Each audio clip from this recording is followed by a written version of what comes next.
white people be like. I freaking gallop.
Ay, lala.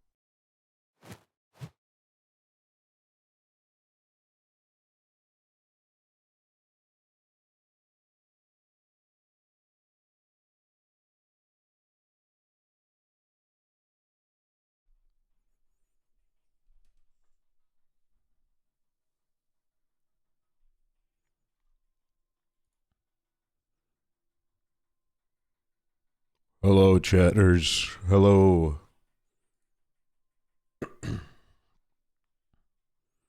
Welcome.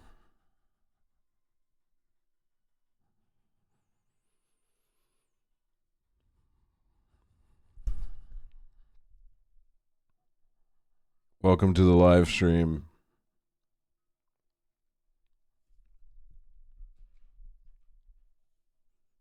It is a new week.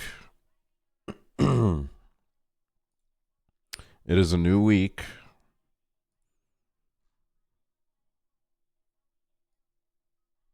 Coachella, as we perceive it, is over. Weekend 2 is not going to be streamed. We don't have to talk about Coachella anymore.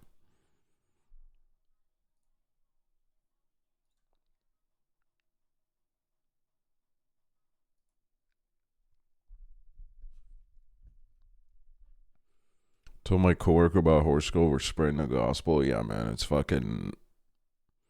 It's horse girl summer, bro. None of that. None of that. Brat summer 2, bro. You could have been with me at Coachella. It's just that if I went to Coachella with you, JHB, I would have been paying thousands of dollars. And you know how much I love spending time with you, but I don't know if I want to be spending thousands of dollars to go to Coachella. Only thousands, that's life for you? Oh, stop it, you.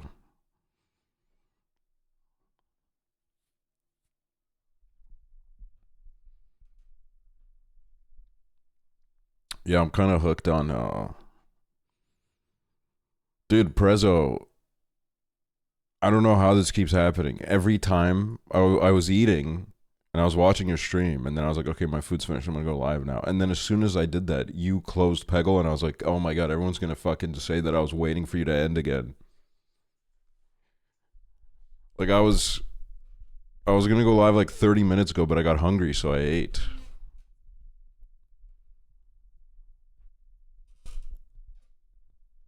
He hates Prezzo. Well, if I hated Prezzo, I don't know how to make this equation work in my head right now.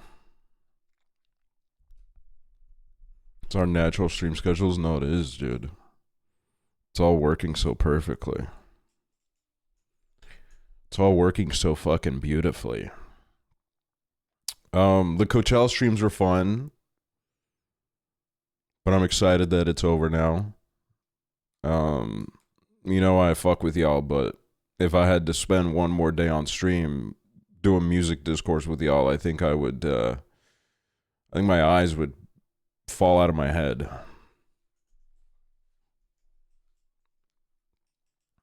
I think day 3 I was fighting for my life, bro. Day 3 of talking music with the chat, you end up fighting with your life, bro.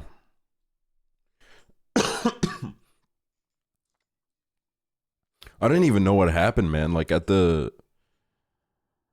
by the Post Malone set, I was just struck by like a mild depression. I was like so tired. I was so,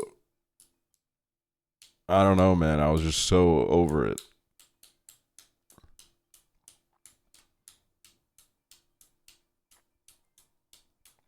It's because they had you switching between 4 sets for an hour. Okay, that was fucked up. That was actually fucked up. The funniest part was every time I would click off the Megan stream, my viewer count would go down. Girl, that was your idea. Yeah, but like, it wasn't my idea to schedule them at the same time. Like, I'm sorry, y'all, but like, to be honest with you, I love Megan Thee Stallion, I do. But like, Arca changed fucking music. Like, there's no way I'm not watching the Arca set. White people be like, Hi. Like, I gotta see what Arca's doing. And then it's like, you know, then it was like, Basement Jacks, where's your head at? And I was like, holy fucking shit.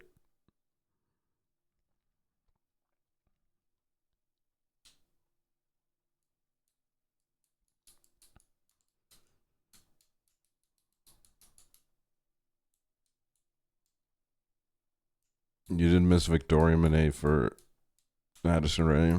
I think that's fine. I like no offense. No offense to Victoria.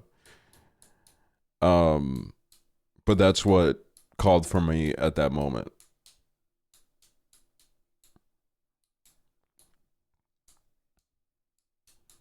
Like there was no winning in that scenario, really.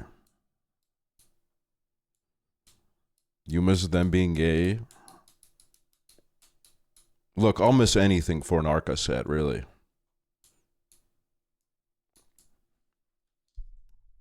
The sacrifice was necessary.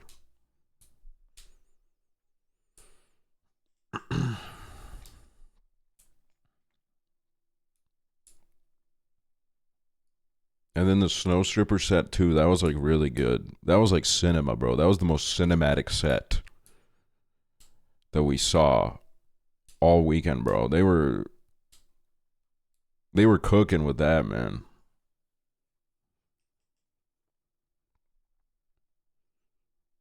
They were cooking with that major style. Bro, I'm like, my current phase is reading YouTube chats because yesterday I watched a real time, because the Titanic, it sank like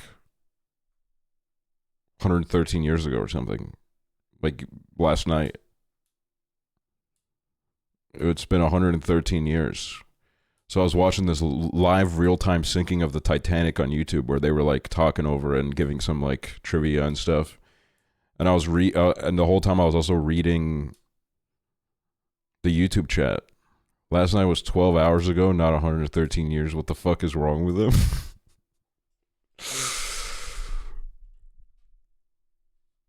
You get rowdy on your days off, Chibli.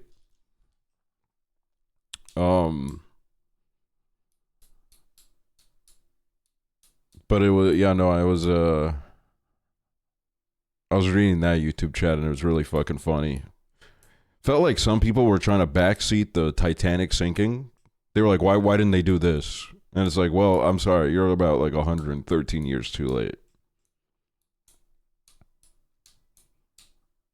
Like, I don't know what happens when someone opens a Twitch chat, but like the urge to backseat is just, it's unavoidable. They can't do anything about it.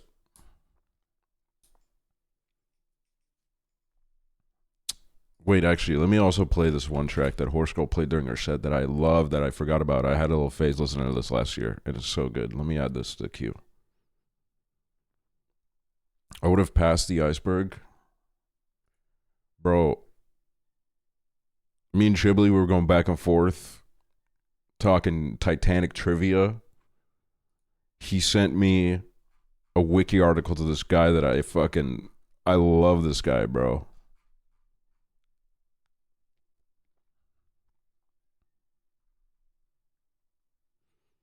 Wasn't one of the issues that they did try to avoid the iceberg? If they just hit it head on, it would have been fine. Honestly, yeah, they would have gone through it, bro. I've also been looking at pictures of that iceberg all day. You know, 2 days before the Titanic hit that iceberg, someone took a picture of it and they were like, oh, that's a fucking crazy looking iceberg. They took a picture of it and they were like, wow, man, that looks like a crazy, crazy piece of ice.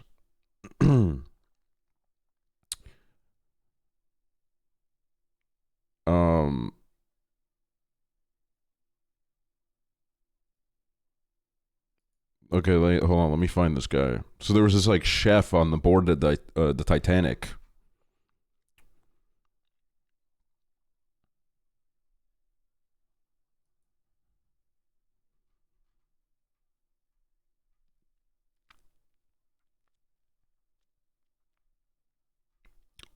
Hold on.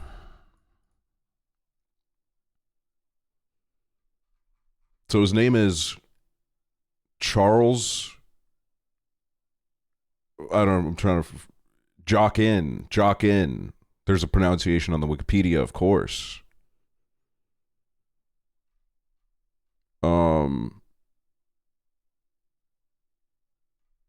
He was a chef on board the Titanic, and he's a guy where, as the Titanic went down, he just got shit-faced drunk Because he was like, fuck it, dude.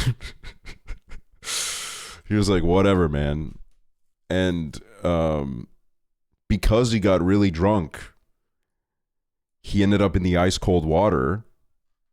He was actually the last person off the Titanic that survived. And the reason for that is he was too drunk to freeze in the water. He was swimming around in the water for hours while everybody around him was freezing to death, but he was too drunk to feel it. So he just survived. He just fucking tanked that shit. And he was apparently, a few days after the disaster, he was back at work. As soon as he got back on the land, he was like, I'm going back to work. I don't give a shit.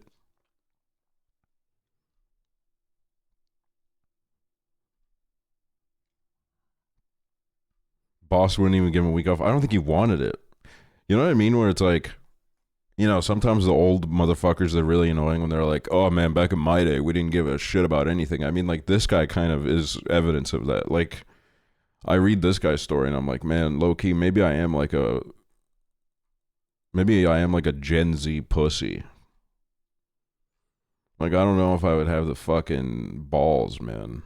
Have you seen the theory they sank the Titanic on purpose? You know, I'm sure that there is a theory like that. It's just that there's a theory like that for everything, really.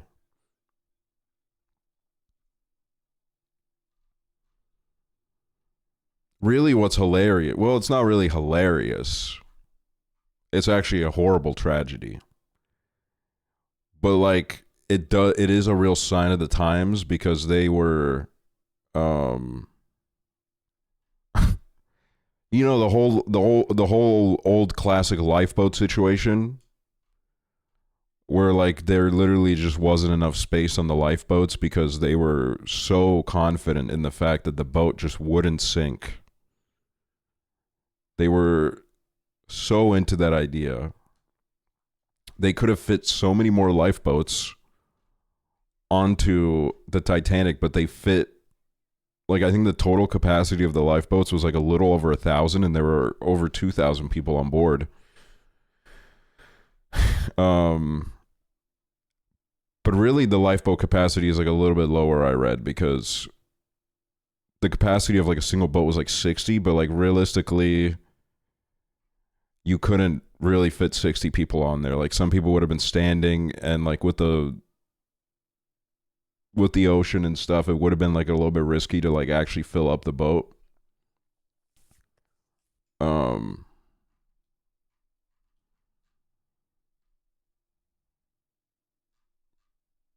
So, you know, it's I don't know, it's kind of it's just like a very fascinating story.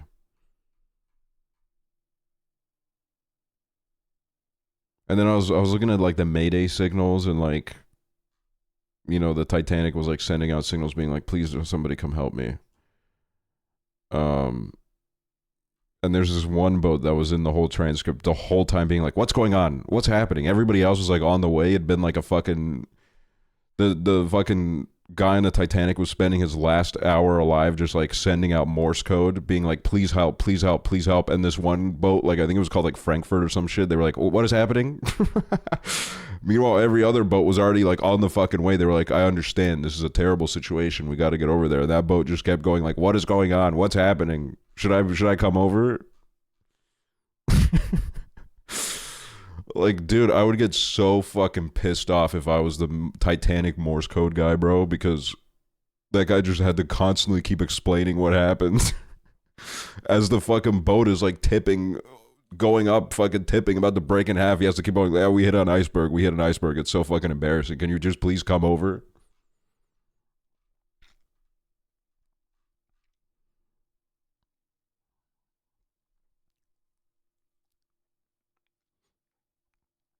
Fascinating fucking story. I gotta rewatch Titanic at some point. But it is like a 3-hour film, bro. It's a commitment. It's a bit of a commitment. No doubt about that. It's definitely, out of all the 3-hour movies in the world, I think that's the one that I've seen the most. I think I've seen it like 4 or 5 times in my life. Because it was just on all the time when I was a kid. I've never watched it. Dude, Prezzo. You, me, Hunter, whoever else out of the people we know wants to get on it. We do a Titanic movie night, bro. We've been cooking on this idea for years. Years, man. It's been fucking... We need to do it, bro.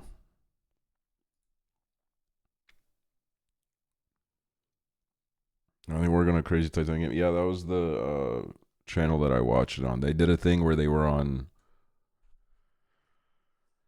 I think I just got removed from my own movie night. Did I not say your name? I'm so sorry.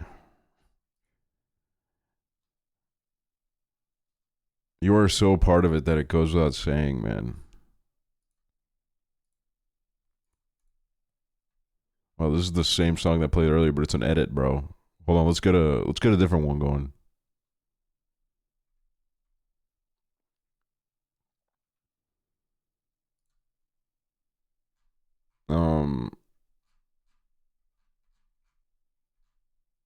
And also I was looking at paintings of like newspaper drawings of the Titanic that were released like a month after it came out because they had no idea what the fuck happened.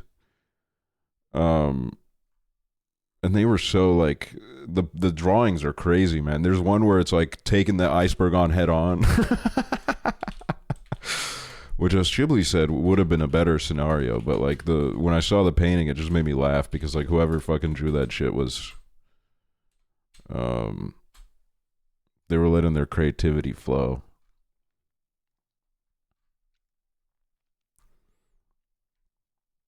Hi, Nick. Jockin received monthly wages of £12,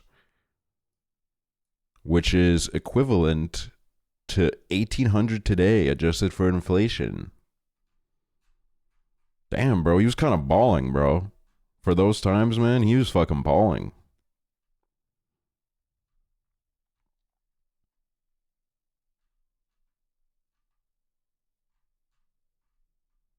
I do want that Titanic game to come out because I watched a video of it yesterday and it looks fucking crazy detailed.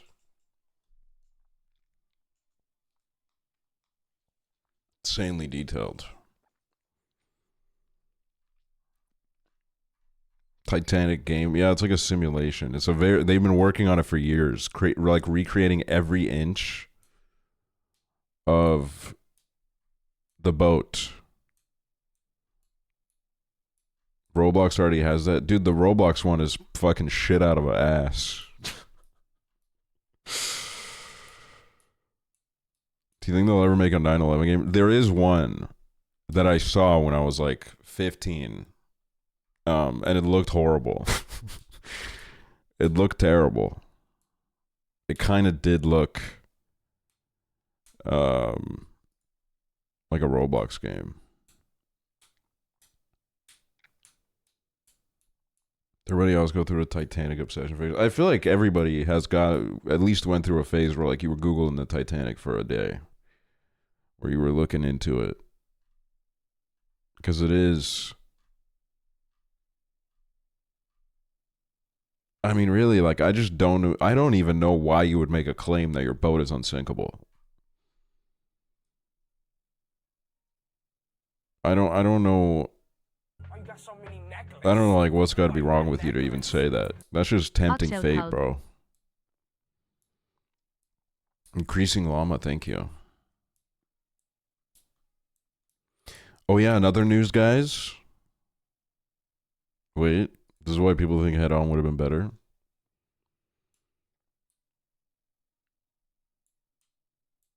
Oh, that's kind of, yeah, I mean, that's true, bro. I as someone that knows nothing about boats and stuff, I would agree with this, I think. Couldn't be that bad. It couldn't be worse than what happened. I think that much is certain that, like, it really couldn't have, there's only like a few ways in which it could have gone worse.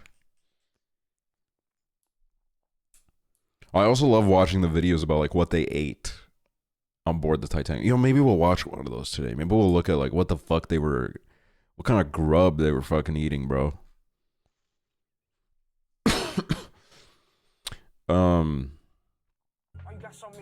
What if aliens abducted all of them and the Earth blew up in a big ball of fire? That would have been worse. I mean, you could make arguments that it like wouldn't have been worse considering all that's happened on Earth since the Titanic sank. You know what I mean? Maybe it would have just saved us a whole lot of trouble.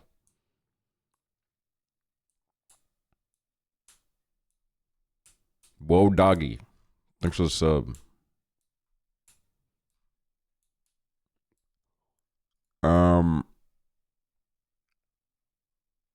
Guys, I pre-ordered my Switch today.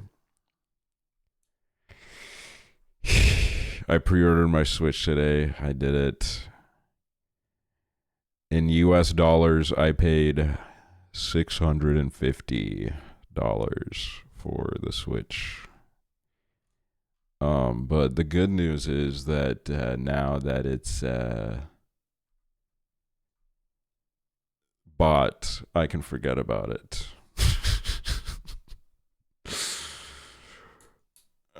I can just move on. Just for a system. No, it was the combo. So I did, you know what? I saved like $40. I saved like $40 off the Mario Kart, man.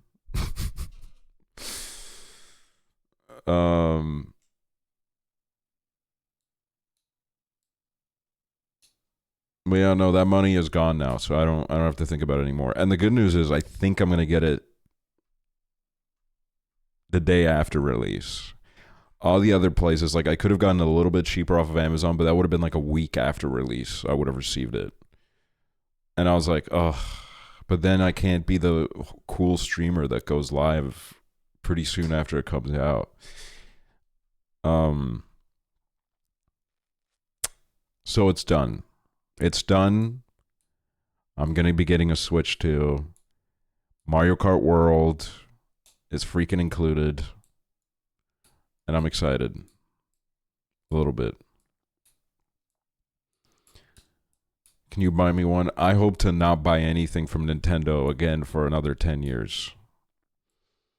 No, I didn't get the camera or the mic. I would rather die.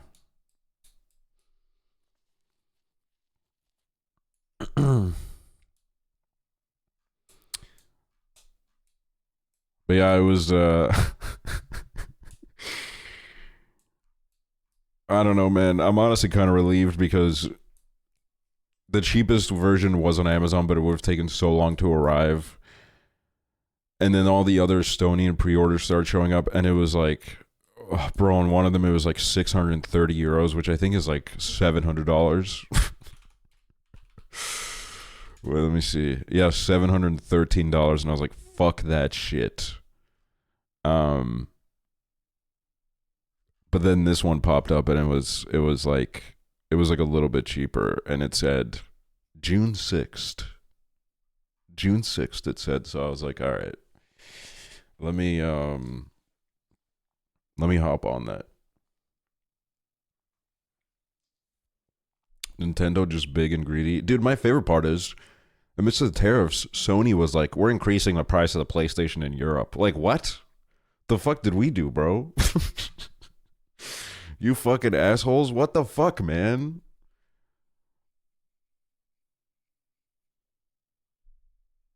Because I want to get a PS5 later this year when GTA 6 comes out, man. And now I got to pay more. Like, whatever, bro. Whatever. I don't even care. I don't even care. I don't even care. I don't even care. As soon as the game goes on, I'll forget about it. As soon as I'm doing like a late night depressive drive in the Mario Kart open world, you know, I get a used PS5 and Sony. Yeah, that I might look into that. Did you know how embarrassing it is? I was talking to Chiblee how about I want to get a new wheel for like truck simulator streams and stuff, and also like I want to do like some kind of bus game on stream. And Ghibli was like, oh, if you hit up Logitech, they'll just send you one for free. Like, they do that. So I hit up Logitech. I filled out like a form. I DM'd them on Instagram. I got ghosted, bro. Do you know how fucking embarrassing that is? I wish he wouldn't have told me, man, because now it's just really embarrassing for me. I was like, dude, I was like glazing them too, man.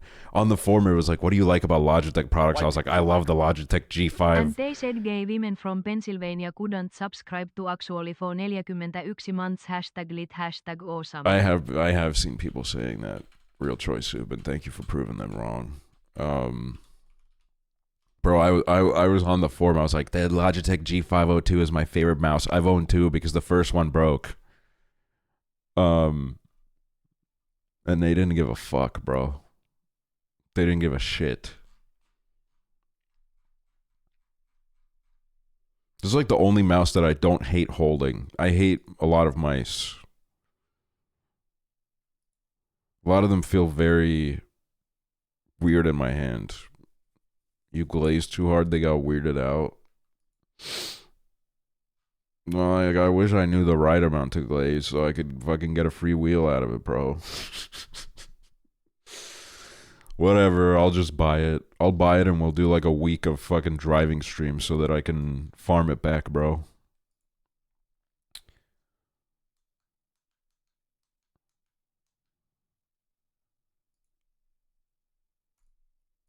Also, you know what I did? Last week I rewatched the pilot of Breaking Bad. It is insane how much happens in the first pilot. Every time I think back at the show, everything that happens in the pilot, in my head, I'm like, oh, that's just all like season 1. Like, that's like episode 1 to like somewhere in the midpoint of season 1. But like, no, dude, he does everything in episode 1. And I feel like episode 1 is like probably the only point where Walt uses his new like evil power for like some pretty awesome shit. Like he beats up his son's bullies, which is such a funny scene, by the way. The fact that he goes out the back of the the store and then comes in through the front. Like, that was like a crazy play by him, man. I'm not even gonna lie. Like, he was fucking clever for that. Forgot about that. No, literally, in the first episode, he does everything, bro. He even says the "fuck your eyebrows" line in the first episode. I thought that was like fucking midway season 1. No, bro, he goes into it immediately. Doesn't even miss a beat, bro. It's like 20 minutes into the episode. He says, "Fuck you and your eyebrows."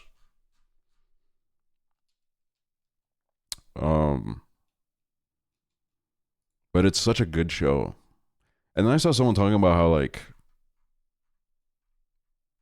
I don't know, someone said Breaking Bad isn't that good, and then someone quote retweeted and said, I think you guys can't handle slower paced media because you have brain rot from TikTok. And I was like, bro, if Breaking Bad is slower paced, that's crazy. Breaking Bad feels like it moves so fucking fast. Like, there's always something going on. There's only like one episode that everybody can rag on and is like, oh, this is slow. Which, like, I don't know, man. I like the Fly episode. I think the Fly episode is good. I don't think it's filler. I don't think it's too long. I don't think it's boring. I think it's perfect. I love it.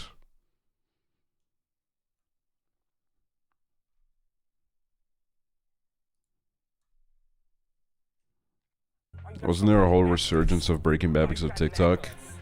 Yeah, dude. Kid Hey. named Finger. Clemism, thank you.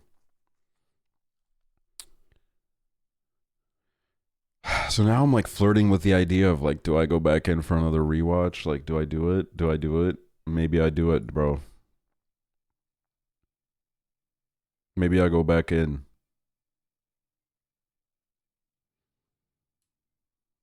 I mean, it's technically supposed to be filler, but it's a great episode. See, this is what I don't like. The word filler implies, even if you can come here and argue with me and be like, well, that's not literally what it means. But the word filler comes with baggage, okay? The word filler comes with baggage, which is why in my household, we do not call the Fly episode filler.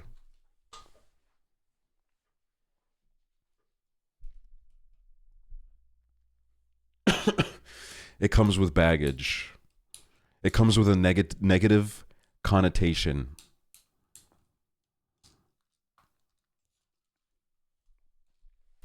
But you call Bear Season 3 filler? Yeah, I do, because it was literally supposed to end that season and they dragged it out for another season. What do you call that?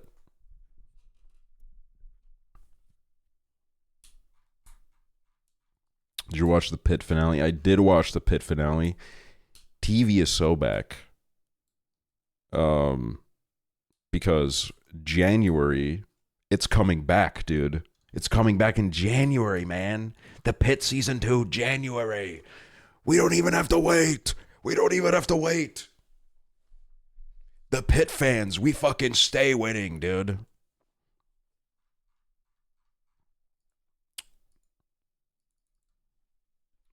I thought July, that would be crazy. That would be fucking insane, bro. But no, that wouldn't be. I think that would be like too fucking insane. The turnaround on that, I'd get worried, bro.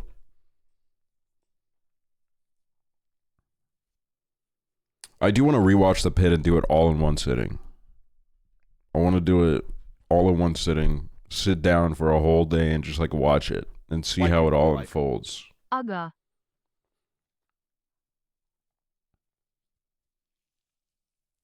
Girl, you crazy? I'm just a fucking loser, bro. I'm kind of loser coded. Anybody else?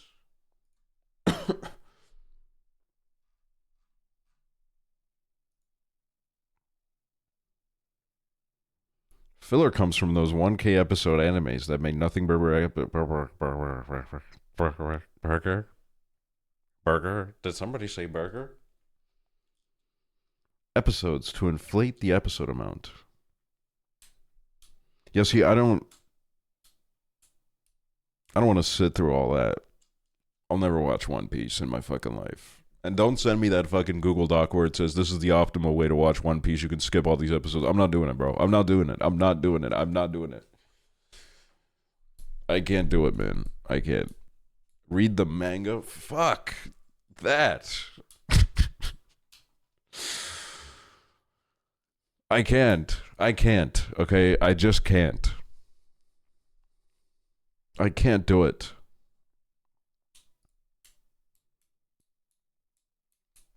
I gotta get into like a, if I'm, you know what, the next anime I watch has gotta be like, I gotta be quirky with it, man. It's gotta be like some real niche shit that no one's heard of, that I'll have nobody to talk to about.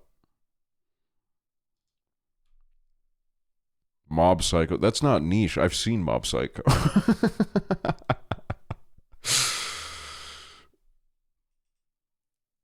Watch FLCL.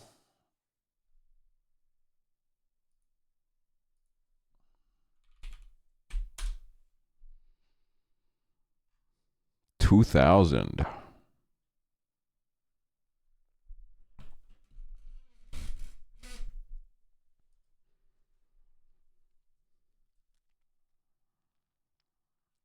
Picked up Berserk. It's pretty goated. I was reading Berserk at one point, and I don't remember what happened. I got distracted. I got a little bit distracted. But it was pretty fucking peak from what I read. Honestly, the only reason I started reading it was because I like the Guts theme. Oh. And then I was like, okay, this shit is actually peak.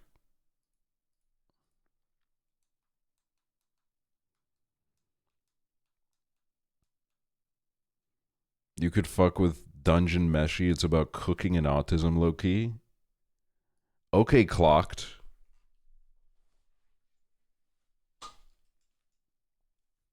Delicious and Dungeon isn't so niche, but it's awesome.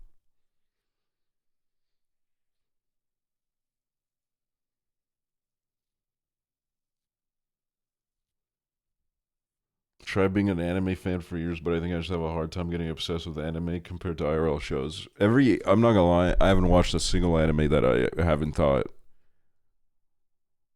They were all peak, is what I'm trying to say. I didn't know how to fucking navigate that sentence. I really set myself up in a pickle. I haven't watched it a lot.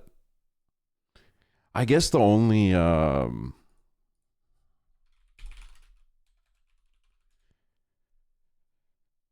one I had like a little bit of trouble getting into is fuck, what was it called, bro? Fucking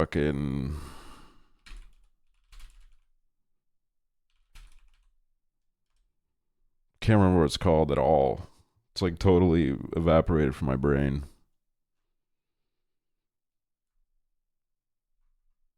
It was like Hunter Slayer, not Hunter x Hunter, whatever the fuck that one, but like it's like a Slayer or like a Hunter of some kind. Like maybe the word vampire was involved. I don't know. Demon Slayer. I think it was Demon Slayer because I had a friend that was really into it and he was like, you need to watch this. And I just like, I don't know. I watched quite a bit of it with him and I was like, I don't really give a shit. And I'm sorry that I don't. I don't know why this has happened. I did want to watch One Punch Man at one point, but everybody kept telling me, don't watch it. It's fucking dog shit. Because I was like, dude, that concept is crazy, man. That concept is awesome. He fucking... But then everybody says it gets bad. Or something. I need to watch Vinland Saga. Oh, that is true. You've mentioned that to me before. No, I never watched Chainsaw Man.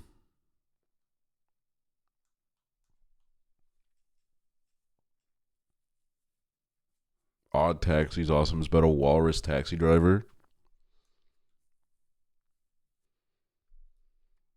There's been like a couple of animes that I've seen that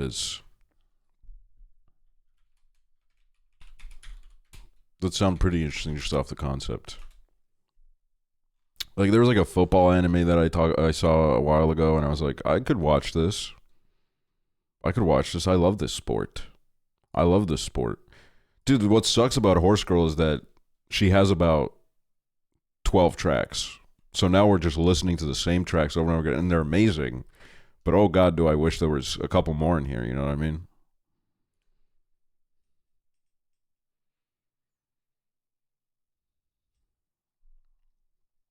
Guys, if I like Horse Girl, who should I listen to? I don't understand this Horse Girl thing. You're just mad because we didn't fuck with Two Hollis. I'm sorry that we didn't.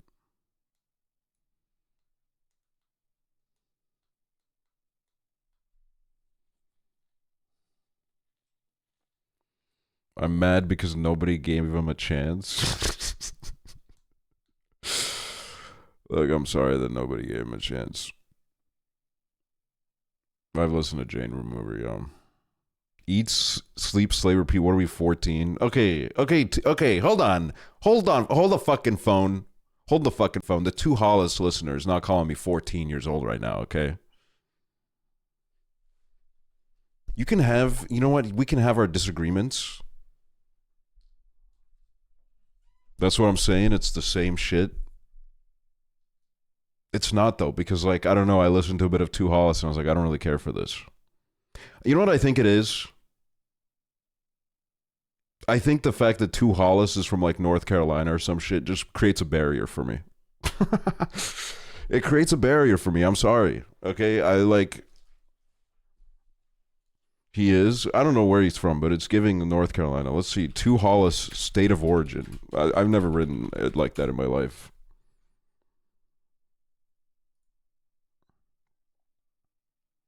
Illinois. Okay, that's like better. But I think, I don't know, man. I don't know. I think it's, my brain was like, okay, this is like Blady's baby. And he's American. It's just like, I don't know. It doesn't hit the same. You have to like live in fucking, you have to live in this fucking shithole. You have to live in this shithole to make this fucking kind of cookery, bro.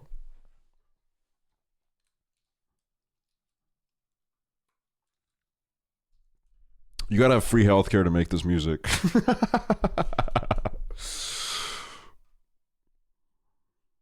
Best techno's European. Wait, this is kind of a fucking... His mom managed Skrillex. Yeah, I remember that. I'm not a hater of Two Hollis. I'm really not. I just don't care. To be honest. Like, it's nothing. There's no hatred in my heart. There really isn't.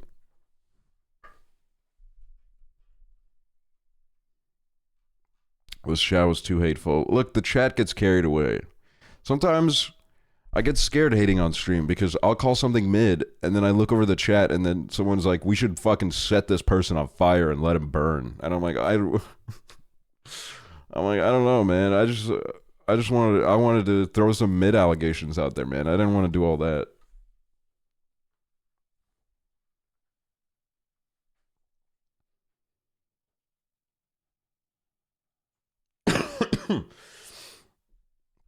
I listen to a bit of K Tronado. Let me put on some fucking Daft Punk, man. JHB was talking about Daft Punk all day today. He put that in my body, in my system.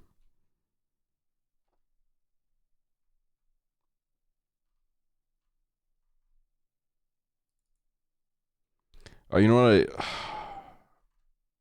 I gotta put out a Daft Punk opinion into the world. I think Around the World by Daft Punk, every time it comes on now, I'm kind of like, ugh, it just doesn't end, man. It's like not a bad song. It's just that it doesn't really do much. You know what I mean? Like, I wish it did more. I think that's just it's not even because it's a bad song, though. I think it's just like I've heard it a little bit too much. That's the point. See, that argument never really, like, that's never really going to win anyone over. Like, I get making it. I've made that argument myself. But, like, you know, if the point worked, then, like, I wouldn't be complaining right now. I wouldn't be complaining about the fact that, like, I get a little bit tired of it, like, 3 minutes in. Like, I think it's, like, I don't know. I don't think it's a bad track, though.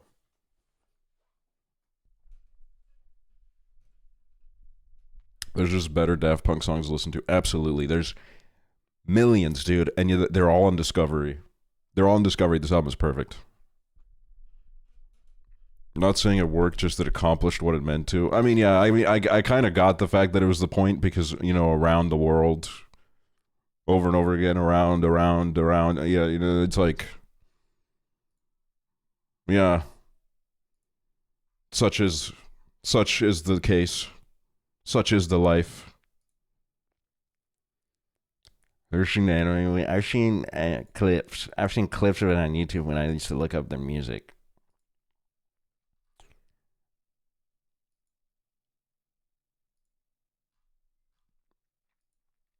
But yeah, Discovery's a fucking packed album, bro. They fucking cooked with this. I don't know how I feel about Random Access Memories, though. I don't know. There's some songs on it that are like good, and then there's some that I don't really. I don't know if I really care to listen to. It's like fine, really. I think that's what it is. I think it's fine. I think it's okay. I never want to hear Get Lucky again. Yeah. And I don't like the Julian Casablanca song that much either.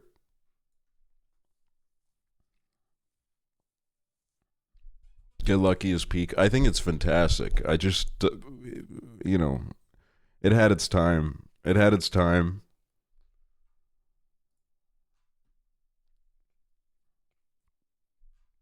Look, I understand that if you share Daft Punk opinions, it's not always going to go over well. I like the Pentatonics version of Get Lucky. See, there's someone you guys can target now instead.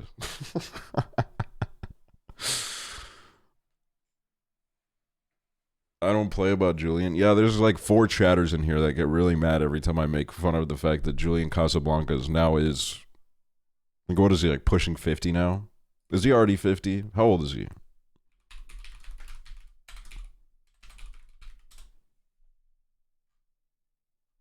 "46.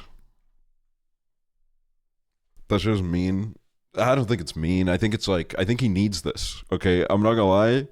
Every time I see a picture of him, I feel like he needs someone to like grab him by the ears and say like, bro, you're 46 and that's okay. Okay, you're allowed to be 46. It's no problem.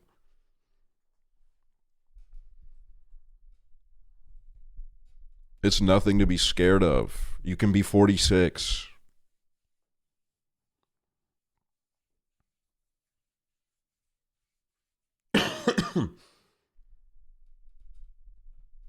I feel like he's 50 dating a 19-year-old just based on vibes. I do think there is I do think that is true. I remember reading about that. I think that's true. And I think that plays into my argument of like I think someone needs to tell him like, bro, it's okay to be 46. It's okay to be 46. You can still play your fucking music. Just like, you know, kind of like let that message reach home for a second.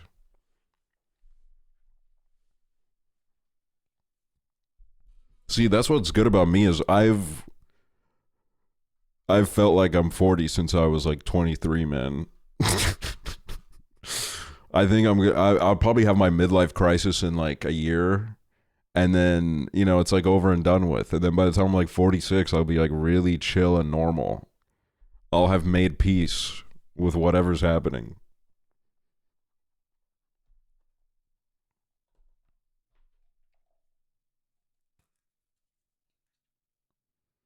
What are your opinions on a song with the Lonely Island?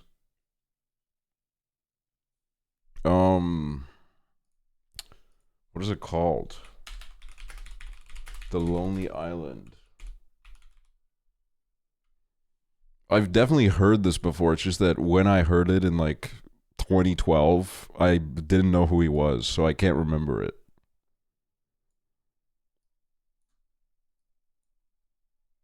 Hold on, let me get a snippet of it.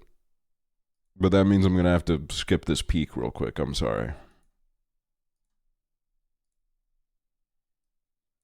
Oh, I remember this track, dude.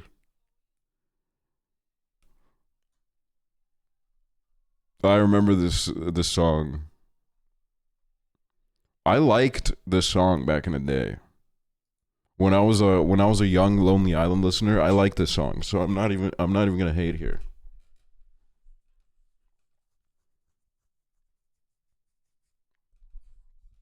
What in the 2011? I really honestly will not tolerate the Lonely Island hate.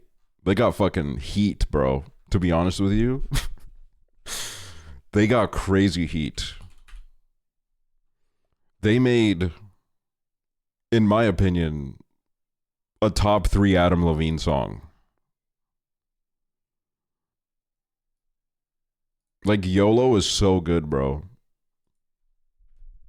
YOLO is so good.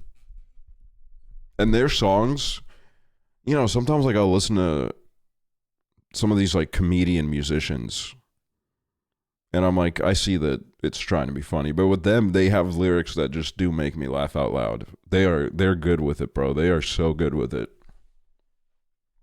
And they have songs with like, they got crazy lineups, bro. They have a song with Solange. They're legendary for that, low key. I'm repping today. I'm repping.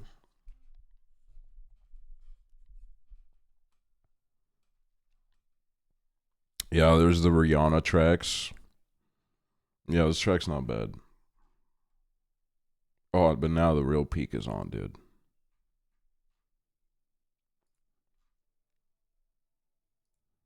This is good, bro. This is fucking history.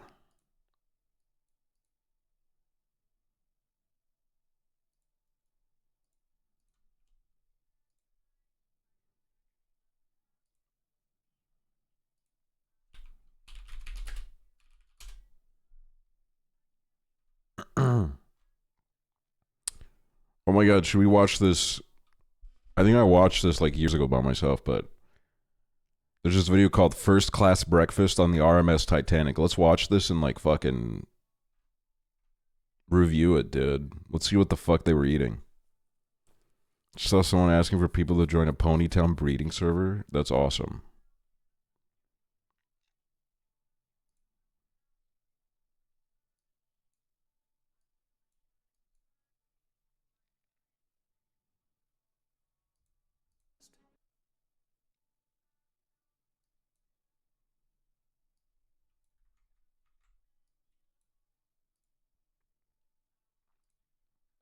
Also, my fucking light broke, dude. The thing that was like illuminating the shelf, it broke, bro. I fucking hate these lights, bro. Maybe I went too hard with it, bro. I had it on all the time. I was fucking with the vibes too heavy. Just doesn't turn on anymore. What a shame.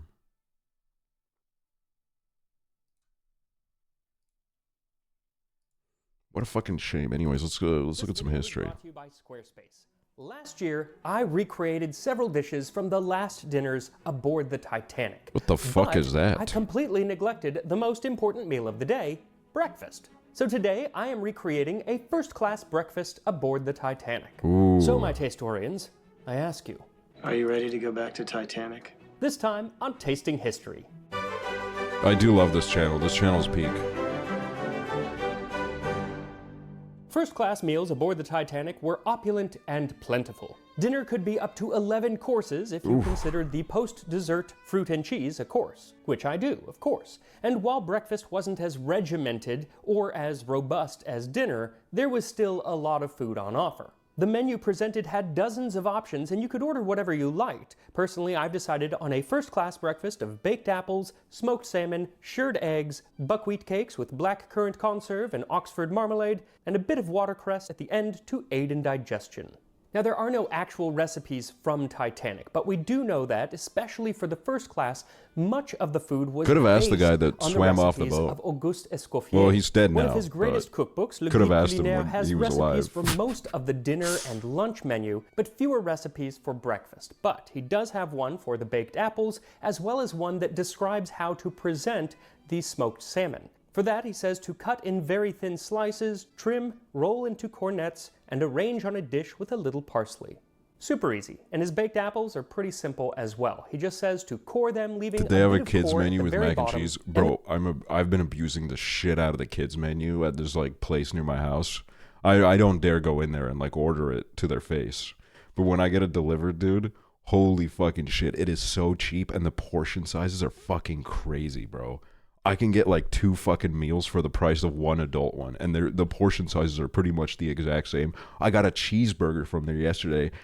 They have a burger for adults that's like fucking almost triple the price, and it's almost the same exact burger, dude. It's fucking crazy, man. and then cut a thin line through the skin around the middle of the apples.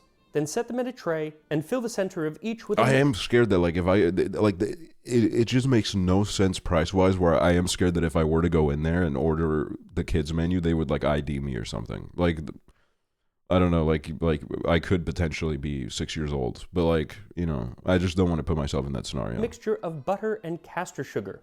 Add a little water to the tray and cook the apples gently in the oven. So take 4 tablespoons of softened butter and beat in a half cup of superfine sugar for the filling. Another contemporary recipe from Fanny Farmer actually says that that is all that you need in the fall. But towards spring, they become somewhat Actually, tasteless clip. and spice is an Gluten-free improvement. salty? So she suggests Largaiva PLZN.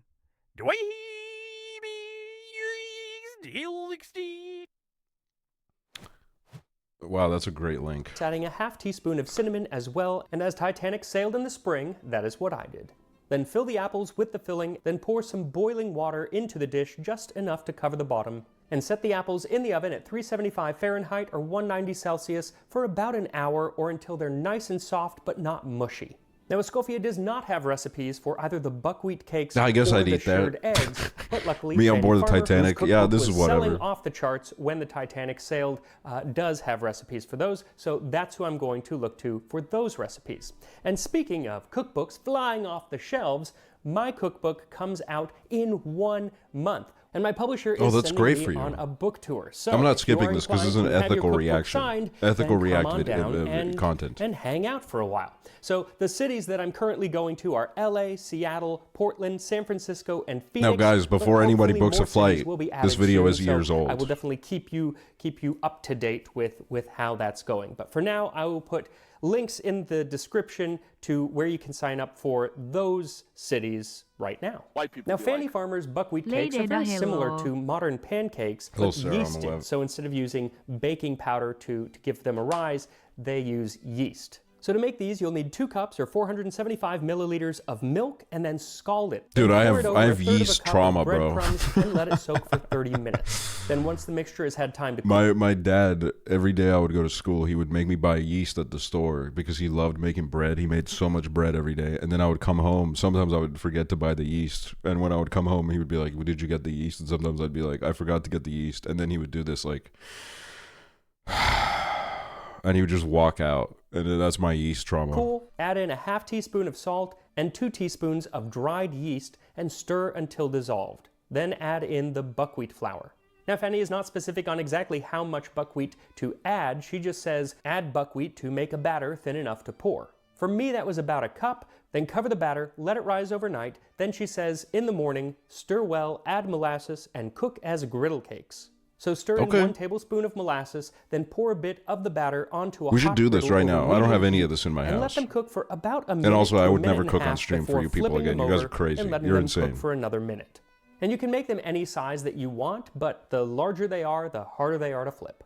Now, the last thing we have to make is the shirred eggs, but before we do so, I wanted to point out a couple of interesting little things that are on this menu for breakfast from the Titanic. First, there's a typo. The word marmalade is spelled marmalade. And the Fucking mistake was not replicated on the Aksually second-class chatters menu, wrote this so menu, I like bro. to imagine that the typo was actually very much on purpose, a passive-aggressive action taken by the steward who had to spend the days working with the first class, who I assume are rather insufferable on the Titanic, and yeah. I have no evidence to back that up, but that's what I like to imagine. Second interesting thing is the date, April 11th, 1912. And that's different from most of the menus that we have, which are from April 14th, the day that the Titanic hit an iceberg. And once you hit the like button and subscribe to Tasting History, I'm going to let you know why that is. Fuck! Oh, I'm not even subscribed on this fucking channel, bro. Okay, don't worry, guys. Crisis averted. We'll know why now. Numerous menus survive from the Titanic, and most of them are from the day of the sinking because people were still carrying them in their jacket pockets when they were taken out of the ocean and saved by the Carpathia. So for third class, we have the entire day because the entire day's meals were laid out on one menu. But for first and second class, different menus were printed for different meals, so most of what we have are from dinner that night, and then we have a few from luncheon that day. But they'd likely left their breakfast menus in their staterooms, which are now at the bottom of the Atlantic. So Damn, way to both rub the it in, first bro. and second class breakfast menus that survived are actually from Thursday, April 11th. Because that was the day at 11:30 a.m. that Titanic arrived at Queenstown, Ireland, its last stop before heading to New York. There, RMS Titanic, being a Royal Mail ship, took on a lot of mail destined for America. But there were also a few pieces of mail that got off. These were the last postcards and letters that passengers aboard Titanic ever sent to their loved ones. And a few of them included little souvenirs, some of which were the menus from breakfast that they had had that morning. And what's cool is that There were probably besides some the really menus, beautiful love letters that were this lost. is really the only time that we get a glimpse into the passenger experience aboard the Titanic without the taint of the events that would happen a few days later. Like one from 20-year-old Alfred Nourney, who had actually purchased a second-class ticket, but he complained about his cabin, and as people complaining often get, he got upgraded What up the to first fuck? class. Holy so clutch. he was able to send a giddy postcard to his mother from Queenstown. Dear Mother, I am so happy being first class. I already know some nice people. A Diamond King, Mr. Astor, one of the wealthiest Americans, is on board. 1,000 kisses, Alfred. A less giddy letter was sent to a friend by eminent American painter, writer, and curmudgeon Francis Millet. Queer lot of people on this ship. There are a number of obnoxious, ostentatious American women. The scourge of any place they infest, and worse on shipboard than anywhere. Many of them carry tiny dogs and lead husbands around like pet lambs. And he wasn't wrong. There were a number of first-class ladies who did bring their little dogs with them. There were actually 12 dogs on board, most of whom spent their days in the kennel on F deck, though 4 of the smaller dogs would stay in the cabins with their owners. Now, 3 of these dogs being kept in the cabins were the only dogs to survive the sinking, and even Thank then, you. in one Asum case of almost the as old as Pomeranian you are, lady, Aksels. she was only able to get onto a lifeboat because her owner wrapped her up like a baby, and the crew member thought it was a little baby she was carrying. Clutch. And supposedly, when saved by the Carpathia, those crew members didn't want at least one of the dogs to come aboard, but luckily, all 3 dogs did get off the lifeboats and onto the Carpathia and survived. But the 4th dog, Frou Frou, who did stay in a cabin, he did not survive because his owner, Helen Bishop, later wrote, "The loss of my little dog hurt me very much. I will not forget how he dragged on my clothes. He so wanted to accompany me, but there would be little sympathy for a woman carrying a dog in her arms when there were lives of women and children to be saved." There's a sad story, the veracity of which is somewhat suspect, of Anne Elizabeth Isham. Now, she had gotten into a lifeboat, and the lifeboat was ready to go down when she got out to go to the kennel to save what in most stories is a Great Dane. And she never made it back to the lifeboats. And whether or not it's true, again, suspect, but it is true that she is one of only 5 female first-class passengers to have died on the Titanic. Now, if one did decide to bring a dog on board, they had to pay. You basically had to buy a ticket at a lower price for your animal. There was even a 25-penny fee paid for a canary that sailed from Southampton to Cherbourg. Bro, and the fucking Switch 2 in 1912 probably would have been 25 pennies. got off at Cherbourg, surviving the Titanic. Now, whether or not you had a dog or a canary with you, if you were an early riser, you could have tea and scones brought to your stateroom, but for most, mealtime was served from 8 a.m. to 10 a.m. But where you enjoyed your breakfast was very much up to you.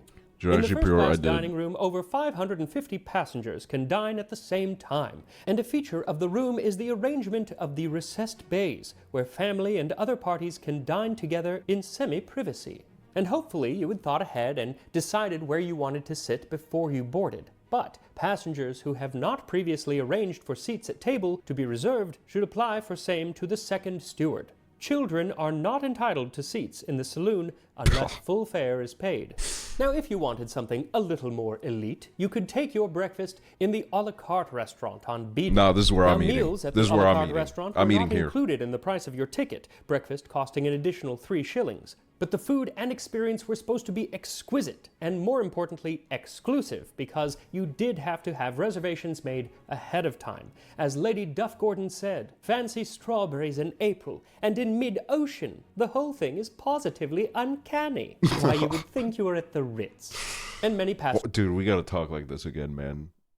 I don't even know how to do that, but like we should. did refer to the a la carte restaurant as the Ritz. But if the Ritz was still a little too public for you, or if you'd simply had too much brandy in the smoking room the night before and just couldn't be bothered to drag yourself down to the dining saloon, you could take a full breakfast in your room. Or if you had one of the 2 deluxe parlor suites on B deck, like Rose from Titanic, you could dine on your own private promenade deck. Queen. One thing that made this possible aboard Titanic was the advent of these silver plate food warmers, along with hot water sleeves that would kind of go around the food trays to keep things warm, similar to those insulated bags your pizza comes in when you order delivery. And if you were dining in your room, you'd likely be ordering from the menu that we are using today. And that menu, along with all of the menus, watching would Titanic have been food. put together by the chief first-class steward, Andrew Latimer, along with the chef. See, my stupid ass would be like Now, we LA Timer. obviously know about the dishes that we are making I'm so today, fucking but dumb, there are bro. a few other things on the menu that I kind of want to point out. First, Quaker Oats and puffed rice, LA both Phil. of which were made by the Quaker Oats Company, an executive of which, Walter Donald Douglas, was traveling aboard Titanic. I can only assume that when he saw his company's product on the menu, he would feel obliged to order it as long as he had room after eating all of the meat that was provided on this menu.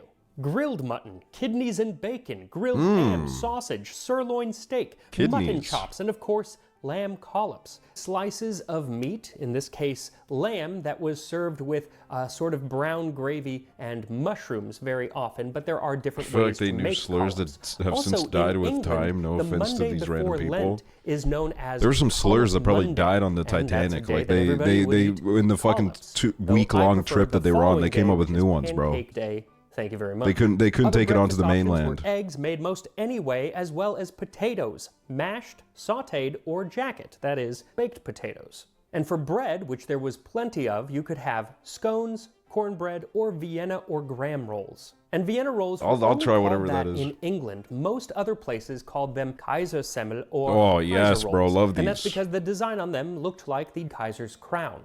They can be made in all sorts of ways, but the shape is really the important thing. And today, usually they're quite large, and we eat them for sandwiches or hamburgers. But most of the older recipes that I was looking at call for rather small, tight buns, like meant for breakfast. There you go.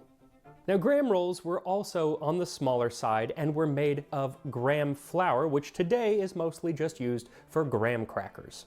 And all of these would have been baked daily aboard Titanic by the chief Waiting baker, for him to cook. Charles Joffin, and his team of bakers. Dude, we're learning right And I now. did a whole video We'll be on eating him later. and how he survived by You learn and getting then you drunk eat. and then riding the stern down, again alongside Rose from the movie.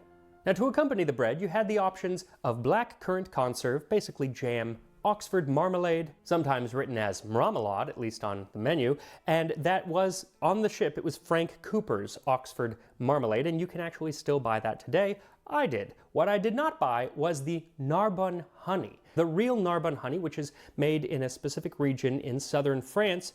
It's a white honey and it's supposed to be wonderful, but it's really, really expensive. I found it for like $70 for a little jar like that. So Jesus. one day I'll get it, but not today. And while $70 for a jar of honey is a little out of my budget range right now, it'd be nothing if you were, say, worth $1 billion, like the only Spanish couple in first class, Victor Peñasco and Maria Josefa Peñasco, Pepita to her family. And while their story really has nothing to do with breakfast, other than the fact that they would have eaten it while aboard the ship, I really wanted to tell their story because I think it's fascinating and it's definitely one of the lesser known stories from the Titanic, so please indulge me. I will. The couple were married in December of 1910, and this was followed by a year-long honeymoon traveling around the capitals of Europe while they waited for their mansion in Madrid to be readied for them. Now, they did stay in Europe the entire time because Victor's mother, who lived in Madrid, who was footing the bill for most of the trip, told them that they could not get on a ship to cross the ocean as it was bad luck to do so on a honeymoon. But Wait, when the she couple cooked. found themselves in Paris in early 1912, advertisements for Titanic were plastered all over the city. And the allure of riding on the ship of dreams, the unsinkable Titanic to New York City was just too much, and so they did book passage. But how to tell Mama? Well, they didn't. See, Maria Josefa's maid would go along with them, but Victor's butler was to stay in Paris along with a stack of pre-written postcards from Paris telling about all of the wonderful romantic cursed the whole boat. adventures Low-key that they they were did. having. Then the butler could send these periodically to Victor's mother to keep her in the dark. So with their plan in motion, they boarded Titanic at Cherbourg. Now, the couple, who spoke little to no English, were nonetheless a hit. A fellow first-class passenger wrote, "The little Spanish bride and her husband were just like little canaries. They were so loving and were having such a happy honeymoon that everyone on the Titanic became interested in them." Well, after enjoying a lavish dinner in the first-class dining saloon, Bro, I on gotta the hear, night like, the of April Titanic 14th, gossip. the I couple gotta, like, went look back into to that. their I gotta room see what to the ready gossip for was. bed, while Fermina, their maid, was in her cabin mending a corset. And while she was doing her needlework, she felt a slight vibration, and then the engine stopped. And so she decided to go to her employer's cabin and see if they had felt anything. People were starting to stir out in the corridor, and even though the staff told them that there was nothing to worry about, Victor, who was still dressed, decided to go up onto the boat deck just to check it out. When he went up there, he saw crew members readying the lifeboats. So he immediately went back down to his cabin and told both of the ladies to get dressed and head on up. Now, when they arrived up on deck, the band, which had been playing at their dinner just a couple hours earlier, classic. had come out onto the boat deck to play some upbeat music. Not all of it was upbeat. Some of it, they had like yesterday on the stream they were talking about it. Some of it was called like It had like death themes to it, bro. They were getting a little bit silly with it. To alleviate the worries of anxious passengers. And Victor tried to figure out exactly what was going on and how to get them to a lifeboat, but he didn't really know English, and so it was very confused. And frankly, even if you did know English, the entire situation was very confused. Luckily, the nearby Countess of Rothes, When they play who knew Imagine some Dragons French, as the was Carnival able of to the lead Sea them sings. through the Bro, dying to like fucking Dua Lipa, a Dua Lipa cover band. A ska Dua Lipa cover band playing on the deck as you're telling your family goodbye. crowd to Lifeboat 8. Of course, at this time it was still very much women and children first, and so Victor knew that he could not accompany his wife into the lifeboat. So he embraced her and then in Spanish said, "Pepita, may you be very happy." Oh. And he put his wife and her maid into the lifeboat with the Countess and stepped back onto the deck. And then he watched as lifeboat number 8, which was less than half full, lowered into the sea. The Countess of Rothes, who took control of the tiller in the lifeboat, later wrote, "Then Senora de Satorre Peñasco began to scream for her husband. It was too horrible. I left the tiller to my cousin and slipped down beside her to be of what comfort I could. Poor woman. Her sobs tore our hearts, and her moans were unspeakable in their sadness. When the awful end came, I tried my best to keep the Spanish woman from hearing the agonizing sound of distress. They seemed to continue forever, although it could not have been more than 10 minutes until the silence of a lonely sea dropped down. The indescribable loneliness, the ghastliness of our feelings can never be told." But it was actually after the sinking He kind of that eats two reading more these. tragic He does a good job of events that. took place. First, the butler did not know of his employer's fate, and so continued to send postcards that had these fictitious stories of their wonderful life and honeymoon and romantic adventures in Paris. And he would send these to his mother. And even weeks after his mother found out that her son was dead, postcards kept coming in the mail. The second tragedy was that, according to Spanish That's law crazy. at the time, without a body, Victor could not be declared dead for 20 years. Oh That my would put god. his wife in her 40s before she could get any inheritance of hers or his, or until she could remarry. So Victor's family did what I think any of us would have done and bribed someone who was part of the effort to get the bodies out of the Atlantic. It was all happening in Canada, and they basically found a body that hadn't been identified and paid someone to let the maid go and identify that body as Victor. This allowed Maria Josefa to remarry a few years later, and her maid actually stayed with her throughout the rest of their lives pretty much, and they both lived long and happy lives. And I just love these little stories from that event. And that's why I keep returning to Titanic. All through my life, I keep returning to Titanic, but that's why I'm returning to it here on the show, just for one episode right now. But if you're not sick of Titanic, then maybe I'll do it once or twice a year. A lot of food, a lot of stories from Titanic. There's so many stories to cover. Or if there are any other topics that you Bro, I thought this was Hatsune Miku. What is that? It's like a pony. What is that? want me to cover. Is that any Hatsune events Miku? What is that that? you want me to talk about, I will gladly add those to the list. But for I'm now, covering it. Damn it. it's time to make some shirred eggs. So the recipe for shirred eggs that I'm using How's my comes from webcam always Fanny in the Farmer, worst spot and she possible, says bro? to mix some melted butter with breadcrumbs. Wait, that's the- Then let me line the put it bottom of up. a ramekin with a bit of the breadcrumbs. She also says you can actually scoop out a He always has a tomato and Pokemon line in the his bottom of that videos. with breadcrumbs. Either way, gently slip 1 or 2 broken eggs into the cup, then sprinkle with salt and pepper, cover with buttered crumbs, and bake. I put them in the oven at 375 degrees Fahrenheit, 190 Celsius for about 15 minutes, but it's gonna kind of depend on the eggs and what they're in, so you're just looking for a slight wobble. Then we add that to Alright. the rest of our breakfast, and here we are. A first-class breakfast aboard the RMS Titanic. Glaceon So I'm is just an gonna ice kinda go in Pokemon, so order that's of the why it's menu, there. so That's I'm gonna crazy, start bro. with the baked apple. Let's try it. I mean, oh God, that's good. What is not to like? It is apple and sugar and butter and cinnamon. It's basically, it tastes like an apple pie without any crust. And now I just wish I had made like a dozen of these. All right, he sold me on it. I was kind of whatever on it first, but That's I do wonderful, love and I could eat that apple for pie. breakfast every I love day. apple pie a lot. And I for think it's one of the best smoked pies. salmon cornets, I love smoked salmon. What's not to like? It's delicious. Also true. Nice and cold. I like it when it's very cold. Yeah, fantastic.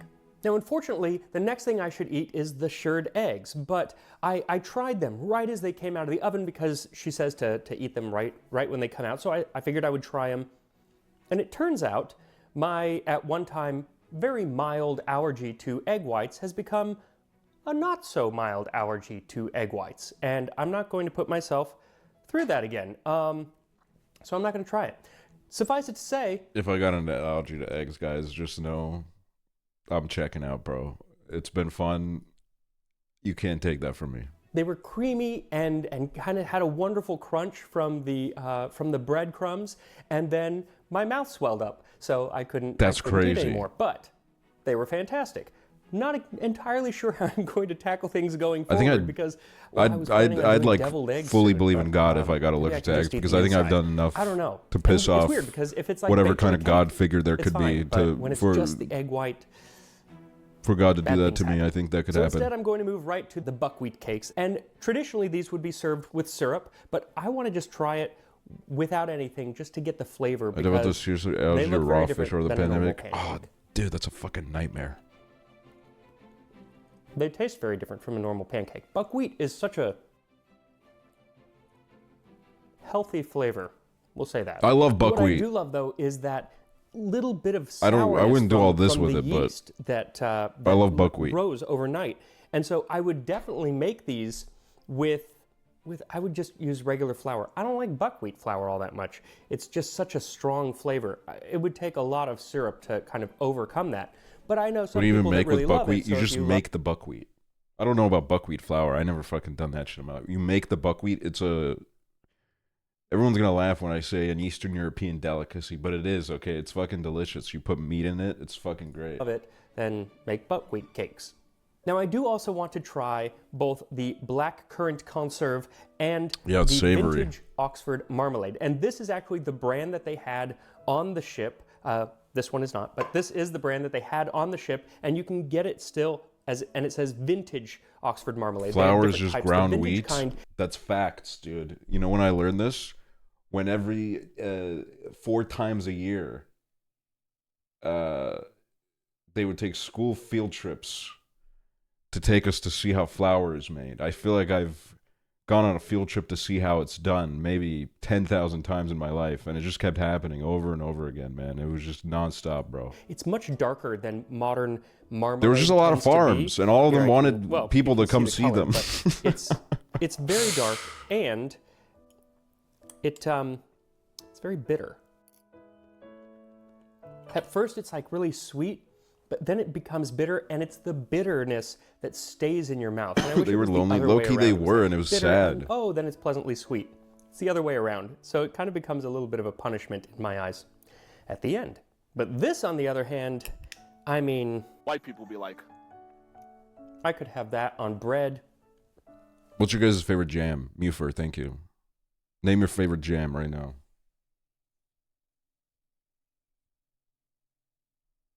Apricot. Never had apricot. Blueberry, strawberry. You know, these are good. Raspberry is goated. I got some raspberry. I actually had some raspberry jam with oatmeal today, and it was delicious. It was really good. I tried putting cereal in my oatmeal today. I don't know why. It was just there, and I was like, well, this could work. And I didn't really like it. I don't know. It was kind of weird. I didn't really enjoy it. 3 meals a day. Fantastic. The seeds definitely get caught in your teeth. To fuck with Yeah, they're going to be marmalade. there all day now, but that was just a little bit. I don't know. But it's so good. I don't hate it. It has this slight, what I associate with medicine, like a medicinal flavor, but in the best of possible ways. I don't mean that in a bad way at all. It's more of like it recalls medicine, but delicious. What was fucked up was how delicious my cough syrup was, bro. I could have been drinking that by the fucking... I could have been drinking liters of that shit, dude. It was so fucking good, bro. It was crazy. And I thought they were supposed to taste bad because when I had cough syrup as a kid, it was horrible. But dude, fuck me, bro. This shit was delicious. I was looking forward to my little dose of it. And then at one point I maybe I took a little bit too much and I got the cough syrup highness and I hated it. I was like, I don't like this, dude. I don't like this at all. I feel like I'm like thinking about my life right now. This cough syrup got me like thinking about my life. Now, at the very end of the meal, they would have some watercress. It was thought at the time, and I think it still is, to help with digestion, and it was very popular. This is an awesome video. I like this. This is a good channel. like I've watched it. watercress. I've watched it a little bit before. You know, kind of a wonderfully earthy green. I don't know how they would have had it, but I think just plain. Sometimes watch they would more? put it in Do a you guys wanna salad watch and one other- more? in other recipes, but I think here it would just be plain. It's not every day that we It's get to interesting. There's also remember like the a Titanic. spiciness to it. That took a second. So overall, everything was delicious, but the baked apple kind of takes the cake or the pie for me. Yeah, that would be. You should definitely make that one. Everything else, wonderful. The smoked salmon and everything, but Yeah, let's do a Yeah, dining first class. Because I think that's like. I want to see that, dude. What the hell is that? I have to see that. everything about the first class experience aboard the RMS Titanic was extravagant and elegant. But perhaps nothing was more extravagant and elegant than dinner in the first class dining saloon, which culminated in this peaches in chartreuse jelly, something I'm going to make today. Oh. So thank you to Wondrium for Why did it sponsoring look transparent in the last video? this video as we dine first class, this time on Tasting History.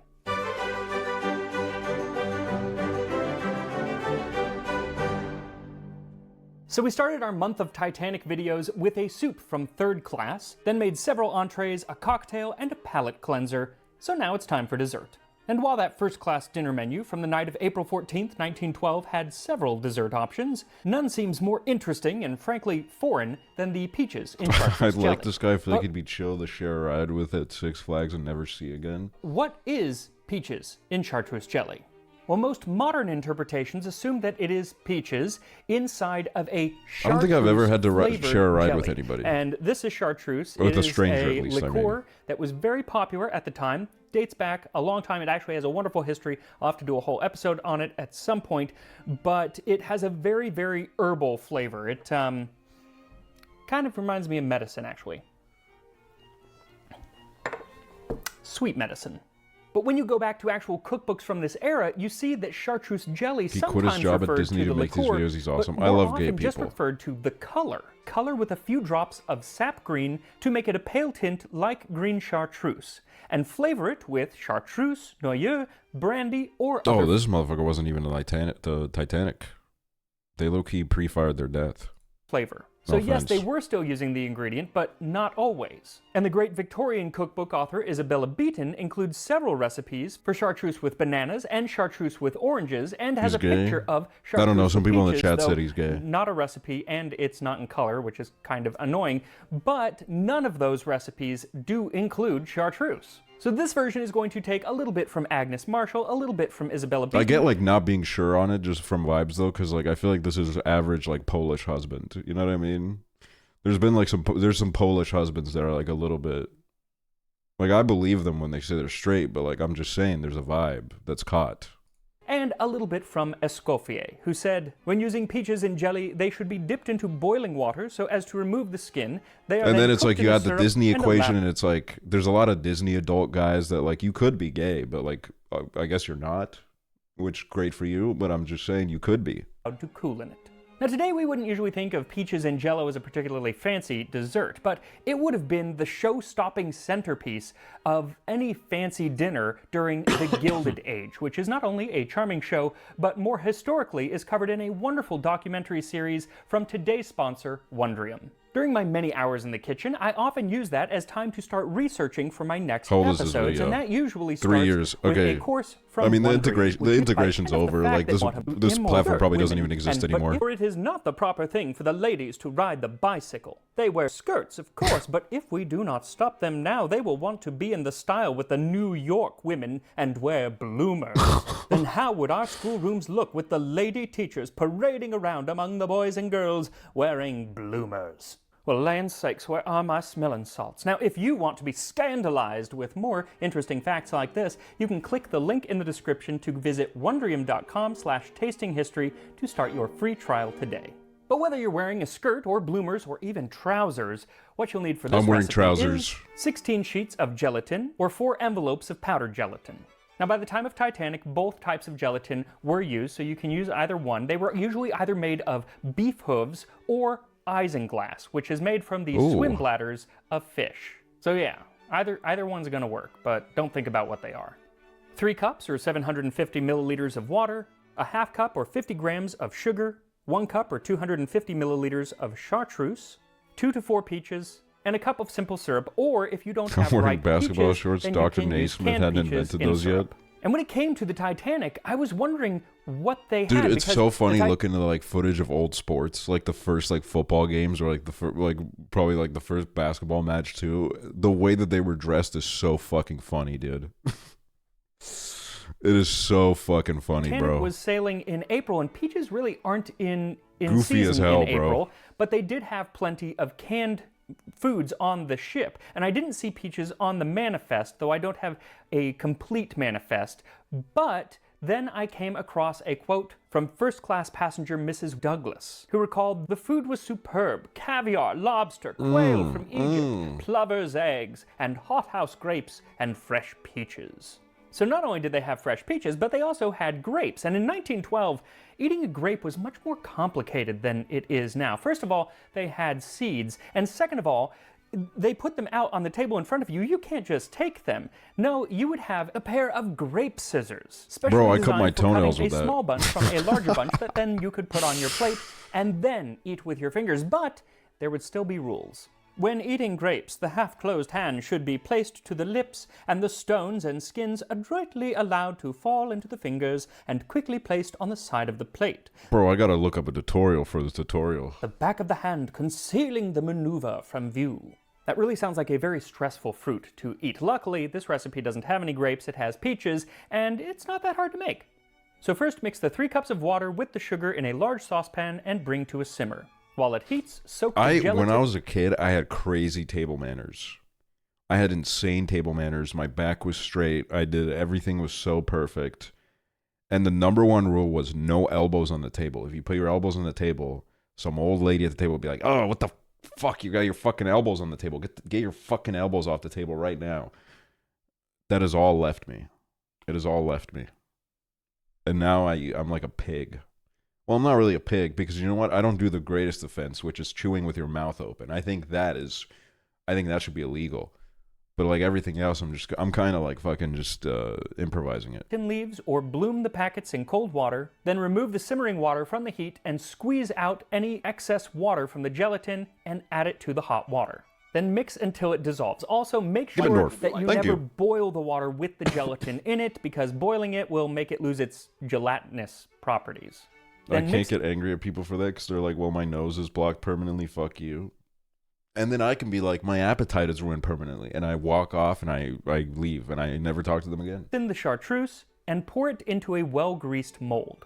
Now, if you have a wonderful period Victorian mold like this, then use that. But if you don't, then you can use either a silicone or a metal bundt pan.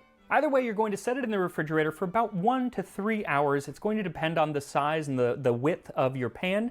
You'd want it to be starting to set where it's kind of thick, but not too thick because you want to be able to fit the fruit in. Now, if you're using canned peaches, you don't really have to do anything here, but if you are using fresh peaches, score a small X in the bottom and then set it into a pot of boiling water for about 30 to 45 seconds, and then take it out and immediately put it in ice water for 10 to 15 seconds. Now, the skins should just slough off very easily, but if they're not actually ripe, it's going to be a little bit harder. You can try doing it again, but even then, you may have to peel them by hand. But frankly, if you don't have ripe peaches, like I couldn't find ripe peaches, then maybe canned peaches is just the way to go. But if they are ripe, then heat some simple syrup on the stove, slice the peaches, and coat the slices in the simple syrup. Then turn off the stove and leave them to cool. Regardless of which peach you use, once the jelly is thickened, insert the peaches into the jelly in whatever style you like, and then return it to the refrigerator for at least 8 hours. Though, if you have a thick mold like this, fairly deep, it really is going to take closer to a full day to set. But that's plenty of time to like and subscribe, follow me on Twitter at TastingHistory1, and imagine yourself a Okay, I first-class have my passenger limits. I can't aboard do the that right RMS now. Titanic. Yes! I Now, love the this disparity part! between first, Yes. second, and third class passengers is pretty evident. What's less evident is the disparity within the first class, which is actually a lot more than it is between the other classes. See, the cost of a first class ticket could vary wildly, the cheapest being around £30 or $3,500 a damn. day, and the most Guys, switch to or a ticket on the Titanic. I might have to take this baby for a spin. expensive around £870 or close to $100,000 today. Knowing when what we I talk know about now, fuck it. first class, yes, some of those people are like first class passengers on an airplane, but then some of those people are more like people who own their own private jets. But even at the bottom of first class, your cabin is quite nice. Besides a bed, there was a horsehair sofa, dressing table, Could play Uno here, put up my gaming setup here, live stream from there. There's nothing to do else in this room. wardrobe, and a marble-topped washstand with basin. Now, while the entire ship was centrally heated, the first-class cabins included other personal electric heaters, and you had a little call button that you could call a steward in, really for anything, but you could ask them to bring a personal electric heater for your bed. When I worked on a cruise ship, we weren't even allowed to have hot plates. Times have changed. But at this low degree of first class, you were still missing something that we would consider pretty standard today, and that was your Titanic streams own will be bath. definitely top of the hotel streams. I want to go, next time I'm in LA, I want to go on that boat. The one that's in Long Beach, Queen Mary, is that what it's called? I want to go on it. I want to go on it. I want to be there, dude. I want to be there. I want to be on it. I don't know what I want to do on it, but I want to be on it. Okay, I want to fucking walk onto that boat. Or toilet. For that, you needed to upgrade to a suite. Now, at this level of wealth, it was assumed that you were traveling with help, and so you would have an adjoining room for your servants. They were also generally a little bit larger and had larger beds than the other cabins, but if you wanted real space, Oh my God, then you my had to mods can come splurge with on one of me. the 4 parlor suites. 2 large bedrooms, each with a walk-in dressing room, a private bathroom and lavatory, and a spacious sitting room where you could host small parties. These rooms featured plush sofas and chairs, a writing table, and a faux fireplace. What about your 2 of subs? them Well, I need someone to like write really like touching posts about me when the boat sinks and I die. So like you can't all come. even included a private 50-foot promenade deck, just in case you couldn't even be bothered to walk near other people. On the maiden voyage, one of the suites was occupied by the chairman of the White Star Line, J. Bruce Ismay, and the other by Mrs. Charlotte Cardezza, her son Thomas, and their 2 servants. And Mrs. Cardezza, sometimes written Cardoza, did not pack light, but rather packed like my mom going on a long weekend. She had 14 steamer trunks, 3 suitcases, 3 large crates of baggage, and a medicine chest. But most first-class passengers had people to do their unpacking for them, and so they could enjoy the amenities Titanic had to offer. You could head up to the boat deck for an open-air promenade with views to the side of the ship as well as toward the bow. Walk around to the starboard side of the boat deck, and you'd find the gymnasium with state-of-the-art equipment like the electric horse, shit. the electric camel, Oh my God, a the rowing electric machine, horse. and Wait, what the fuck is the difference between the electric horse and the electric camel? mechanical bicycles. For something a bit more aerobic, you could spend 2 shillings to play a game Is he naked? Oh, he is. Bro, they really fucking gay artists put a little bulge in there, bro. of squash on the indoor squash court, or swim a few laps in the saltwater swimming bath open to women before lunch and men afterward. This amenity was part of the Turkish bath complex, the precursor to today's spa. For 4 shillings, you could be pampered in a set of rooms designed to evoke a Turkish hammam. It evoked, in the words of the White Star Line, something of the grandeur of the mysterious East. Can't imagine seeing that on a marketing pamphlet today. You could also have a shave at the barbershop or enjoy a cigar in the first-class smoking room, as long as you're a man, that is. The ladies preferred to lax in the reading and writing room, decorated in the Georgian style with silk-upholstered settees, or else in the first-class lounge with high ceilings modeled after the Where palace do we put the non-binary? of Versailles, and was primarily used for playing cards, reading, and enjoying a bit of coffee and tea. But as nice as these activities were, they were merely diversions between what took up most of your Look, any non-binaries, I'd sneak you into the cigar lounge with me. time and that was eating No, I haven't meals. been to Georgia, but I want If to you go were an there early someday. riser, you'd likely start eating in your room, where the steward would bring you fresh fruit, warm scones and deck. jam, and coffee and tea. And then you would dress for second breakfast. Yes, like hobbits, at 8 a.m., the first-class passengers would be called to breakfast by the bugle player. Breakfast included omelets, baked apples, steak and mutton chops to order, vegetable stew, What about the and gays? Dude, what do you think the male-only cigar lounge is for? different smoked fish, and a selection of carbs, which included Quaker Oats. Likely enjoyed by first-class passenger Walter Donald Douglas, who was the director of the Quaker Oats Company. Now, while there were many places for the first class to eat, this version of breakfast would have been taken in the first-class dining saloon, which could seat up to 554 passengers. Its white-paneled walls stretched the entire width of the ship, and its portholes were elegantly concealed by leaded glass windows. Wow. Now, on Sunday, April 14th, breakfast had to be cleared away for the 10:30 Anglican church service led Of by course. Captain Smith himself, after which everything had to be put back for lunch at 1 p.m. Now, after lunch, yes, you could do some exercise at the gymnasium or the promenade deck, but if I had my druthers, I'd head to the trendy Café Parisien on B deck, where many of the Ooh, yeah, I'm younger going here. passengers gathered. Though I don't think I'd be considered a younger passenger at this point, which is kind of depressing. Other options were the Palm Court or Veranda Cafe, matching rooms on Not either my- side not of my the ship. 30-year-old They ass hanging included out in that potted cafe. palms and ivy-covered walls to mirror the dining room of London's Savoy Hotel. As the boat is going down, Twitter is like, nah, it's good that he fucking went down, dude. He was hanging out at that cafe. Now, all of these different places to eat really illustrates one of the main differences between the first Now and your second, and 30-year-old especially ass ordering the from third the kids' class, menu. because second and third class had Look, their dude, it's a dining good saloon, deal. and that was the only place they had to eat. First class had lots of options for all of their meals, especially for dinner. And leading up to this largest meal of the day, you would head back to your cabin to dress to the nines, as they say. Men wore Wow. white tie, and first-class passenger Elmer Taylor recalled dinner gave women passengers an opportunity to get out their latest Parisian gowns, their most brilliant jewels. It was a brilliant assembly. Contentment and happiness prevailed. Wow. Once dressed, you could take the first-class elevators down, or more conspicuously, descend the grand staircase onto D-deck and head to the reception room to gather for dinner. This was a time to listen to Wagner and Offenbach, played by the five-piece orchestra led by Wallace Hartley. And you could This order a ship is cocktail bloody to warm brilliant. up your stomach for the 10 or 11-course onslaught is. you are about to enjoy. Most of this meal was served by stewards carrying around silver platters, offering diners something from each dish along with an accompanying wine. They would start with oysters and hors d'oeuvres, Ooh. then a choice of consommé Olga or cream of barley soup, before moving I don't know on. what the hell a consomme Olga is, but I used to have a teacher named Olga, and then I had a sheep named Olga, and then I went to her in the third grade. I said, I have a sheep named Olga, just like you, and then she didn't like it. She didn't like it at all. On She to poached salmon did with mousseline sauce. fuck with me then after filet that. mignon and chicken lyonnaise, then lamb, roast duckling, and sirloin of beef with chateau potatoes. A course of punch romaine to cleanse the palate before enjoying roast squab, asparagus, and pâté foie gras, and then a dessert of French ice cream, Waldorf God pudding, damn. eclairs, I'm gonna be or, of rubbing my course, belly. peaches and chartreuse jelly. Then I'm there gonna be would rubbing a that. course of nuts, cheese, Rub, and rub. coffee before the men headed off to enjoy a cigar and brandy in the smoke room. Some of the ladies would withdraw to the reading room, but in practice it seems that most of the ladies stayed at the table to chat in the saloon. Though according to some sources, many of the Titanic's most elite enjoyed that final meal in the a la carte restaurant. Bro, you think they Sometimes- would have asked me to leave one of these if I'm like at the table? I'm like, ooh, time to dig in. Nom nom nom.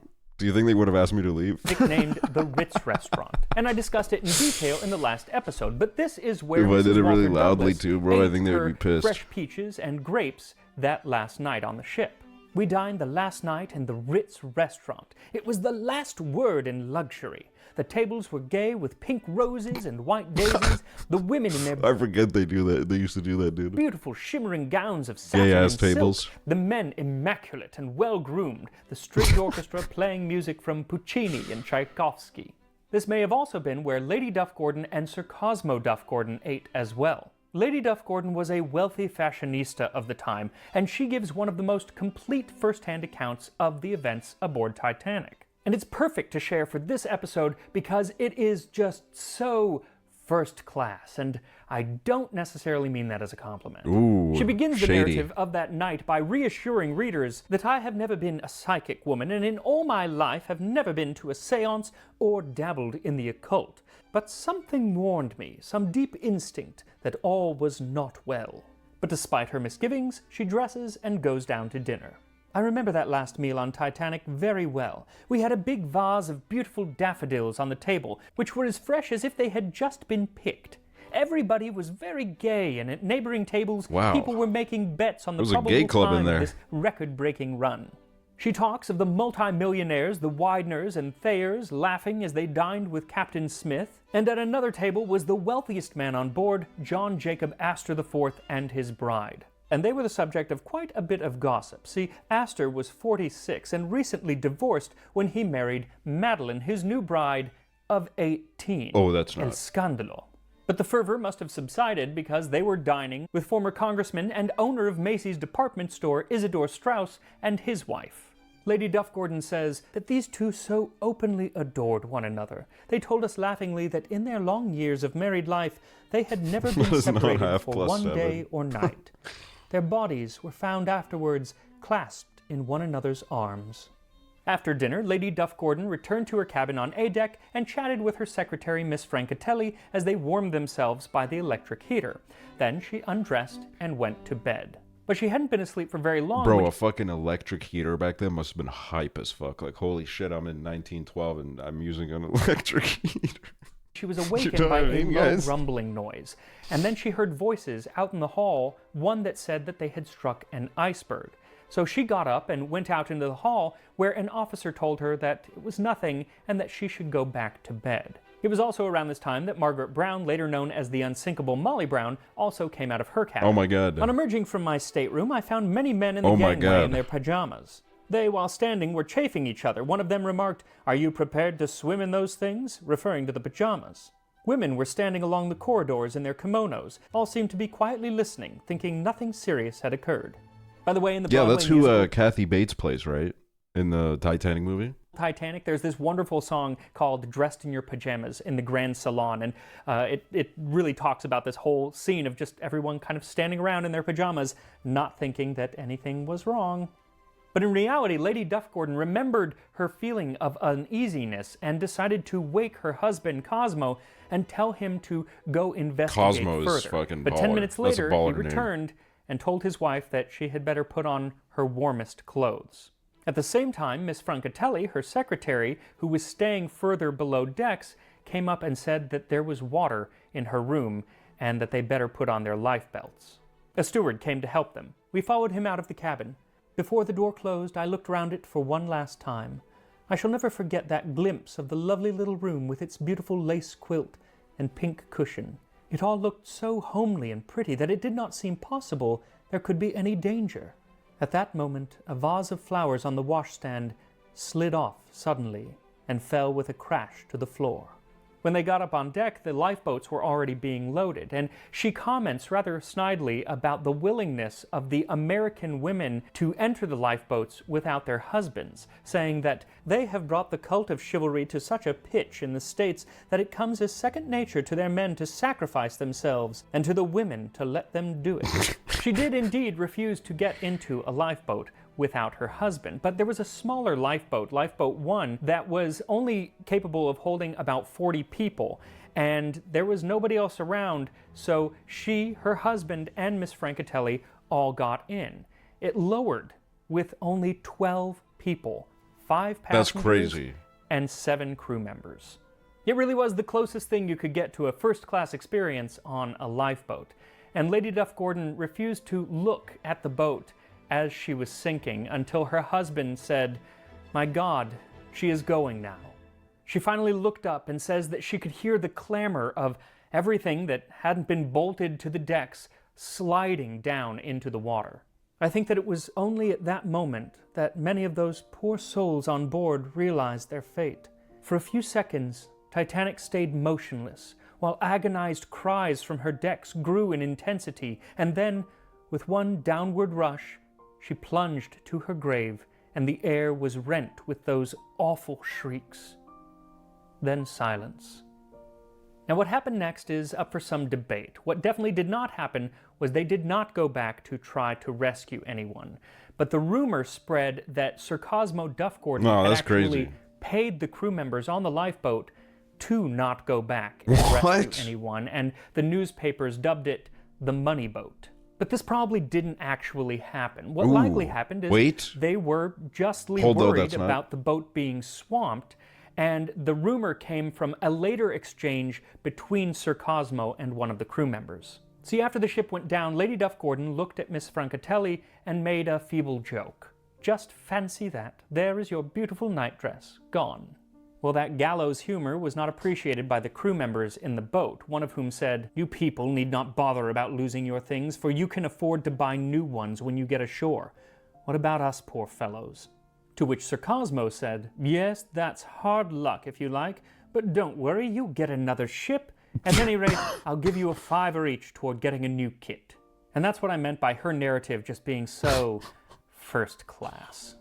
And whether it was their wealth or position in society, or merely their position on the ship being closer to the lifeboats, the first class fared far better than anyone else on the ship. About 60% of them survived. Yep. And some of those survivors carried their menus with them in their coat pockets, so that today we can get a glimpse into those last happy moments aboard Titanic where they enjoyed food such as peaches in chartreuse jelly.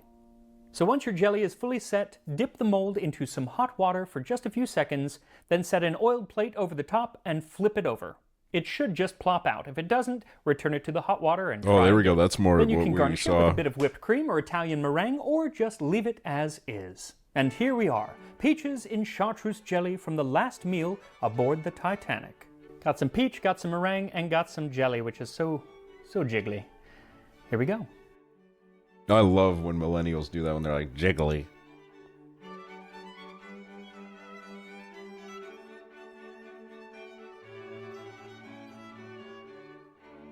The texture. I don't like jelly, like Jell-O. So that's the first thing. I don't like the texture. But I kind of knew that going in.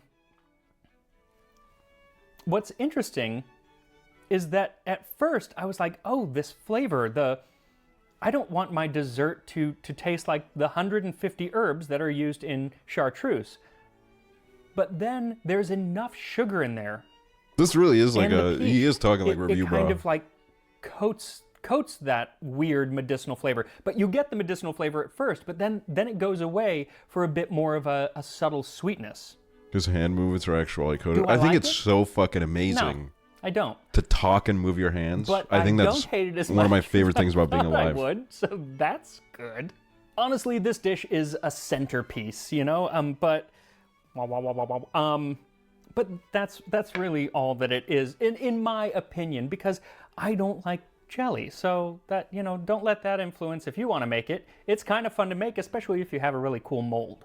So as we wind You know down what I think about Titanic jelly? month, Every time I eat it, I'm like, this must have been crazy when it first dropped. Like, if I lived my whole life without knowing that this could be done, and then it's in front of me and I eat it, I'm like, this is the most insane shit that I think I've ever put in my mouth. But then it's like, you know, now I eat it, I'm kind of like, I don't know what the fuck I'm doing. just wanted to thank you all. These videos have Like, done it's very well, alright. and I was worried that an entire month of Titanic was going to be too much for people, but it wasn't. People really, really loved it, and Horse lots hooves of new can do this. subscribers. Dude, when I was in LA in 2019, I was around a lot of vegans, and they kept telling me, beaver anus. Gelatin is made with beaver anus. And I was like, I don't give a fuck. I'm going to fucking keep eating. I hope you stick with me for future episodes, not on Titanic, because we do other interesting things here on the channel. We love you. Also, I finally finished my Titanic Lego, except that I am missing a flag that I'm pretty sure that the cat ate. Beaver anus. Aw, kitty. What's up with fucking orange cats, dude? What's up with them? You know what I mean? Like, what's their deal?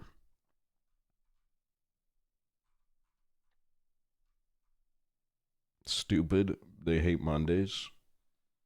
I love my orange cat. I have an orange cat.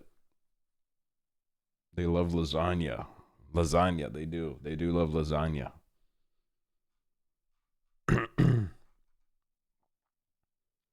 My orange 15-year-old cat ate a whole stick of butter last week. That's crazy. My orange cat regularly breaks my things, but he's still chill. Well, now I kind of want to do...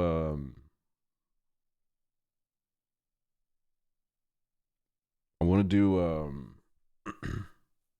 my orange cat jumps on my shoulder like a parrot. Oh, that's amazing. I love when cats do that. Kind of want to play the Roblox Titanic. I don't know. I'm in a Titanic mood, even though like that's not really the best representation of the Titanic. But like we could, you know, we could experience it, man. It's the Titanic. I don't even know if I'm logged into Roblox on this computer. Oh, I am. Oh fuck! I haven't canceled my Builders Club. Oh my god! I have so many Robux. Oh my fucking god.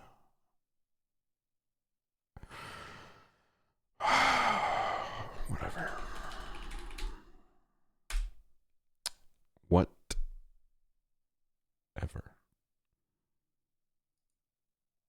Can you share some? No. No, I cannot. Have you heard about the Titanic musical about Celine Dion called Titanic? No. But I did see that Idina Menzel musical where she was bouncing off a tree and then the tree starts singing at her. Anybody know what I'm talking about?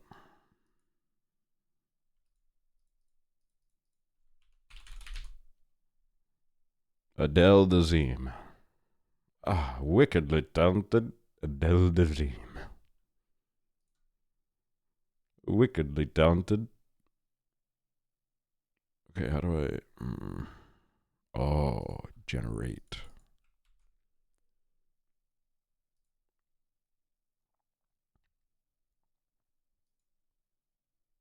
Is this the musical you're talking about? Okay.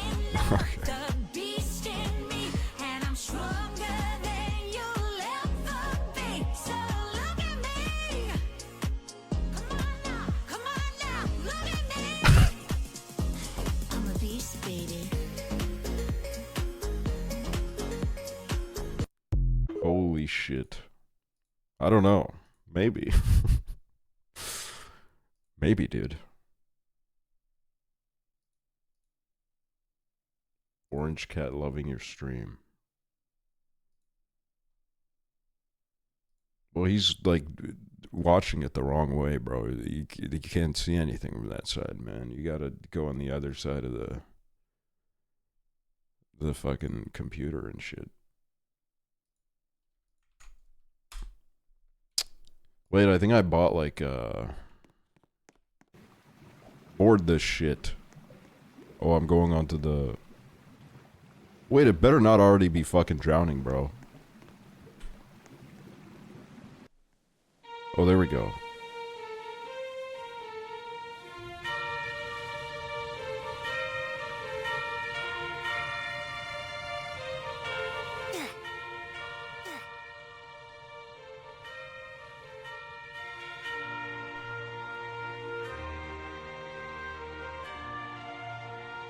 Let's check out some of the... I don't know if they got the dining rooms, but like, let's find it.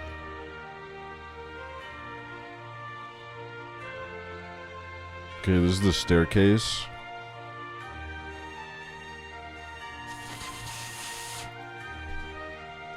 Sorry, I gotta blow into my right click so that it works. I don't know what's up with that.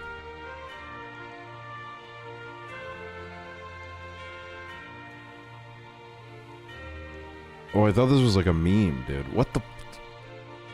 Man, I always forget y'all have some fucking weird shit. Why are you so fast? I don't know. I guess I paid for this in like 2017.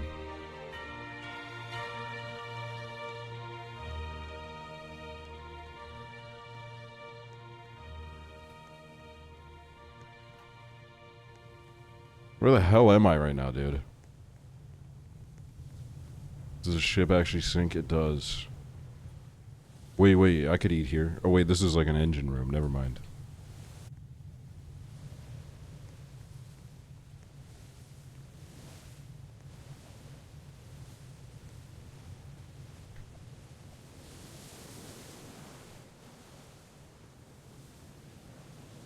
Well, we're not really moving.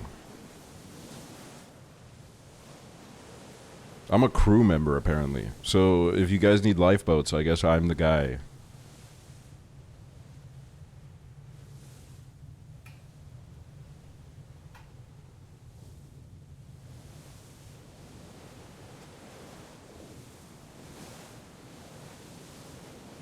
This is where they did the fucking awesome scene. Near, far, wherever you are. Oh.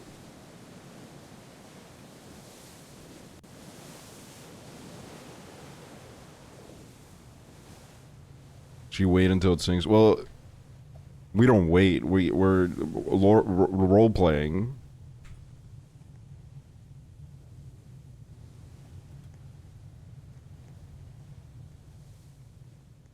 Like here, I go in here. Oh, this is the staircase with this statue. Of course.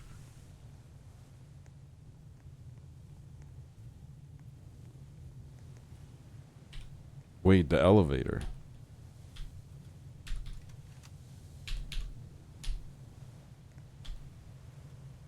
Oh my god.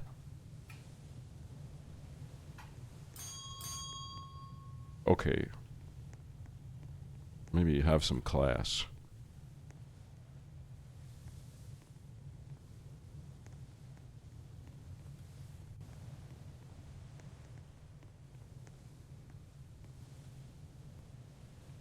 I think I'm able to set these lifeboats up somehow. But like, I guess I shouldn't do that right now. There's no reason to. Uh-oh. Iceberg right ahead! Oh, fuck. Oh, fuck.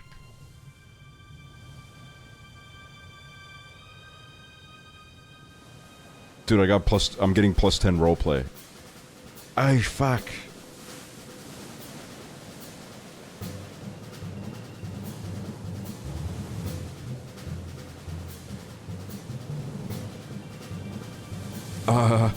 Guys? Oh, they got rid of my fucking shirt. Oh.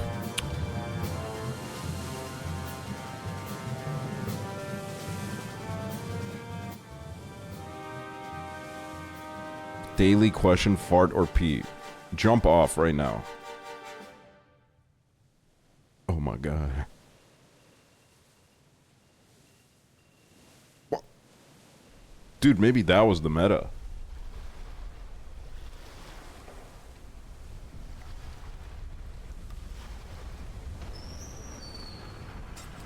Oh, hell no.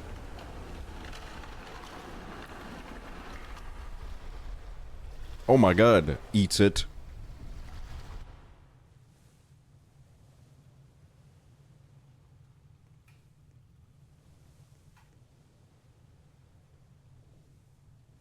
What is this? What do I have here? Oh.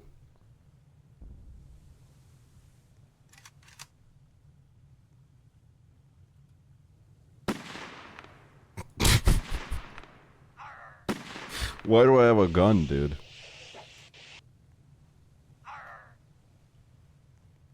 Click / tap on cabin doors and E-deck to deliver life jackets. Oh, fuck. I don't got any of that on me.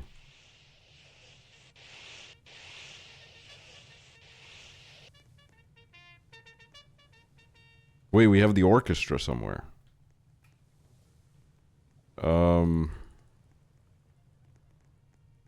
Okay, bad news, guys. As the only crew member, I don't know how to set up the lifeboat. That's not good. I don't know how to do this. This is a bit problematic.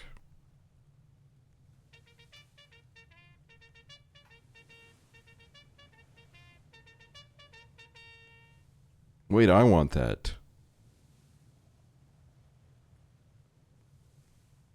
What is this?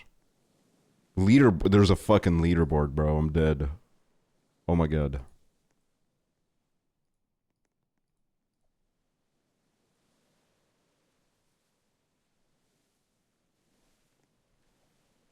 Well, guys, you can't all get into this boat. Oh, the chef is down there.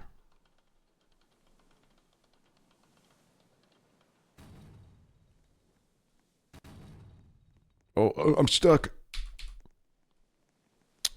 Let me get a update on the boat. I mean, it looks fine right now. Huh. Oh my god.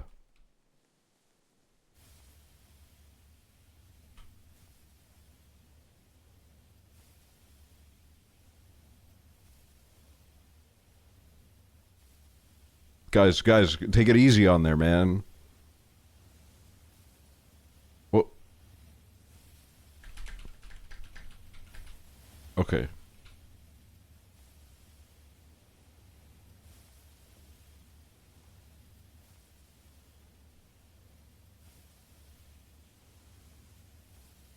Is this doing anything? It's spinning. Maybe I gotta do it on this side.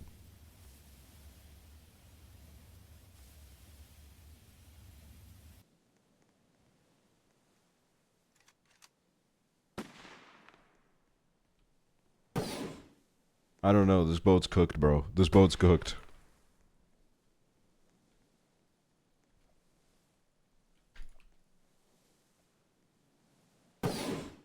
What the fuck is that, dude? What is that?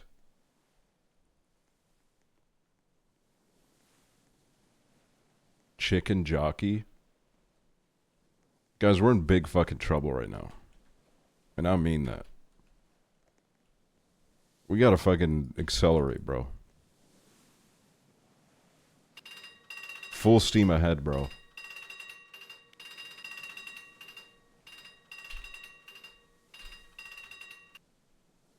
Well, let's just like turn right. It's not even sinking. No. I shouldn't even be in here. I'm just a lowly crew member.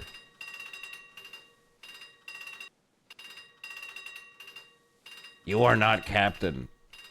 Nerd alert.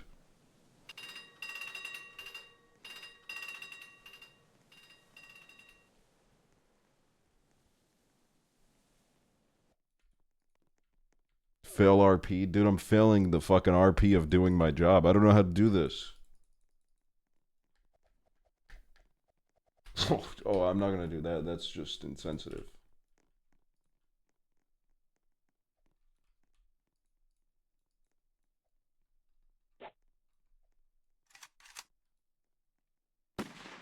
Dude, put that gun down. Wait, what's that room do? Wait, what is that? Oh. Oh, that's the Morse code. How do we do this? Wait, what is it? What can I get from here? Oh. These are captain-only orders. They determine lifeboat's boarding status. Dude, the captain's fucking letting us down, bro. The captain's not doing shit.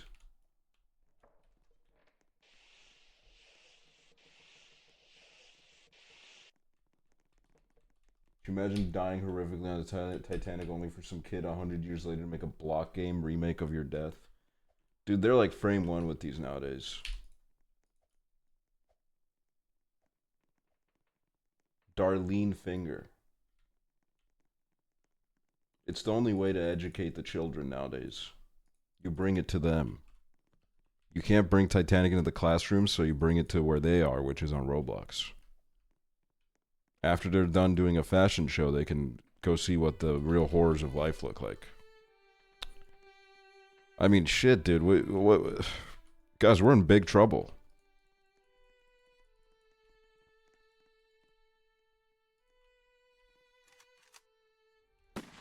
There's a demon on the boat.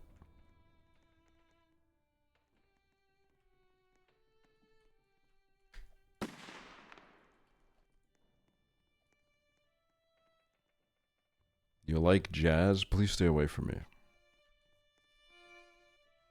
Oh, fuck, dude. That's not good.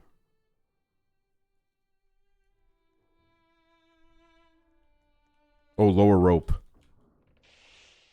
Get that shit down, dude. Oh my god, it's happening, bro. We're getting the boat down.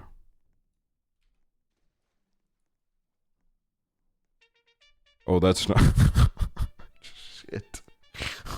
Fuck. Look, everybody hold on, okay? Hold on, dude. Oh, shit.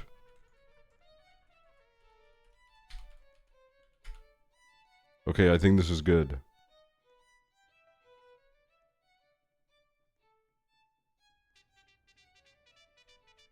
There we go. It's...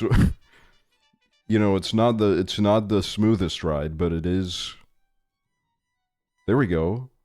Are you free now? Okay, well that lifeboat did have like 2 people in it. Oh my god, oh my god, oh my god, oh my god, oh my god, oh my god. I'm setting it up, I'm setting it up. Everybody get on. Everybody get on. I'm fucking saving you. Everybody get on the boat.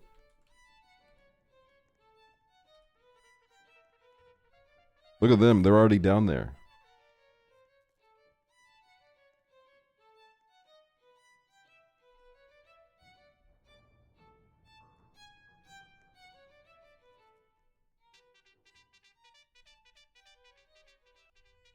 No, no, if I do this side first, then they have like a... They launch into the water like a rocket.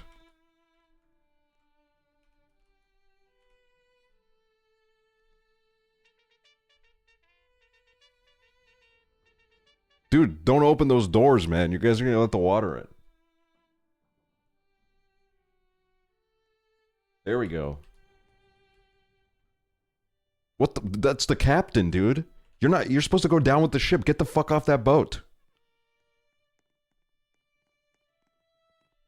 Get the fuck off that boat, dude. That's it. We're shooting the captain. You will not be saved. Oh, I missed. Goodbye, tungsten talons. Does anybody... Get on that boat, guys. Get on there, dude. You too, demon. Come on. Get off the damn boat.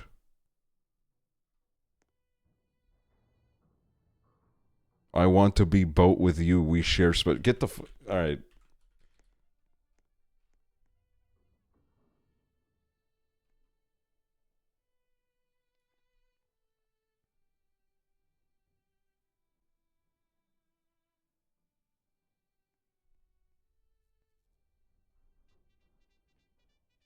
Where are all these people, dude? There's all these people. They can't all be on the boats already.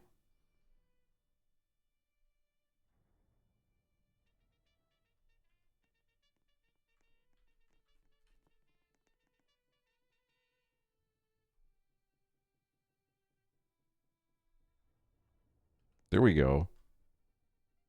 Guys, you need to be like sailing out of here, man.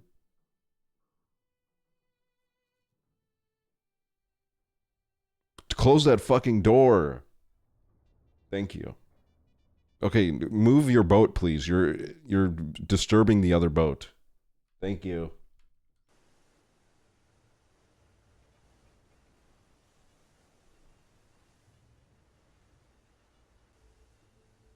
I'll go down with the captain. Dude, the captain was on one of the first lifeboats out of here. So-called fucking sacrifice. Disgusting.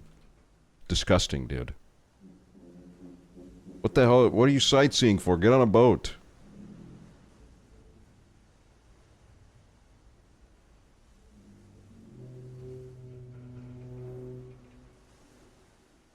There's nobody even on this boat. We're lowering an empty boat right now.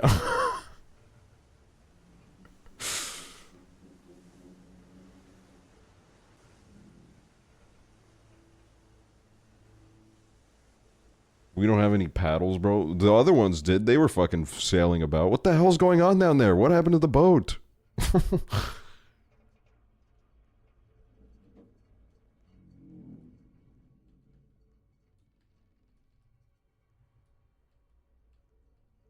Oh, shit, dude. Oh, fuck.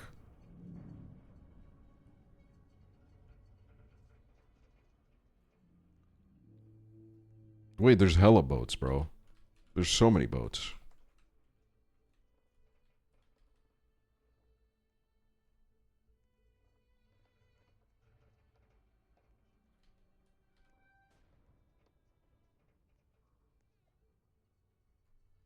There we go. The demons get. Oh, the demon. What the fuck is.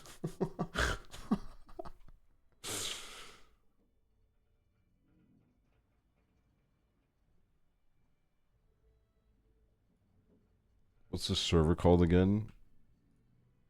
I wish I could play, but it says I'm not authorized to play. What does that mean? I got banned from this game? What the fuck did you do?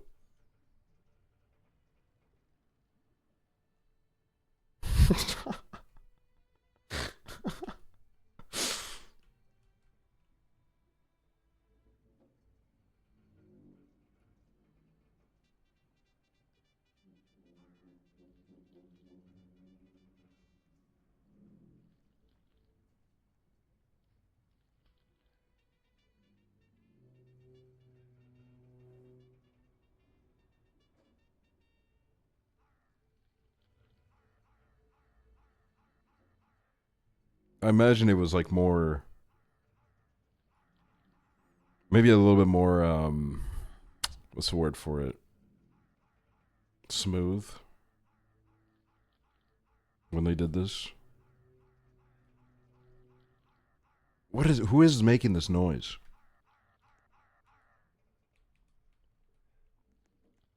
What the hell are you guys doing over here? Get on a boat.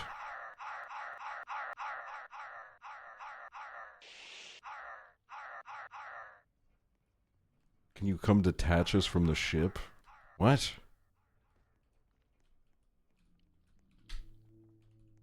Oh, sorry, I keep... Fuck.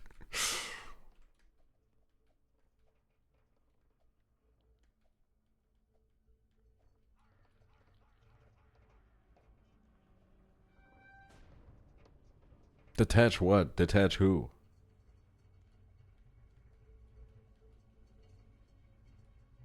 Oh.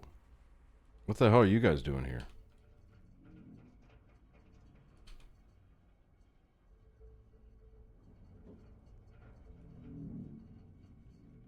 I won't lie, man. I think you guys are cooked. You're over, man.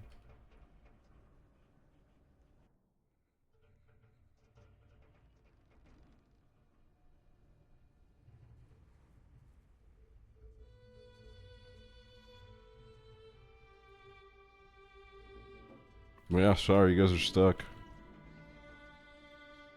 When is Magic Mike night? Again, you gotta ask Nick. Nick is the guy to go to for that. I got as little info on it as you guys.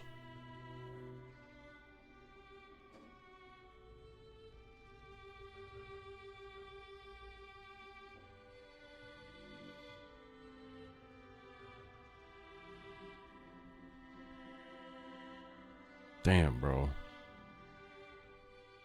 Uh-oh.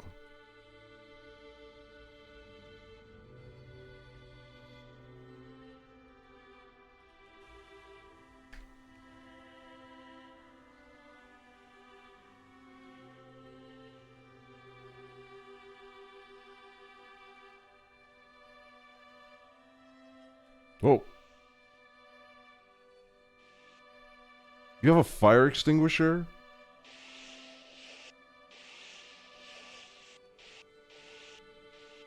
I can't believe they took away my shirt. Now I'm gonna have to find a new shirt.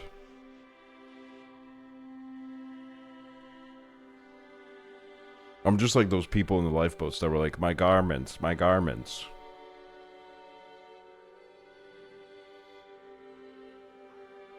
Why are you still on the boat? Because unlike the captain of this ship, I go down with this lady. Oh my god.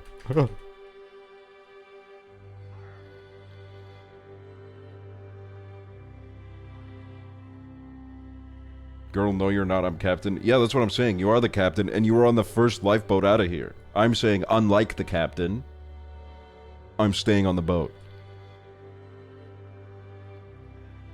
Disgusting. Disgusting. Titanic uses he, they. Amazing. Amazing. Like that motherfucker who crashed the cruise. Yeah, the fucking Costa Concordia captain that just like got out of there immediately. That's crazy, bro.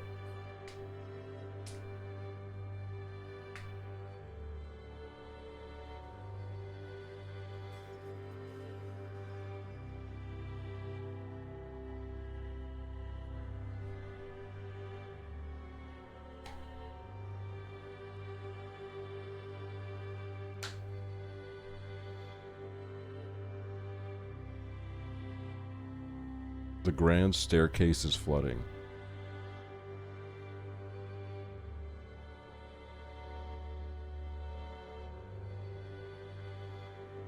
Uh-oh. I'm going on this side.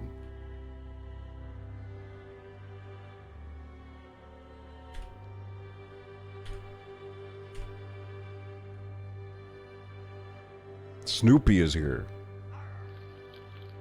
Aphex Twin Snoopy.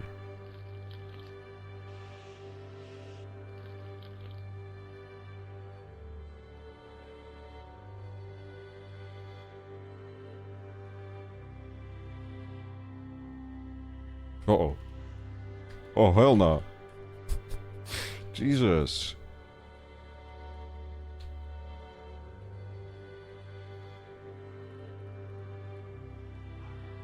Oh my god, Snoopy!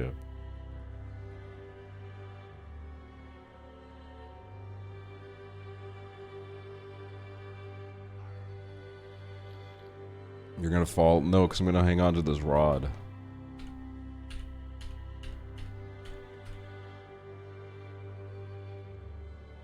Why is Snoopy inside of the boat, bro? The fuck is that about?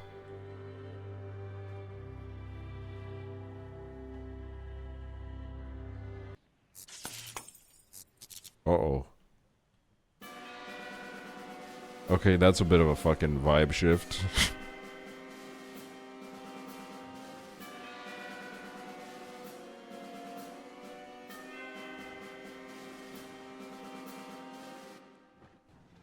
Uh-oh. Oh, hell no!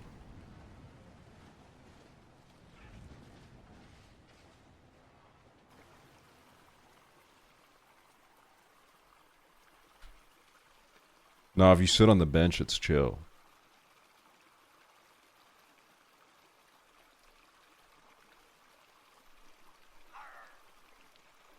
I'm stuck on here with a fucking pirate. What is that shirt?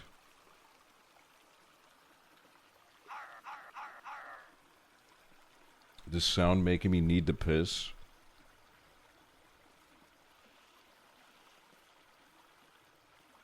The music died. I do. The sound is very present now.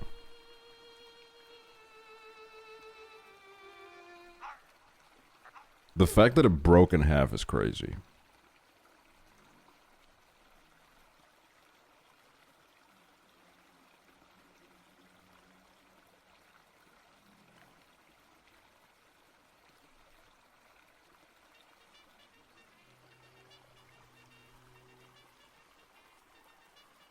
I feel like that just shouldn't happen.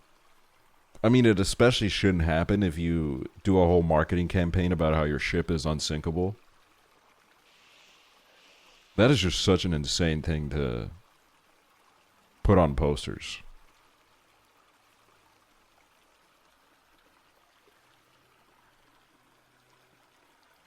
Wasn't it a thing that people didn't believe survivors when they said the boat broke in half? Honestly, I don't know if I'd believe them either. I'd be like, I respect it, but like, that sounds crazy.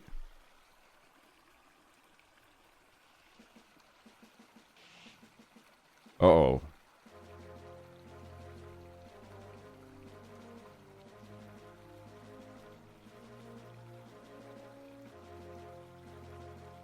We got someone breakdancing here. You just sitting? Alright, boats. We need a boat. We need a boat to fucking save us, dude. That's an empty boat. Uh-oh.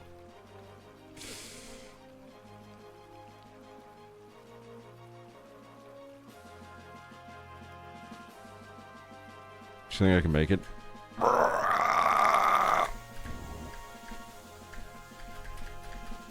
Holy fucking shit, most realistic part of this game.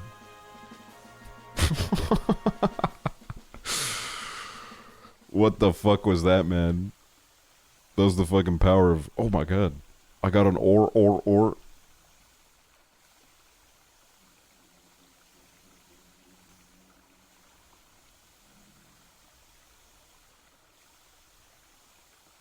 Get on here, Snoopy. Everybody, get on.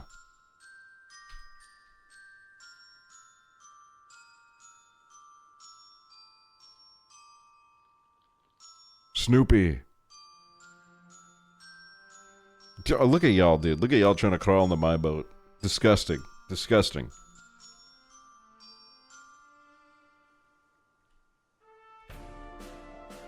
Oh, it's restarting, bro. 12-hour stream where we just do this over and over again. New blocks times.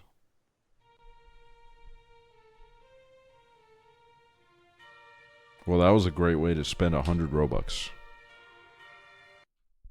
Now we did, you know, we did remembrance and stuff.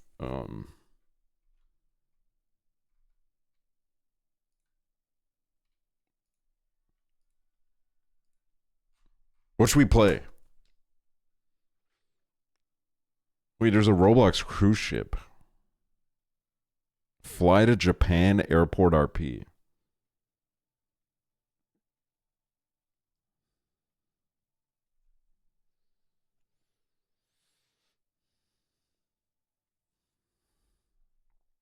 Now let's watch the JonTron Titanic video.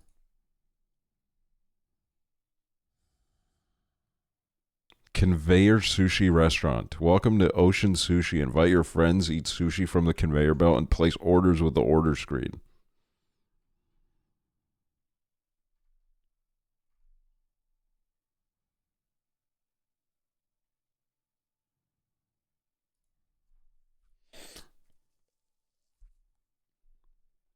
You can shoplift on Roblox cruise ship.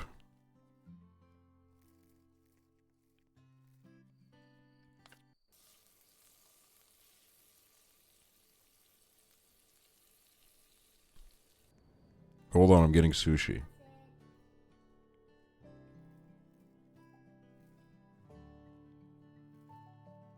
What was that? Dances. Beat step.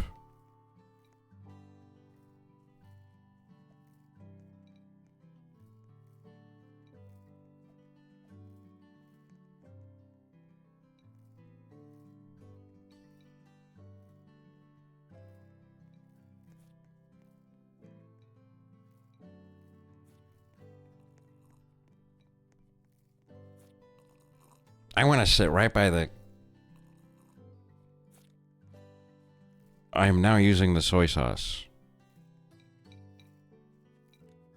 You are now using the wasabi. How do I order, bro?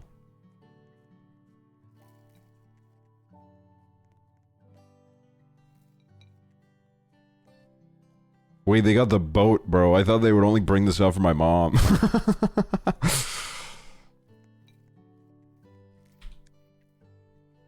Alright, what do they got here? Ooh. Ooh. I don't want the tuna.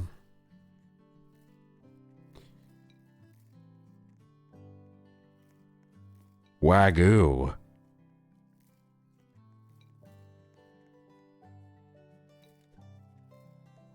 Oh, fuck, I accidentally got the tuna, bro. I gotta get the fucking premium menu to get Wagyu. I can't even get Wagyu for free in this fucking game. Come on, man. What is that?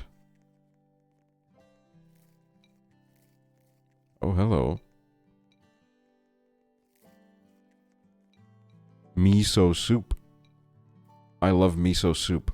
Bring that over here. What the? They took all the miso soup.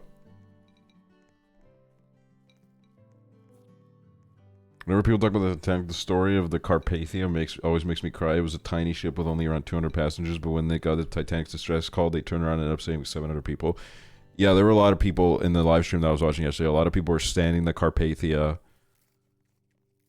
And then the Baltic showed up, and people were like, oh my god, Baltic reference. And then, it was like the Californian that everybody hated. Everybody got really mad in the chat when the Californian showed up.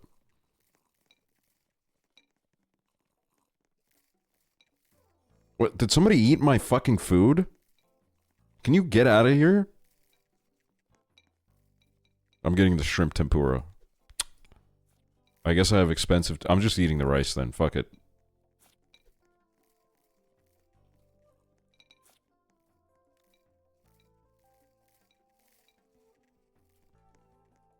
Yum. Mmm. Oh, what is this? It looks delightful. Not allowed to eat from this player's plate. Why are you putting your food down on my table? You want me to look at it? Can I get a bite, girl? Get out of here. Put on a shirt and get out of here. Fucking pervert. Disgusting. You make me sick.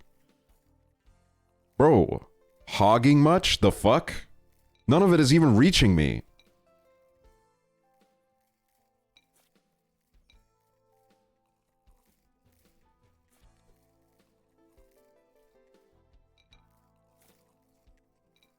There's not even any room to put any more food down.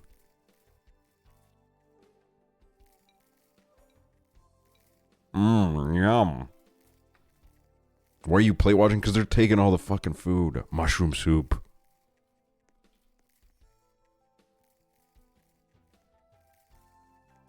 Fuck, don't have anywhere to put this. I can eat the bear pancake. Oh, yes. Let me get a strawberry. Mmm, yum.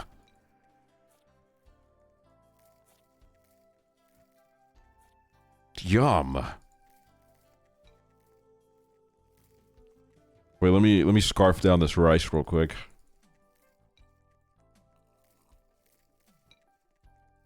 What the hell?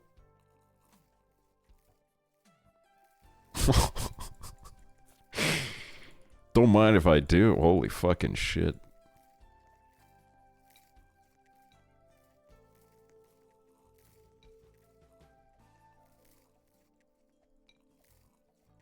A little bit of salad.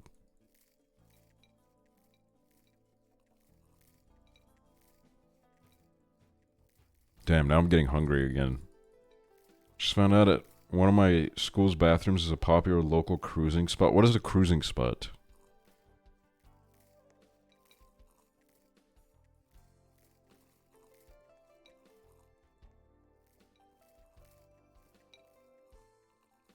My god. Sex?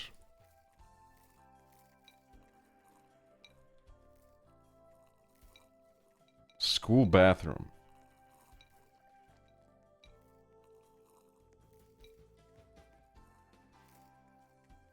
So the cruise jokes I've made to you over the years just flew above your head. I thought you were talking about like Northern Line cruises. Because he goes cruising.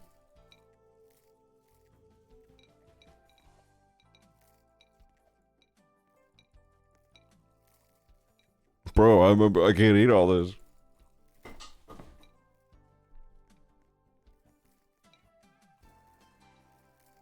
Look, guys.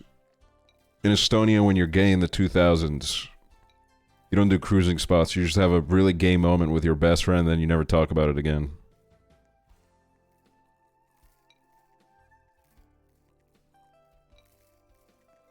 Oh, crab leg. Mmm, yum.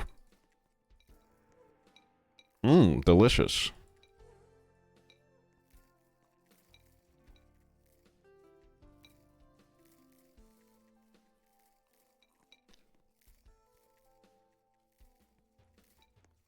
I got really angry today. Cause, one of the guys in my life that I had a gay experience for the first time, we were very young. But that's not the problem. The problem is that he went to my mom later in our life and said, "Can I borrow his Xbox?" And my mom was just like, "Yeah, sure." Gave him my Xbox.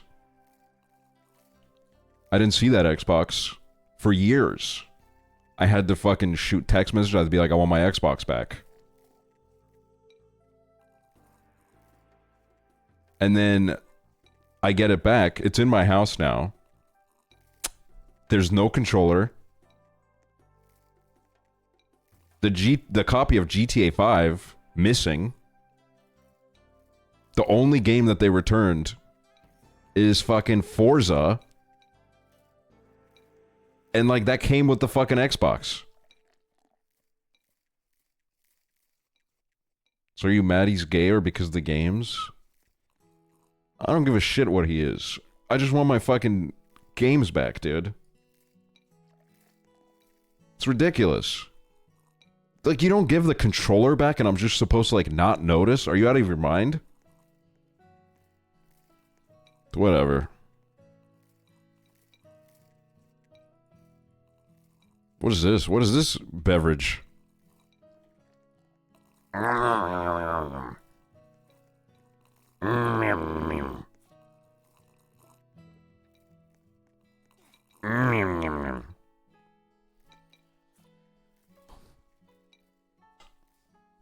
Without going too in depth about it, though, I do think about that guy because, like, that guy was like I don't know. He's like, I'll say this much, okay? When I first read about like all the stuff that the Beatles used to do together, it didn't faze me at all, and that was because of that guy. That guy had like friend groups. That guy had like friend groups with the dynamics of the Beatles, and everybody just did it. And nobody thought about it. Nobody thought about how, like, this is kind of gay. Next week, they'd, like, see a gay person on the street and they'd be like, oh, that's fucking disgusting, man. That's so fucking gross. But it's like, what the hell was that about? What the fuck was going on there?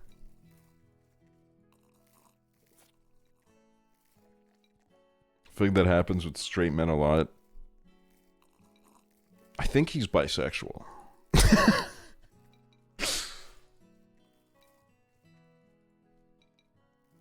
It's insane that culture in young men has not changed at all. I don't know what they're doing nowadays. This was, you know, shit, man. This was like 2011, 2012 type shit.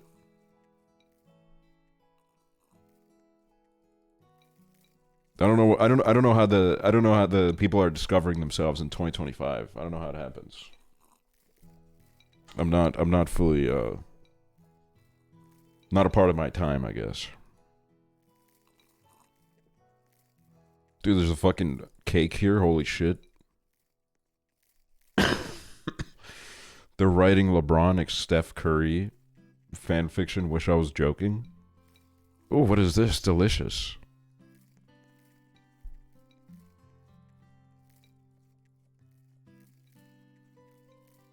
One of my favorite VODs is you going through your Facebook during that time.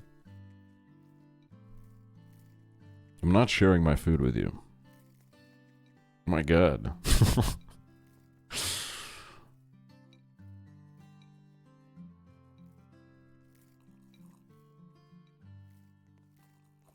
The guy in my class reminded me of a gay barm. Oh, gay bar. But I'm busy or he's been busy. I'm not gay, but I want to have fun with him, but I don't want him to think I'm tagging along because I'm gay. You should probably, like, add that in as, like, a disclaimer. Like, I'm just... I'm looking for somewhere to hang out. I just want to spend time with someone.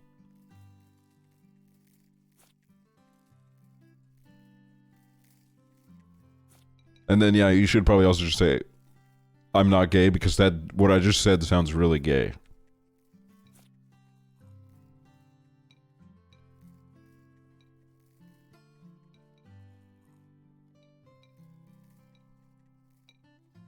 I don't know, man. Like growing up in this, like, in the environment that I grew up in, there was so much like on the down low gay shit happening. And I just like, you know, I think about it sometimes because I've made peace with what I am. And that's, you know, sometimes I'm a little bit bisexual. It happens. But like a lot of those guys, they're now like car mechanics, you know? They have like, I don't know, they've like very doubled into the anti-gay lifestyle. And I'm like, do they ever think about it? Or have they just like removed it from their existence? From their perception, their consciousness. I think about that a lot. What the who the fuck is this, dude? Get off, bro.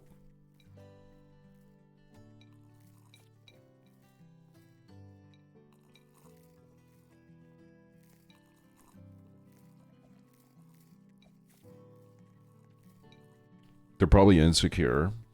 I don't even know if they're insecure. Like, my theory is that they don't even acknowledge that that part of them exists, even though it's... Because, I mean, that's really what it was with me, too. You know, I watched Moonlight, and then I was like, oh, fuck. All right, I get it now. I watched Moonlight, and I was like, okay, wait. I see what that was about now. But, like, before then, like, I honestly, like, I would remember sometimes I'd be like, oh, yeah, man, that was kind of gay when we did all that gay shit. But, like, it wasn't, like, gay. It wasn't, like, in a gay way. It was just, like, we were bored. We were bored. There was, like, nothing to do.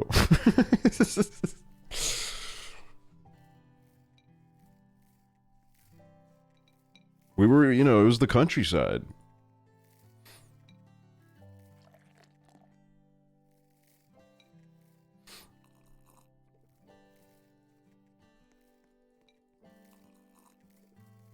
But then it's like, you know, I'm glad I had my realization, you know, when I was like a teenager.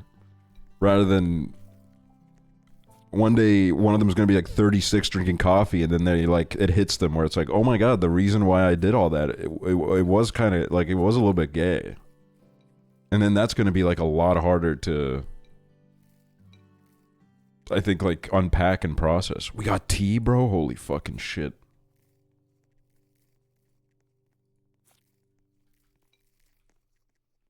I'm full. I'm getting out of here. What? Holy fucking shit.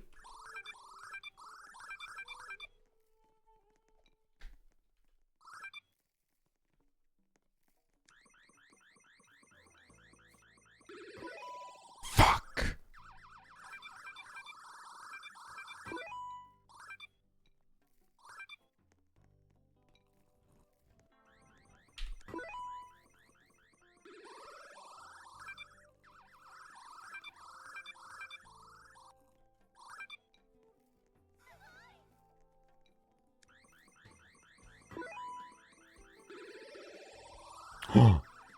Oh my God, what the fuck is that? Is that a hedgehog?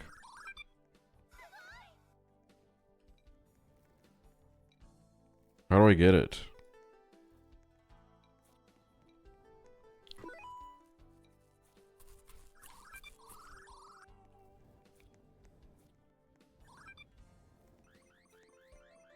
Oh, this is a private dining for 150 Robux, dude? I don't know about that.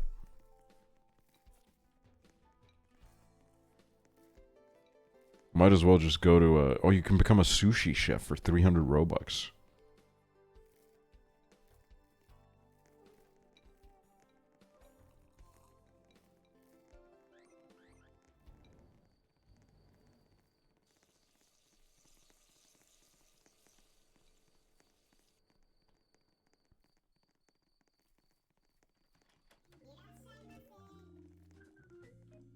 Drinks. Holy fucking shit, I can pay with sushi, man? Wow.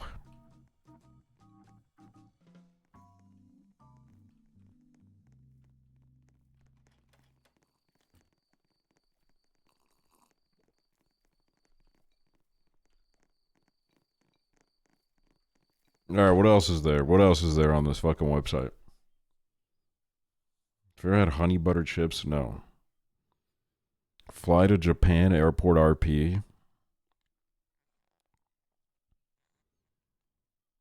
100-player musical chairs.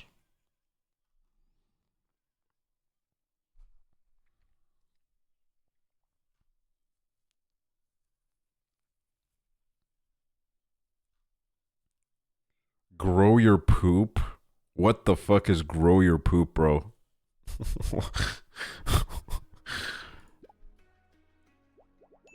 Oh my God, I'm growing my poop.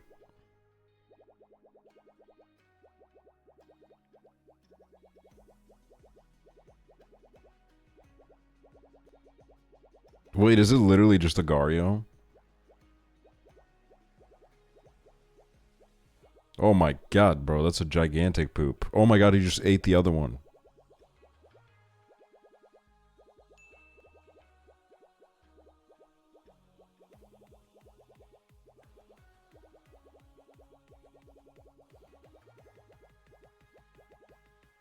I just personally don't like that it's poop. This is where I draw the line.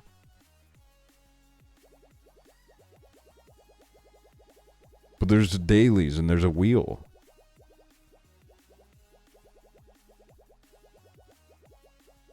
I'm gonna eat you. Oh my god, I just ate my friend Nick. I vored him.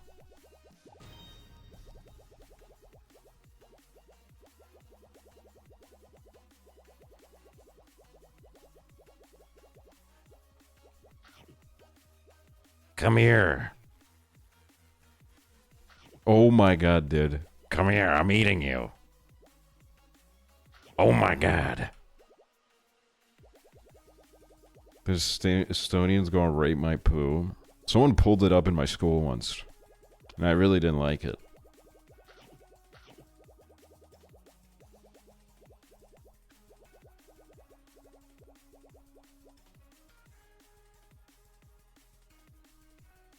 What?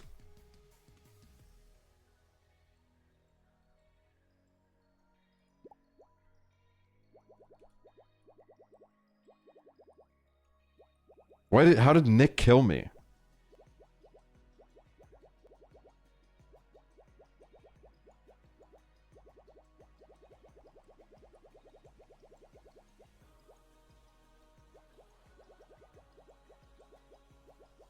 There's fucking music in the background. Uh-oh.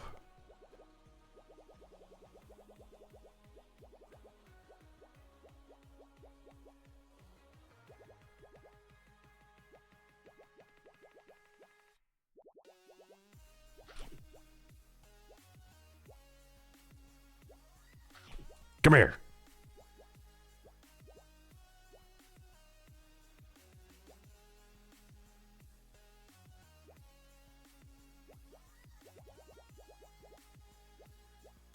Uh-oh.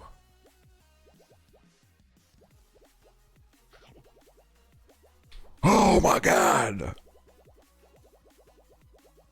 Yeah, see what I mean? It's not like disgusting poop. Come here, Nick. Don't be scared of me.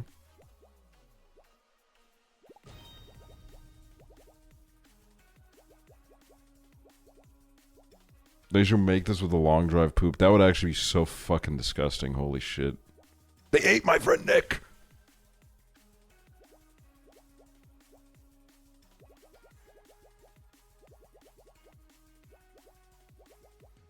Claim your gifts.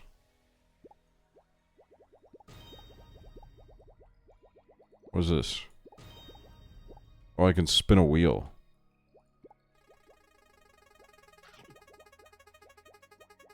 Dude, faster, man. I can't see what's going on. Just, dude. How am I supposed to die if I'm the biggest one?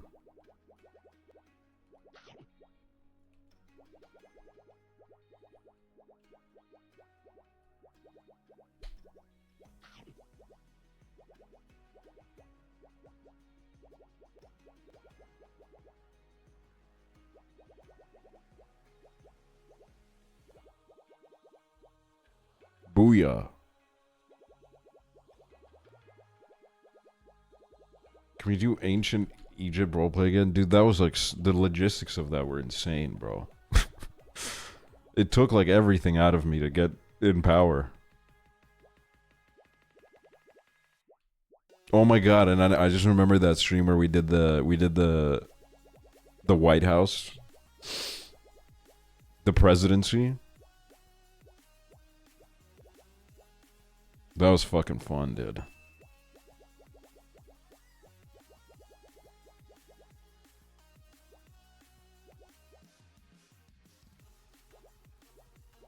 We We need more RP. I need more Dale and Dawson lobbies. I love RPing in there.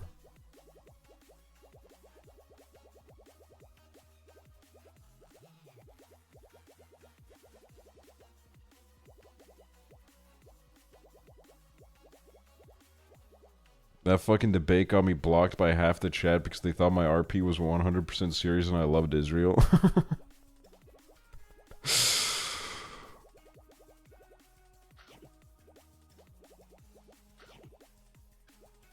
Guys, if anyone still has Cursed Gamer Child blocked, you can unblock them. They're not a Zionist. I can vouch for that.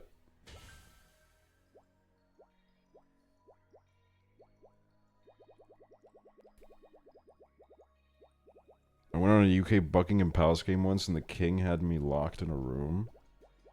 So they chased me with a sword. What the fuck goes on this game, dude? Why am I still on this? Wait, I got a gift to claim.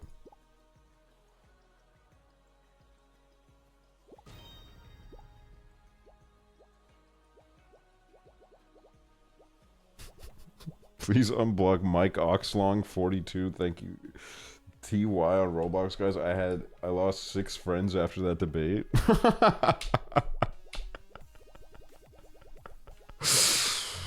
That's crazy. He. Cherry case, thank you.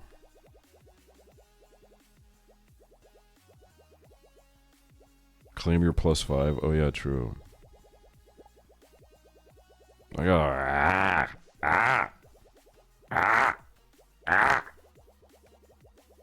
I'm gonna eat this motherfucker. Uh-oh. Can you go to hospital roleplay? I don't know why I said that like that. It's one Chibley did like 3 years ago and it was so good.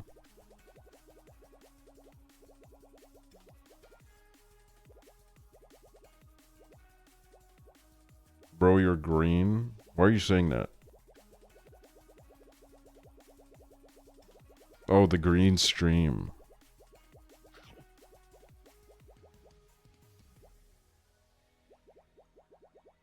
I'm a Roblox dev and you playing these games is making me so mad. What the fuck? It made me mad too, bro. This game sucks.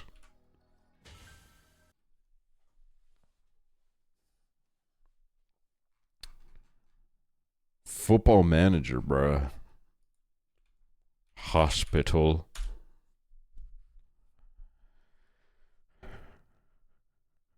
Is this it? Maple Hospital?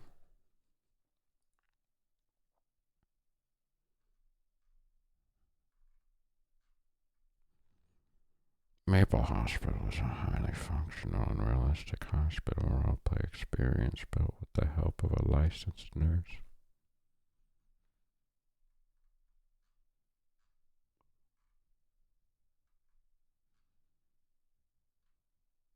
How do I...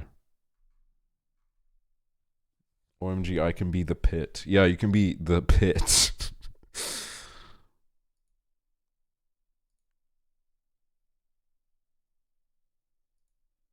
Oh, it's free, bruh. Hello, hello.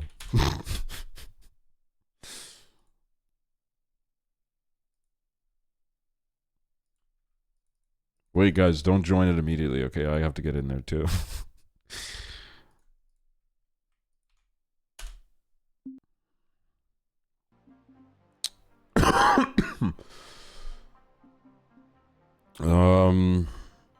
Level 20 surgeon, supervisor promoted by director, security. You can be security, bro. I'm gonna be a nurse, man.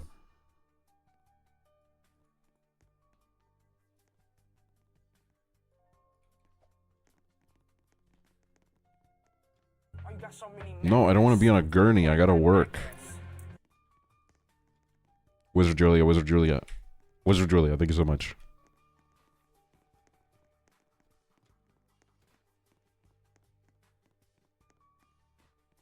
Alright. How do I do my job?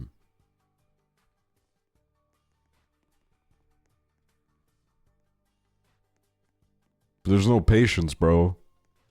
This is not like the pit at all. Everything's really chill. I can fucking lay down and take a nap.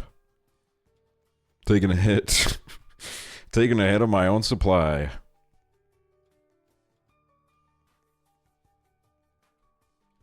Well, you can deliver babies on this game? Okay, there's a waiting room. Anybody?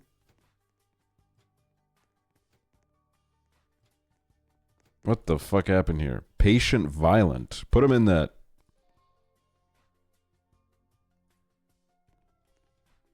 We're...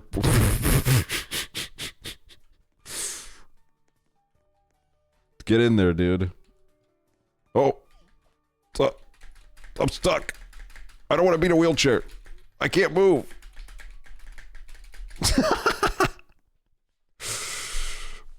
There we go. Thank you.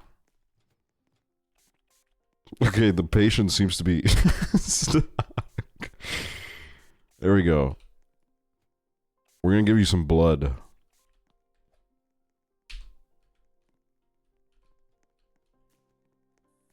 We're gonna get your readings. Oh, what do we got there? Ooh, 87 HR. We're looking at my name's too big, I can't see. 20 RR.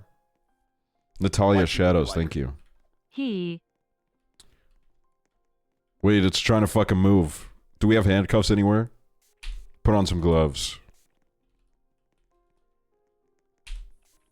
Alright, we're gonna need to... Oh, I'm taking my own blood pressure. Fuck. Oh, is that good?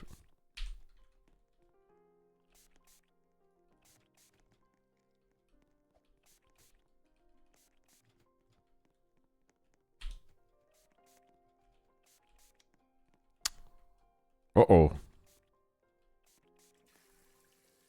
Willie, what is wrong with you? Like, how do we help you?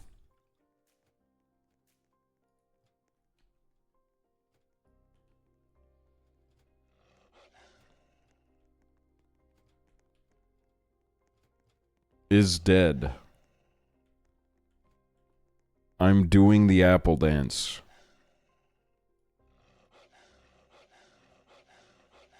We need to put you into surgery.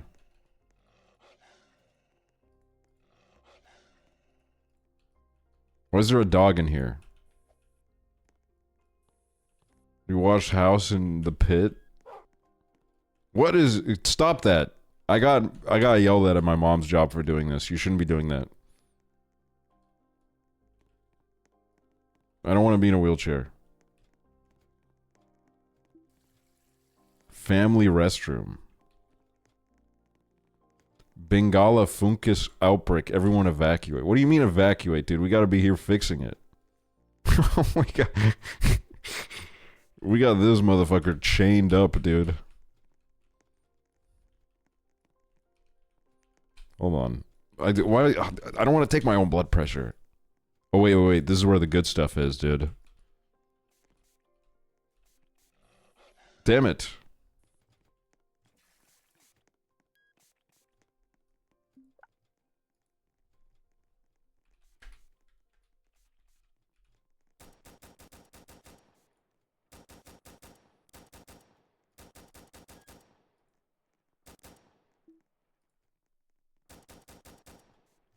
Unlock director. Wait a minute. Twins pack.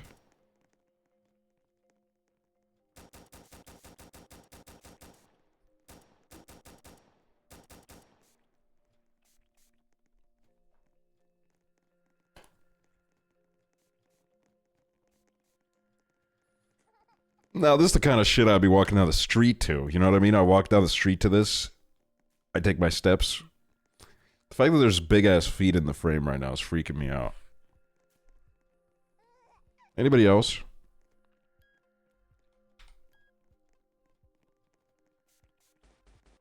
Who's this? Director. Can't I just pay to become a doctor?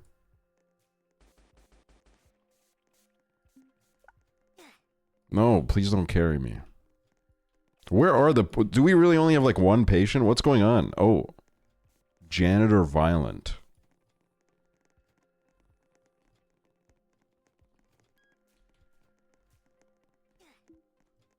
Someone get their baby off the floor of the waiting room.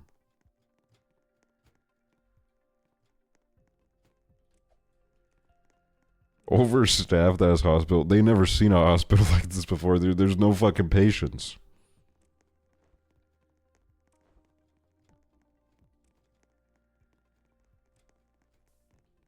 Dude, I think we need to go into a public lobby so that we have patients. Who's this? Patient fracture. Come with me. How do I pick you up? No. Come. What the hell am I doing here, dude? No, I don't want to be on a gurney. Leave me alone. I'm trying to do my job. There's blood. There's blood. There's blood.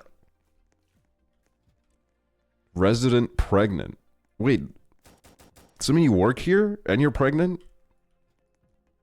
Okay, there's someone with a gun.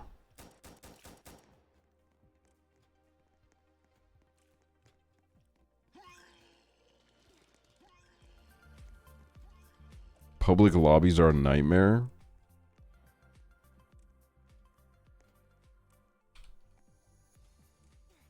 I'm gonna give you saline. Get back in there. Oh my god, a supervisor.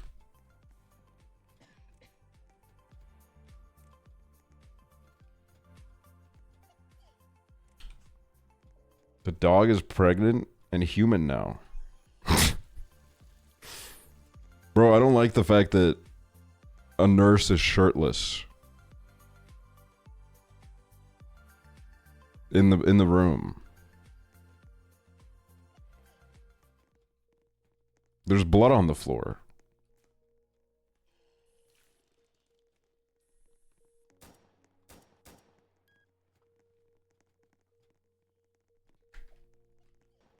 My blood pressure's going up.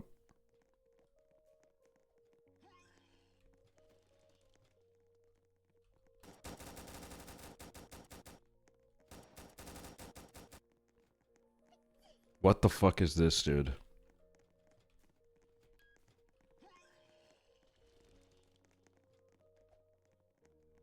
Okay, wait, there's someone that's deeply injured right now.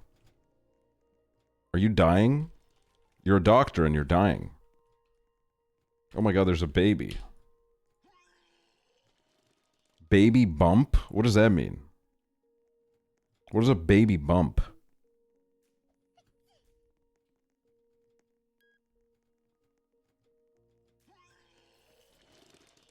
Turn on voice chat? No, dude. Especially since it's you asking. I don't even want to know what's being said in here right now.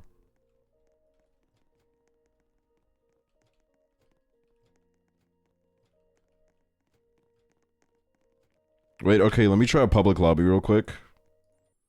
Because I want to see how I get treated. I want to be a patient. Resident. Patient. Can I choose my injury?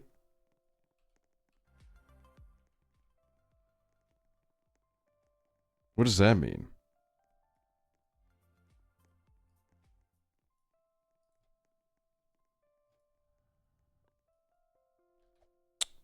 Oh, that's a daycare? How do I get a number? Hello. I am in deep pain.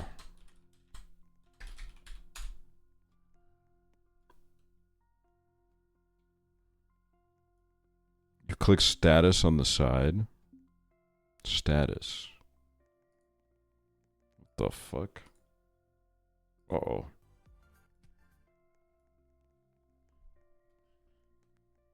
Okay, please sit down. I will call your name. Okay. Other side.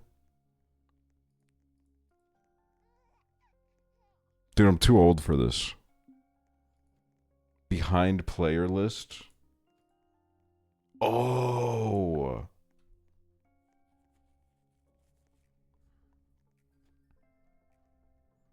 I'm in a coma.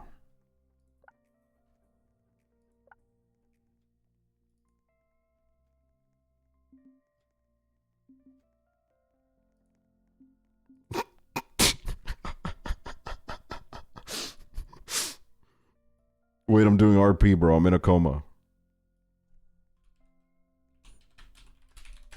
I'm in a coma.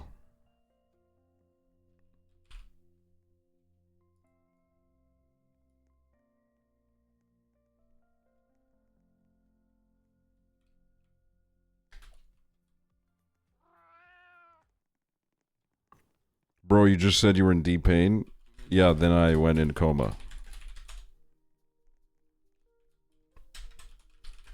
Sorry, but I can't help now? What? What?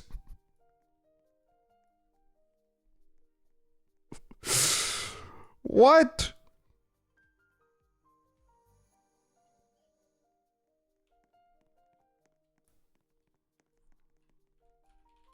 Where's your supervisor? While I'm in a coma?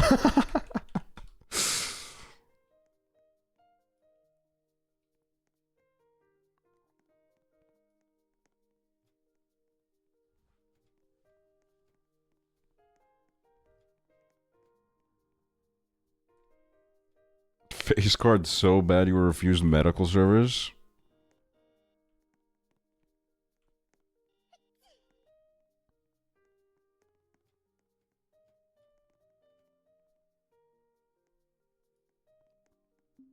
Alright, I'll change my status to, dead.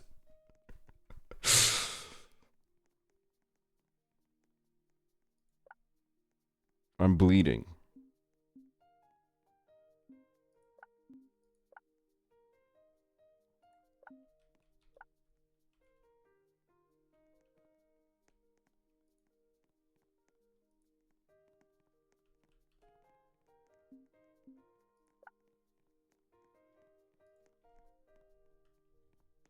Gunther.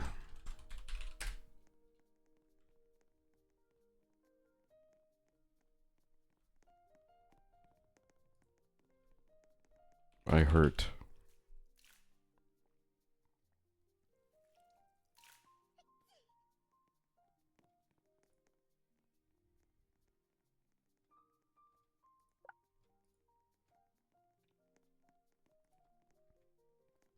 What the fuck?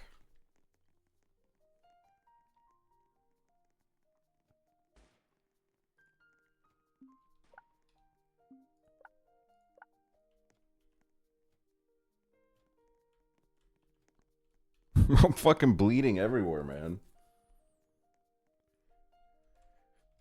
I'm bleeding. I'm scared.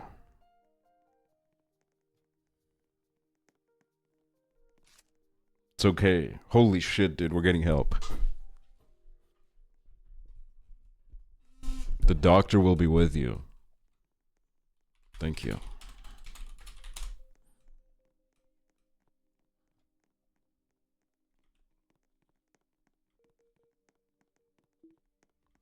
Your little kids at the daycare cannot stop yapping.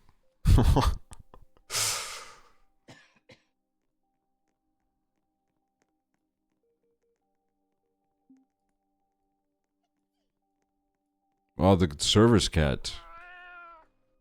Meow meow.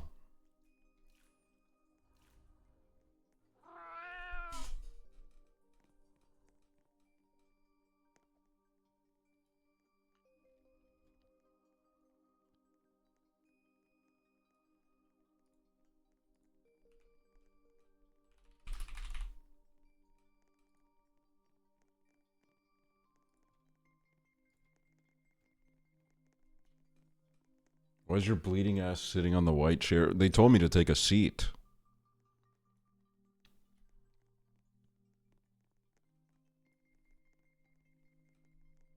Damn, is this how long it takes in real life too, man? Jesus. I could be bleeding to death.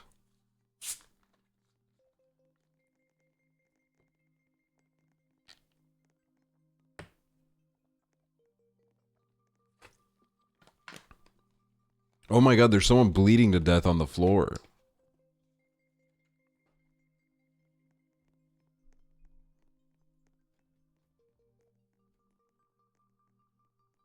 If you just got shot and they told you to sit down. I know, right? Isn't this... Like a little bit of urgency, please.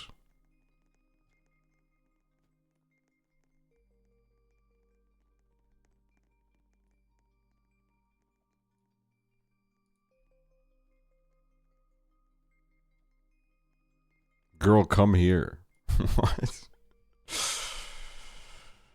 Time I got cut by broken glass and was bleeding profusely like a vein had been hit or something, and I got covered with a towel. My friend drove me to urgent care. When I got there, they gave me paperwork to fill out and told me to wait in the waiting room for my name to be called. That's crazy.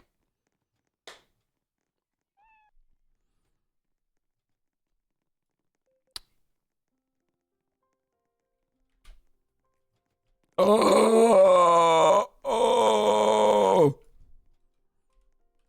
Don't worry, help is not coming. I've been waiting for a while. You got so many necklaces. Why you got necklace? 4chan got hacked, so I'm Nelia selling Chan got actually. hacked, so I'm subbing to Actually. Thank you, Bug30.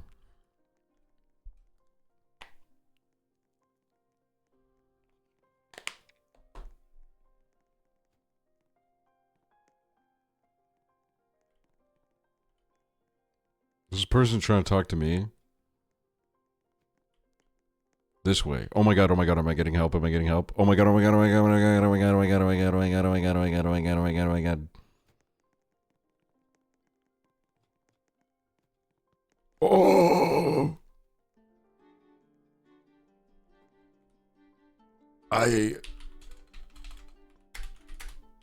I was trying to juggle some knives.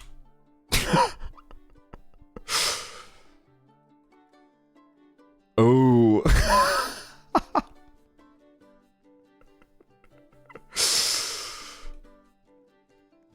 One sec, girl.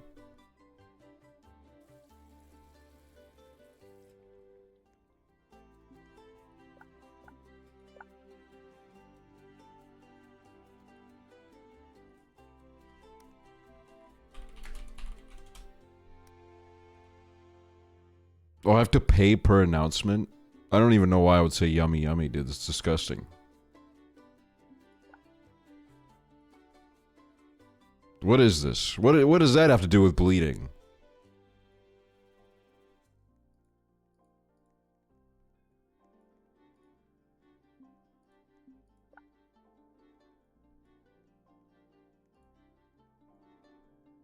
They don't do...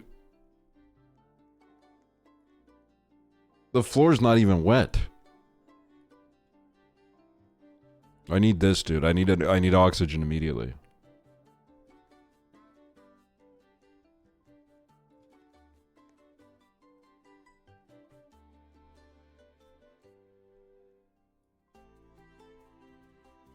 Bro, I think it's hitting. Look at him.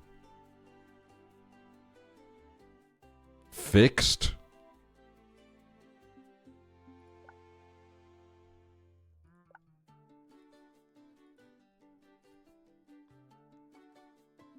Now what?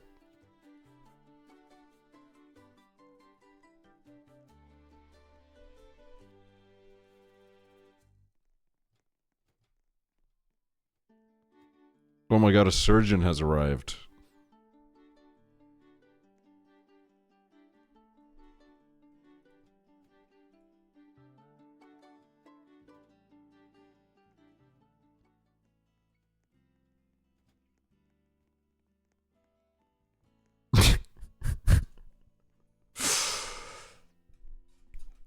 What are they gonna do with me?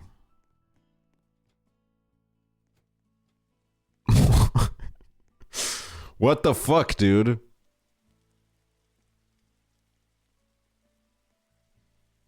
The fucking doctor fell over.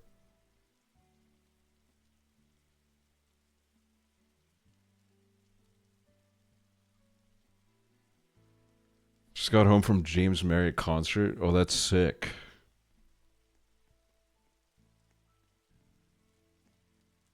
Yeah, I died because the surgeon's dead too. Everybody died. It was a horrible situation.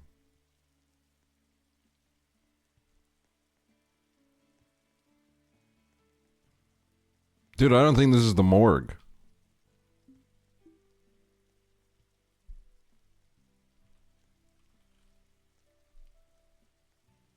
Just looking to turn patients into cupcakes.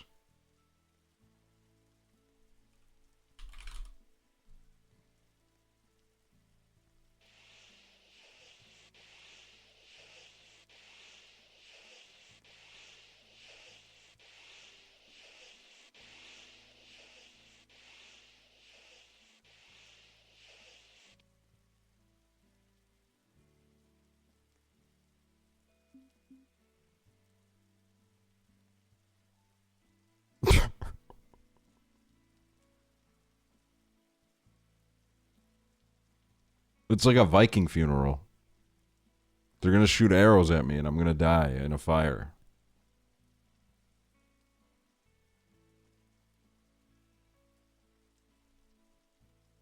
Why is there a fucking Tesla in here?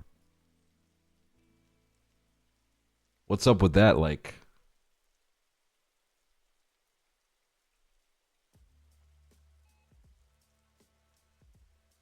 Bro, they play this at funerals? This shit's like lit as hell.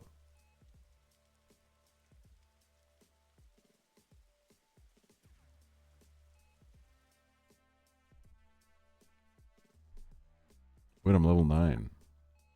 The hell?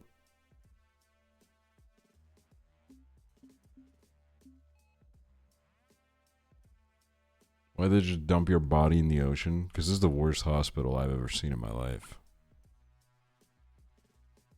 Not goon.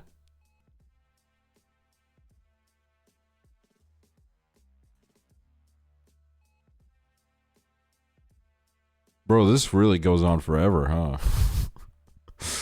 90% of the map is just this ocean.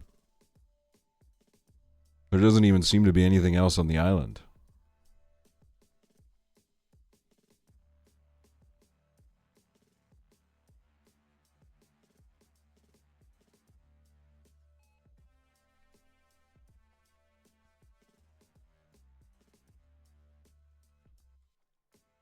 Oh wait, I've reached the edge.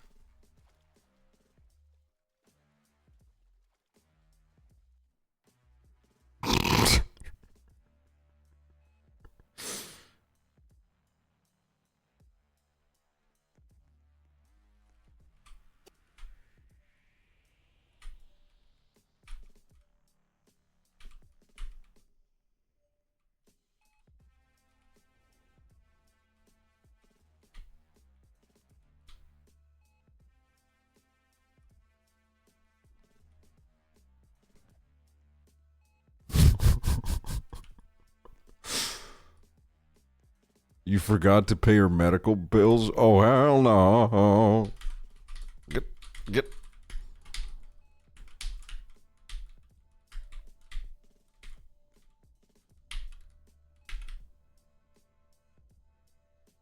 I'm stuck.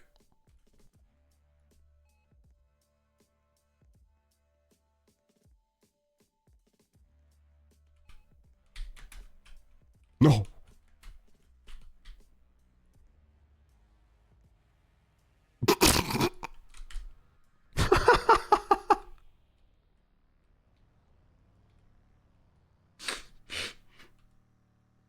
No, that's terrible. That's terrible what just happened there.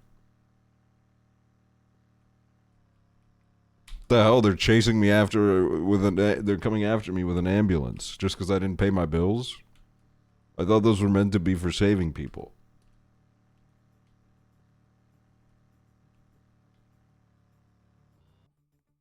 Okay. Well, damn.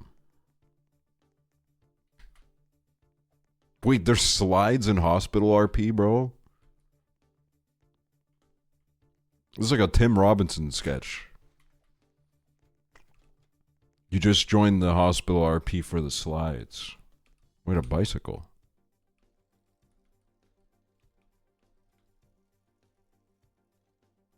Fuck. Oh my god. Oh, fixed?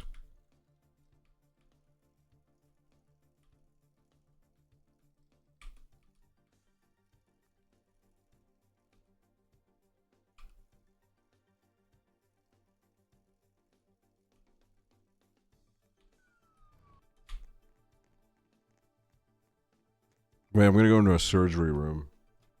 I don't know why this funeral music's still playing. I'm not dead anymore. Can I eat the food?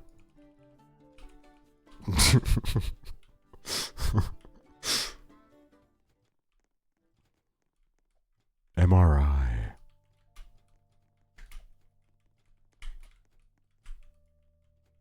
No, I don't want to be on a stretcher, bro. I want to fucking...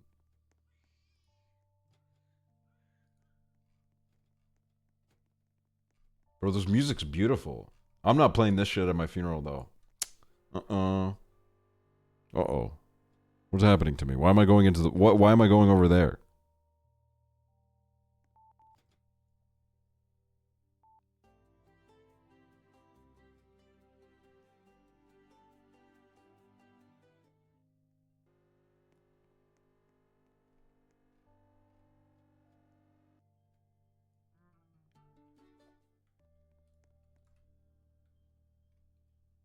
This is painful to watch.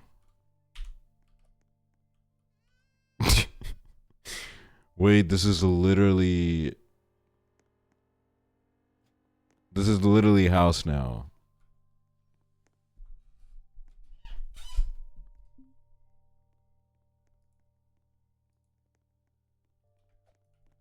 Why is Kojima's son the size of a...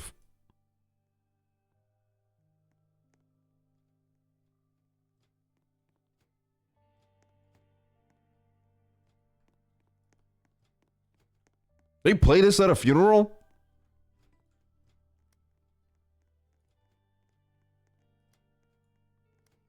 Nah. If you play this at my funeral, I'm gonna be thinking you're a little bit too hyped that I'm dead. You're like a little bit too excited, man. It's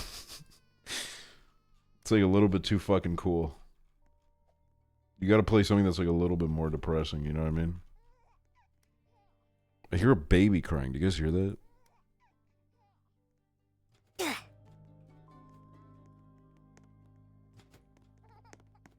Can you be pregnant? Ew!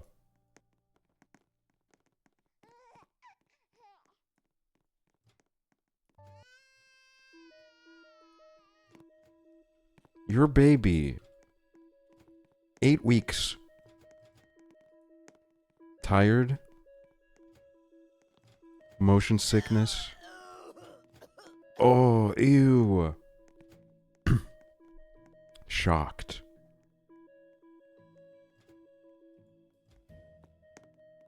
No, I don't want to end my pregnancy.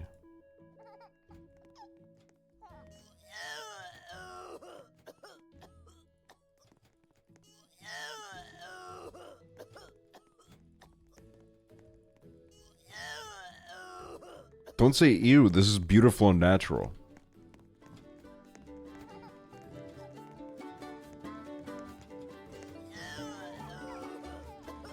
What is this fucking shit that's playing in here?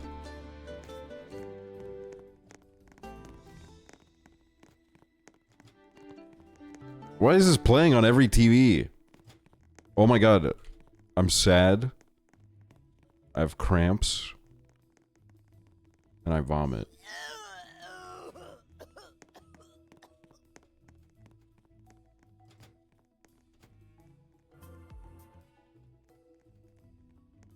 I'm sleeping on my stomach.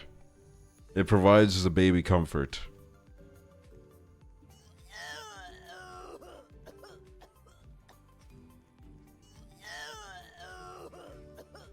Give me some of that oxygen.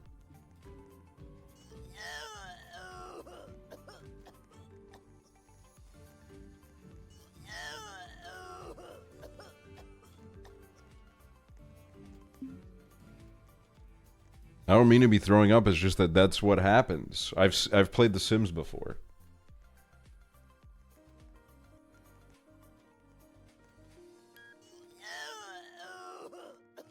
Oh my god, 16 weeks. I have an aversion to burgers. I'm nauseous. And I sneeze. You sneeze when you're pregnant? I didn't know that. I guess I am learning some things. Okay, there's There's someone shooting a gun. Dude, I don't like my little baby. Get off my baby bump, dude. What are you doing, you little rat?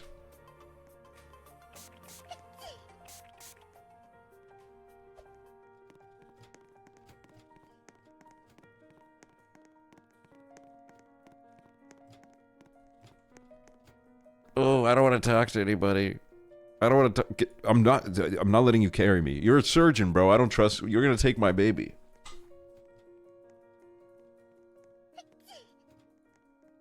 Oh. Cuddle belly. Craving. What the hell is that?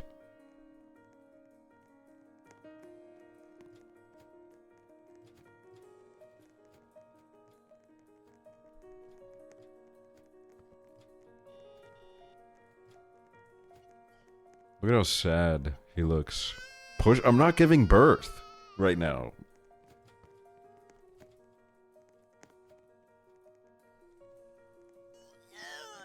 Are you still puking? You're on 5 months now. Get over it. Never tell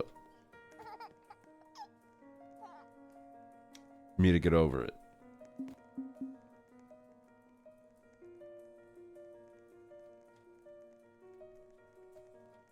Hurry up and give birth. We're still only on week 20. Ooh, increased appetite. Me hungry. Me hungry. Happy. Yay. Dizzy. Whoa.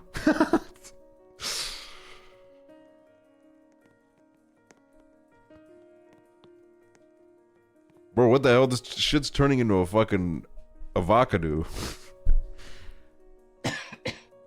Why is there a bed on top of me? Can you get, this is not about you guys, okay? Get your fucking babies out of here, seriously. Yo, can I bunk?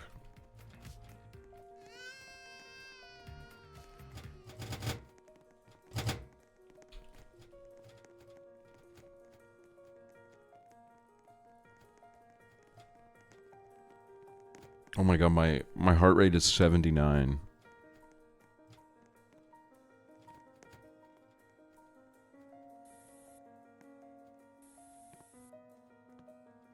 Your baby. Oh, what the fuck? What? What the fuck is that?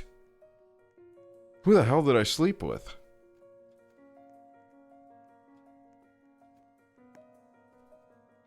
Wait, this is literally my life. Back pain, sleepless, day sleeping?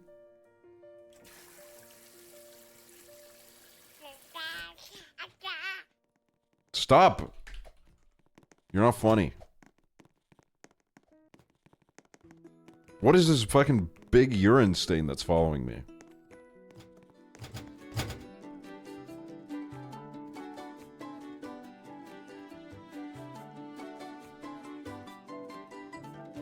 Can someone turn this fucking garbage off? I'm losing my mind. Oh, my back! My back! Don't come in here. I'm taking a fucking piss.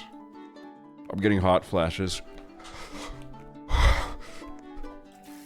I'm getting a headache. Getting a leg cramp.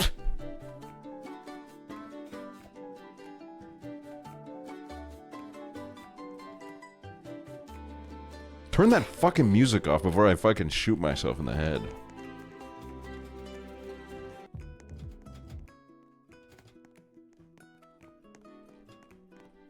Get...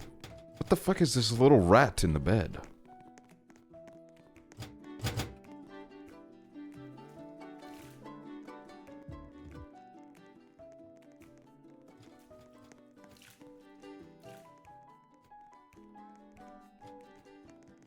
Wait, the belly's real, dude. It exists in there.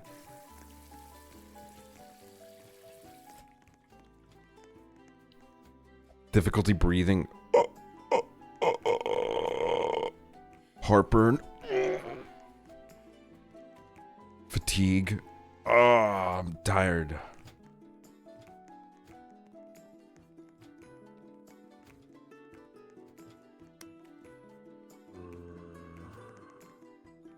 Why is there a fucking zombie in here? Can you please get off the fucking bed? I'm so serious. I don't need a wheelchair. I need my peace. I'm pregnant, dude. Everybody leave me alone. I don't want to be seen. I don't want to talk to anybody. Wait, my bump's getting bigger.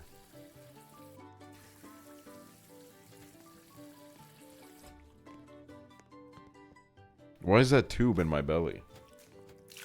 You're bleeding, girl? Oh my god, contractions. Oh, I've seen the Shay Carl vlogs. I know what this phase is like.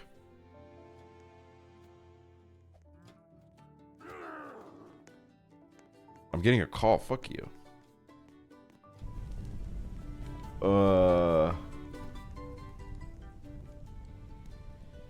What the fuck is that?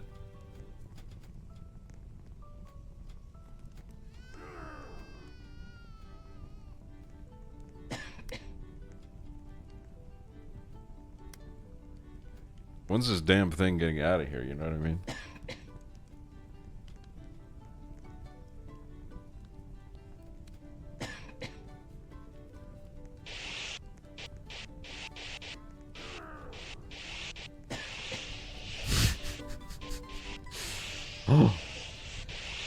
Oh my god, I gave birth.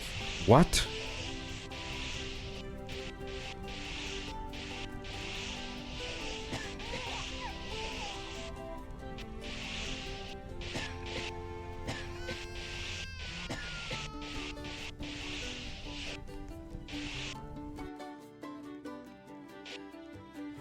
Bro, shouldn't we like wash it or something? Why is it red?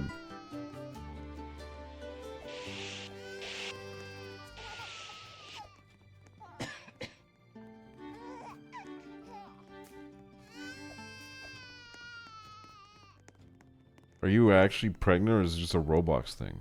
No, I'm not pregnant.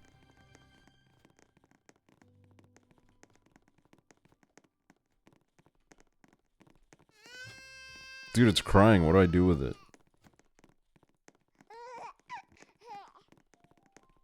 No, I don't want to be in a wheelchair.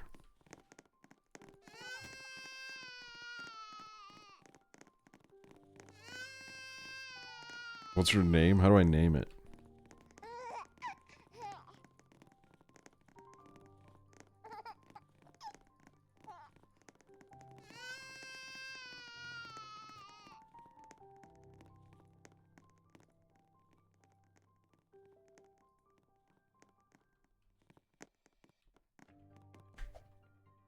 Can I... Does it want to go down the slide?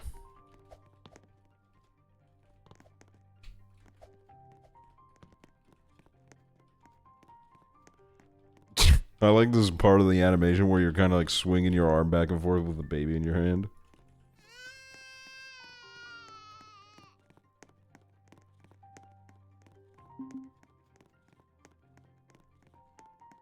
Bro, I have a cavity now.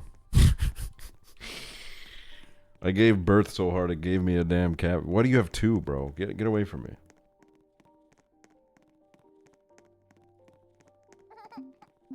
How do I name this thing?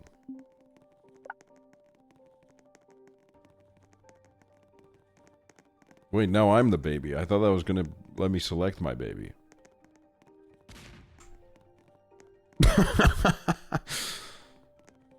Requested you to be a bump? What?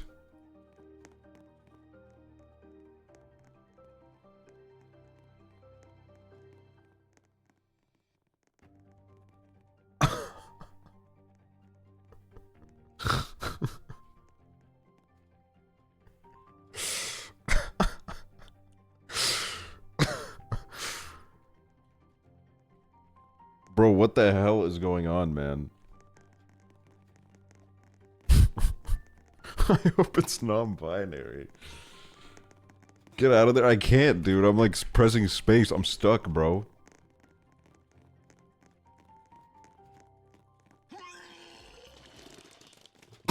I'm fucking throwing up in hopes of getting out of here.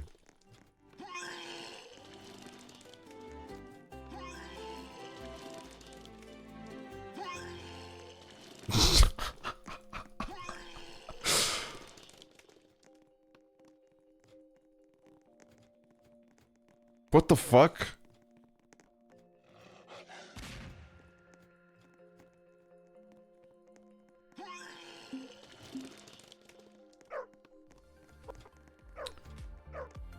I've never done anything like this in my life, bro.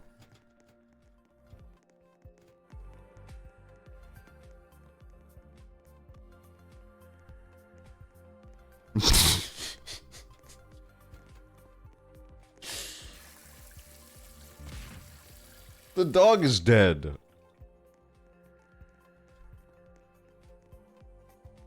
Start kicking.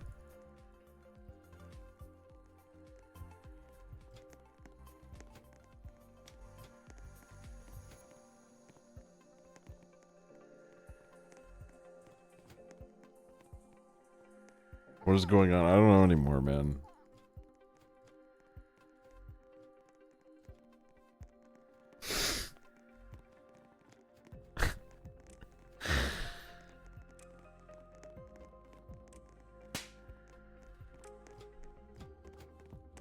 Oh my god, I'm free. Get me out of here. Get me out of here.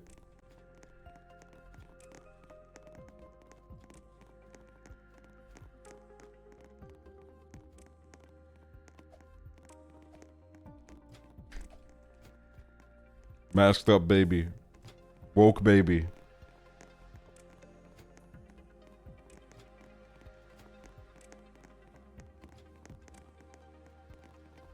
No, don't fucking pick. Get away from me. Nobody touch me.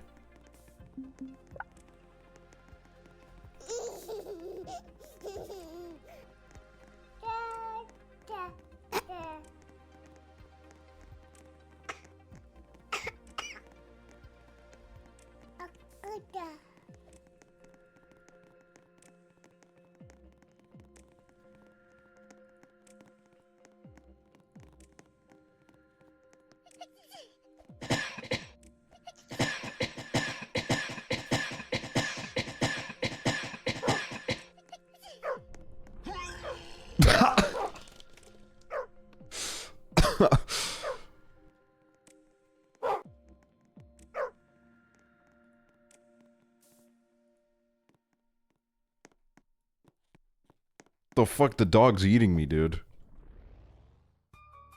No, I'm not, dude. I'm not doing the bump again.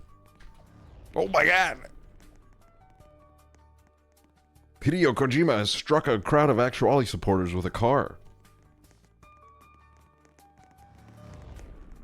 Just joke's on you, bro. I'm too small, man.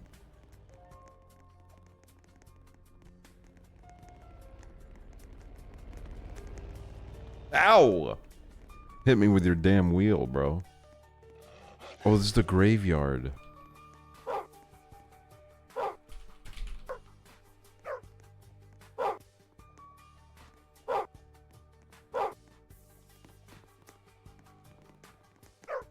R.I.P. Ilya's dad died in the same war.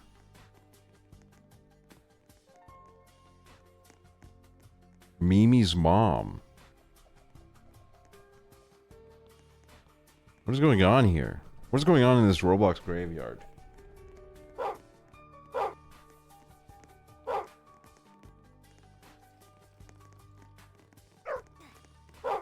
Old Town.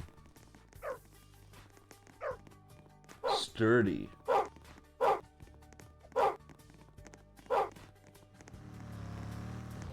Ow.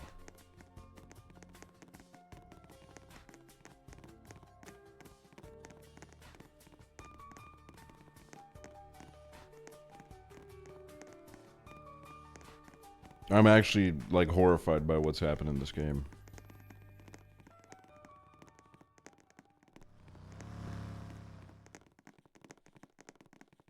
You got a diaper on? You know, one day we're all gonna have diapers on. We're gonna revert back to the diaper days. Do you understand this? One day we're all gonna be wearing diapers again.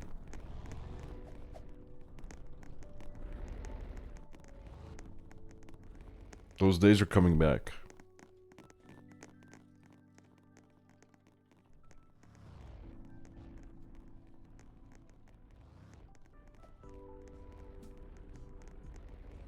What happened? I went to order food.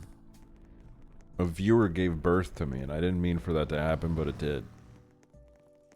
So now that's just something that we're gonna have to live with for the rest of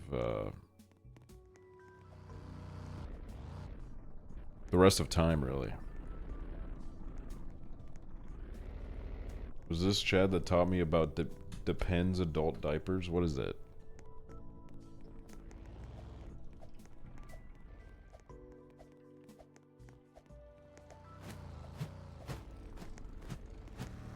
Aksel is an Estonian YouTuber and Twitcher. Chills once called him Chicken Little Looking Ass. He used to date bald activist Northern Lion, but then... But then what? But then what?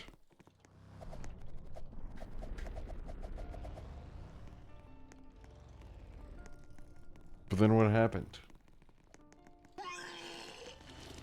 Ew! Bro, I'm actually... There's a cop here. Name and shame the cop, bro. Whoever came out of that cop car, name and shame.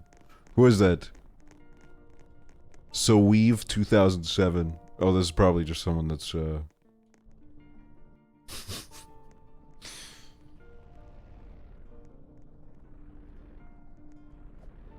Bro, they're not gonna be able to go anywhere with this. Uh-oh.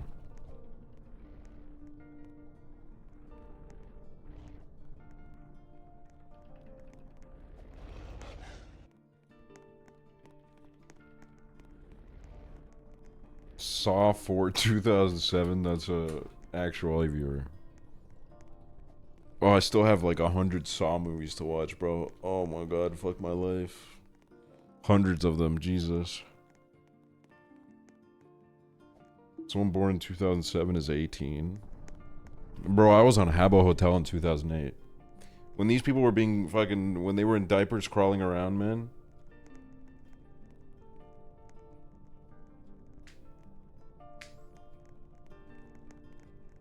So Weave?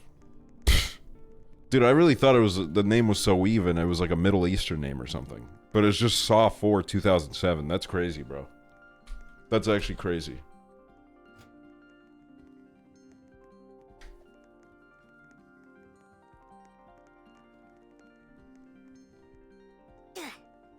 Da. Wait, that was kind of good. Da. Da. Da.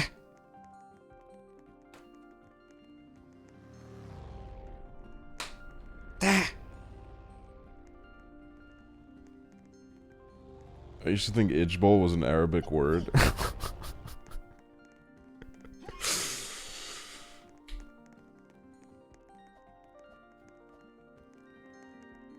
We live in a freaking society, y'all. There's nothing to do about that.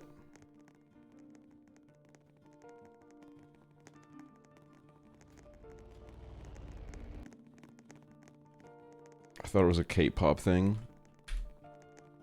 Alright, I need to get off this fucking hospital game. What do we do now? Because that has, you know what? It has fucking traumatized me is what it has, dude. It's traumatized me. Nubby?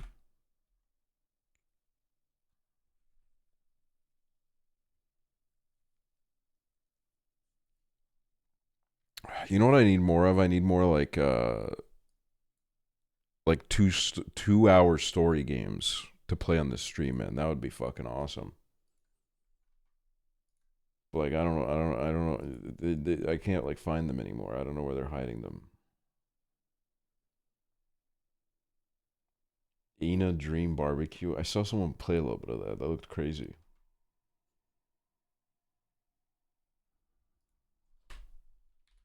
Is that the one where it's like...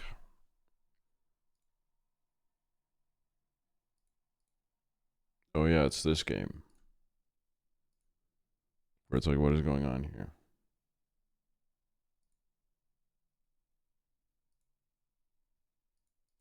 Damn, overwhelmingly positive, dude. Holy fucking shit.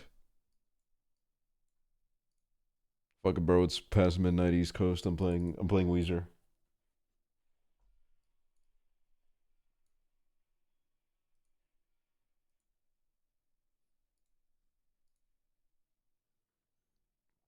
No, I'm not gonna play this right now, but We should probably do this at some point.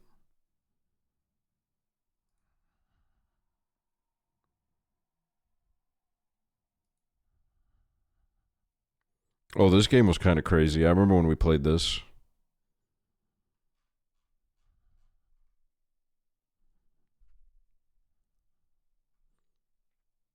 The subject.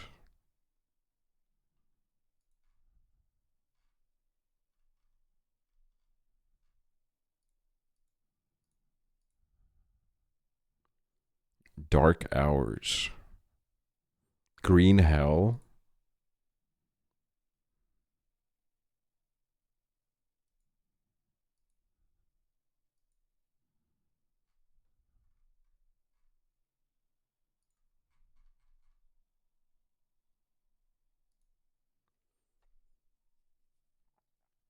Hypnagogia Boundless Dreams.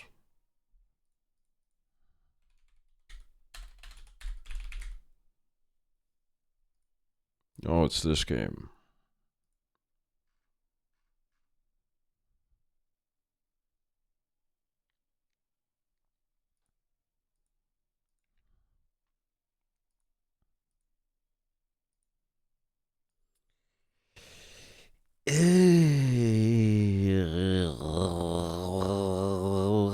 Like, where are the... There's too much, like, fucking simulator slop now. We need more 2-hour indie, bro.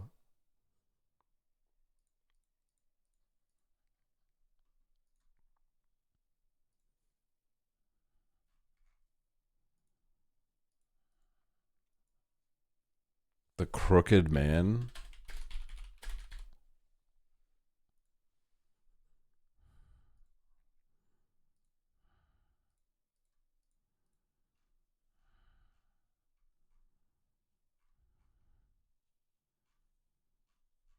Did you ever play that alligator game? No.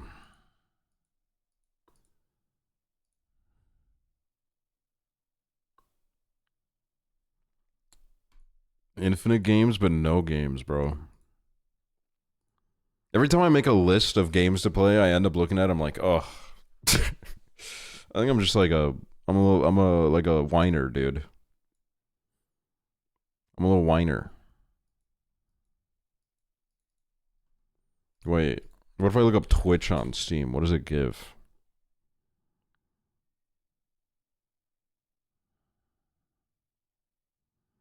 Lurkbait Twitch Fishing, a Twitch-powered interactive cozy fishing idle game. Add as an overlay for your stream and let your viewers fish with commands. Hell nah, dude. I don't need that to get my chat moving.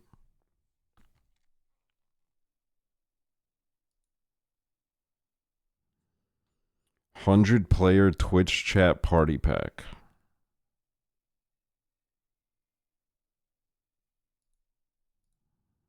What is this?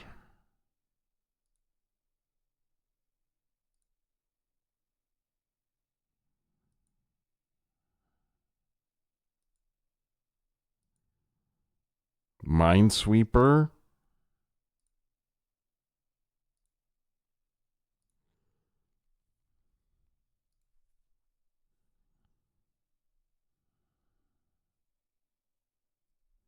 Magic Mike 4 happening?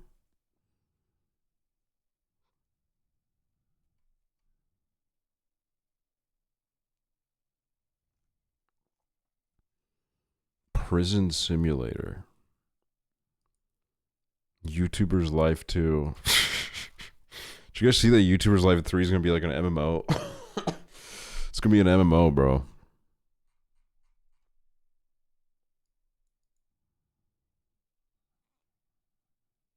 Where is it? YouTuber's Life 3 stream together.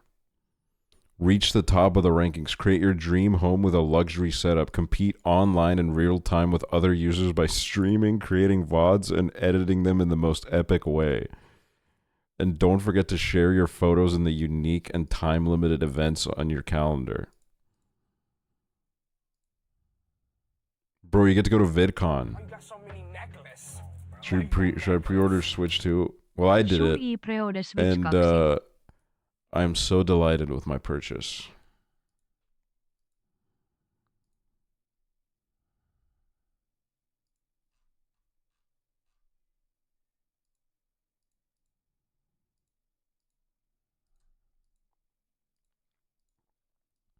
Where's MatPat? MatPat probably in bed right now, bro. MatPat's probably in bed wearing PJs.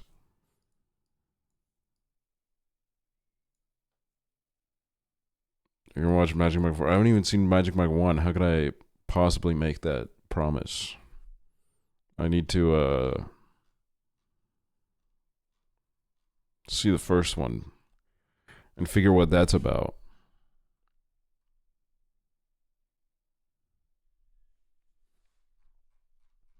Oh my god, one game that I want to do soon, probably not like super soon, but eventually, now that I have a new PC, me and Chiblee, we're gonna play this on stream.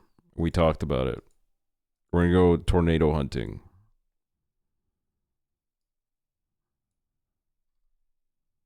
Why the fuck is it 33 euros, bro? That's crazy.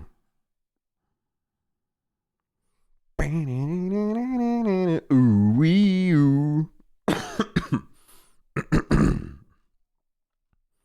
Return more.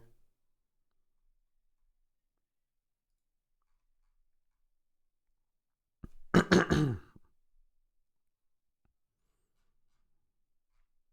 I want to find something for like tomorrow.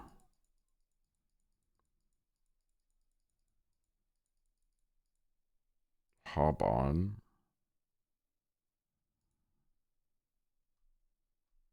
Why the fuck is this 25 euros, bro? It's a damn 4-year-old game. Girl Hitman, I might do that during the weekend.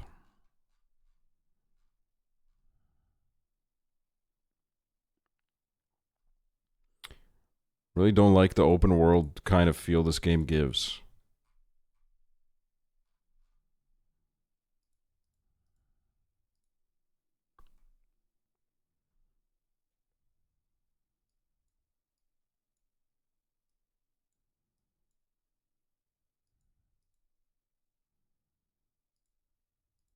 Play Monster Hunter.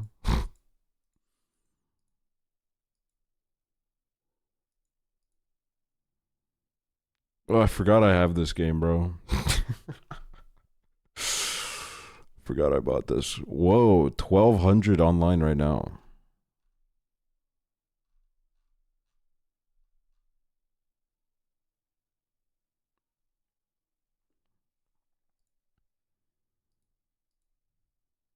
You played it 2 times. I don't think I even opened it a second time. I think I just did it once, dude. I mean, it's a cute game. It's a cute game for sure. What is this? Little Gator game.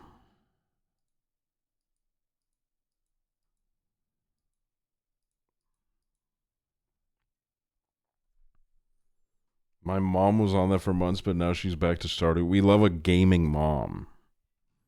Hello, gaming mom.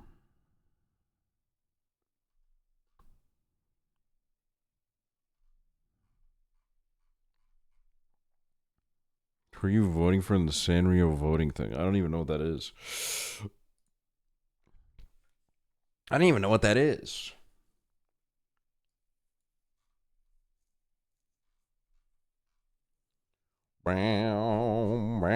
Should I call it a lurker right now? Why am I hiccuping?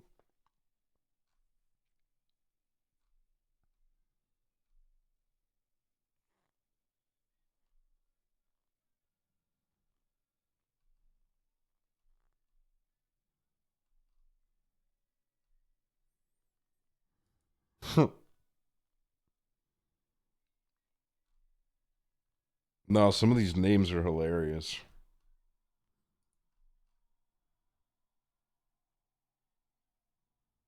Oh my god, Po Fart? I remember this chatter, dude. I remember them sending a message once. That's an iconic name.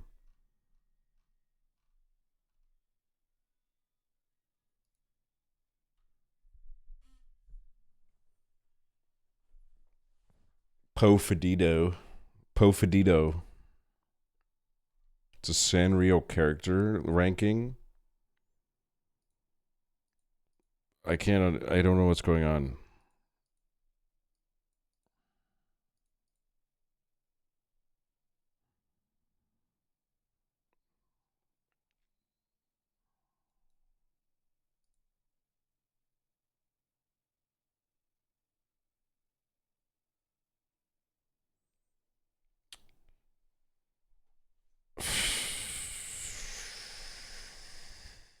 Vote. Oh, what the fuck?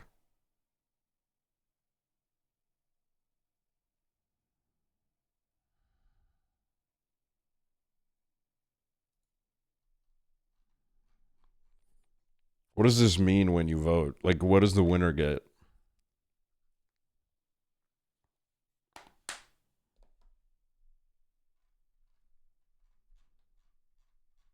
More merch?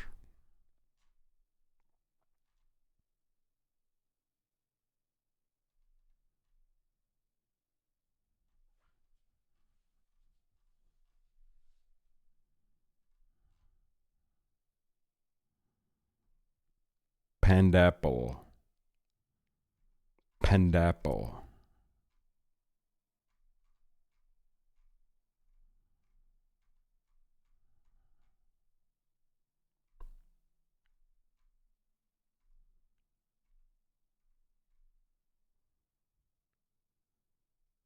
Check out profile. This monkey is crazy about puns. Sure, I'll vote for this monkey.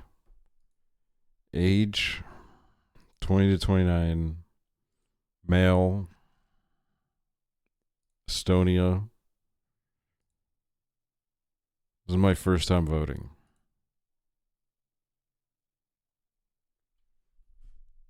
All right.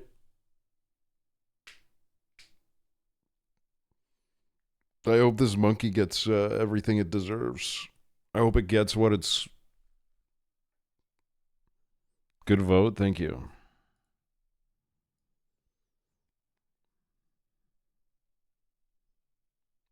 Thank you. Thank you so much. Thank you. Thank you. Thank you.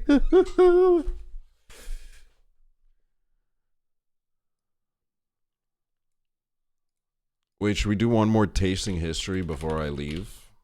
Doesn't have to be Titanic, though. I wonder what else they have.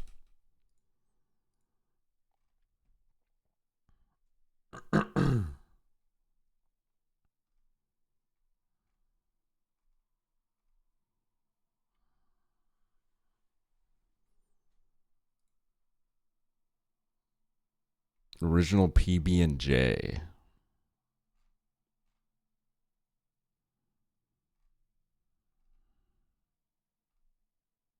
Al Capone soup. Macaroni and cheese from 1845. I want something with like a... Ooh, what did Genghis Khan eat? Dude, that's my fucking... That's my uncle, dude. I mean, really, that's all of our uncle. French onion soup.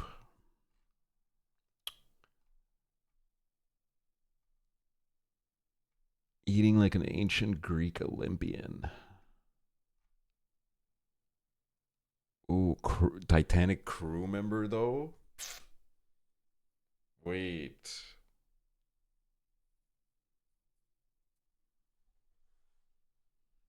Is there an Estonian one? Probably not. Probably not. Noodles. Oh my god. I quit. What? So I don't really make a lot of personal videos on this channel. Well, that wasn't true. Thank God.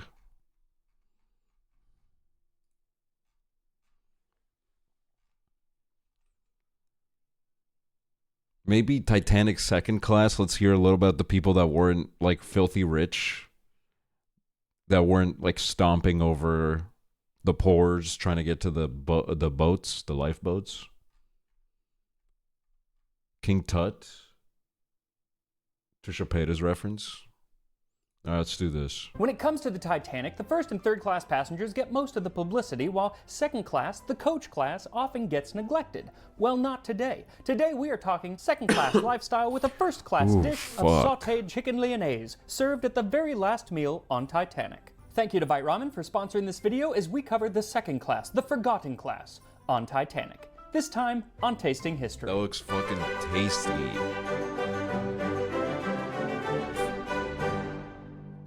So today we're covering the second class, but the dish that we're making was served to the first class as part of the fourth dinner course on the night of the sinking. So I chose to do this dish rather than a second class dish from that last night because 1, it sounds really good, and 2, because it could have very well been served to the second class just on a different night that we don't have a menu from. Often the dishes were served to both classes on different nights. When it comes to the recipe, we must look to Auguste Escoffier. The restaurants on the Titanic were often meant to resemble those at the Ritz Hotel, where Escoffier was the head chef. And his recipe for this dish is a little bit different than its modern counterpart, which is usually coated in flour and some herbs, but he calls for a plain sautéed chicken with sauce lyonnaise. Heat 50 grams of butter in a pan, add 250 grams chopped onion, and cook slowly to a golden color. Add 2 deciliters each of white wine and vinegar, reduce by 2/3, and add 7.5 deciliters sauce demi-glace. Simmer gently, skimming as necessary for 5 to 6 minutes, and pass through a sieve. So the sauce is the star here, otherwise it's really just plain chicken. And his recipe I'm going to cut down a little bit just so it makes enough sauce for 4 chicken breasts, and they should be fairly small chicken breasts. As I said, this was part of the 4th course of 10 courses. So the dishes tended to be rather small, just a few bites of everything. But even then, after 10 courses, I would imagine one feels rather bloated. Not a guy like me, bro. Feel after eating ramen from Guy like today's me? sponsor, Vite Ramen. Most instant ramens are packed with sodium, and so shortly they use and I want based on you can order and receive an but to make chicken lyonnaise, what you'll need is 2 tablespoons or 28 grams of butter. The hell? The 2 video's small old onions, as hell. about That company's probably 150 grams bankrupt. chopped julienne, aka strips, a little less than a half cup or 100 milliliters of white wine, a little less than a half cup or 100 milliliters of white wine vinegar. Now this is the big difference between this version and the modern version of this sauce, the amount of vinegar that Escoffier calls for, and you would not be wrong in cutting it by like 75%. But for today, since this is the amount he calls for, that's what I'll be using. And now for the secret sauce of this sauce, you need 1.5 cups or 350 milliliters Maybe I of should make demi-glace. this, dude. Demi-glace is a rich brown sauce that is absolutely magical, but it can take up to 8 to 10 hours to make in the modern version. And if you go by Escoffier's version, it takes 48 hours to make.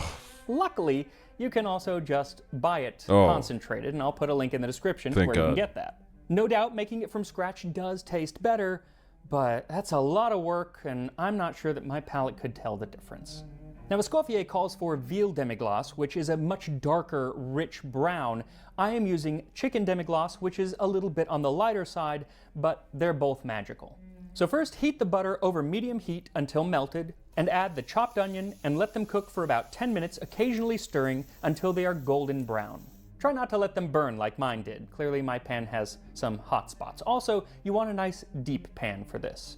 Then lower the heat a little and add the white wine and the vinegar and let it simmer until it reduces to 1/3 of the original amount. Shit, Then I'd eat pour in the that. demi-glace I would just and eat let that it by simmer for itself. another 5 to 6 minutes while you prepare your chicken by seasoning it with salt and pepper. Heat a bit of vegetable oil in a skillet over medium-high heat and place the chicken in the pan and cook for about 5 minutes, then turn and cook for another 5 minutes. Like I said, this dish would have likely also been served to the second class, and unfortunately, through my research, I found that the second class is the least written about class on the ship, which frankly I find odd, seeing as most of us, at least me or I, would have been in the second class. Though the middle class Streamers was go in first smaller in class. 1912 and the Titanic reflected Streamers would that. also be There the were first about ones let on the 329 lifeboats. first-class passengers, 710 third class, and only 285 second class.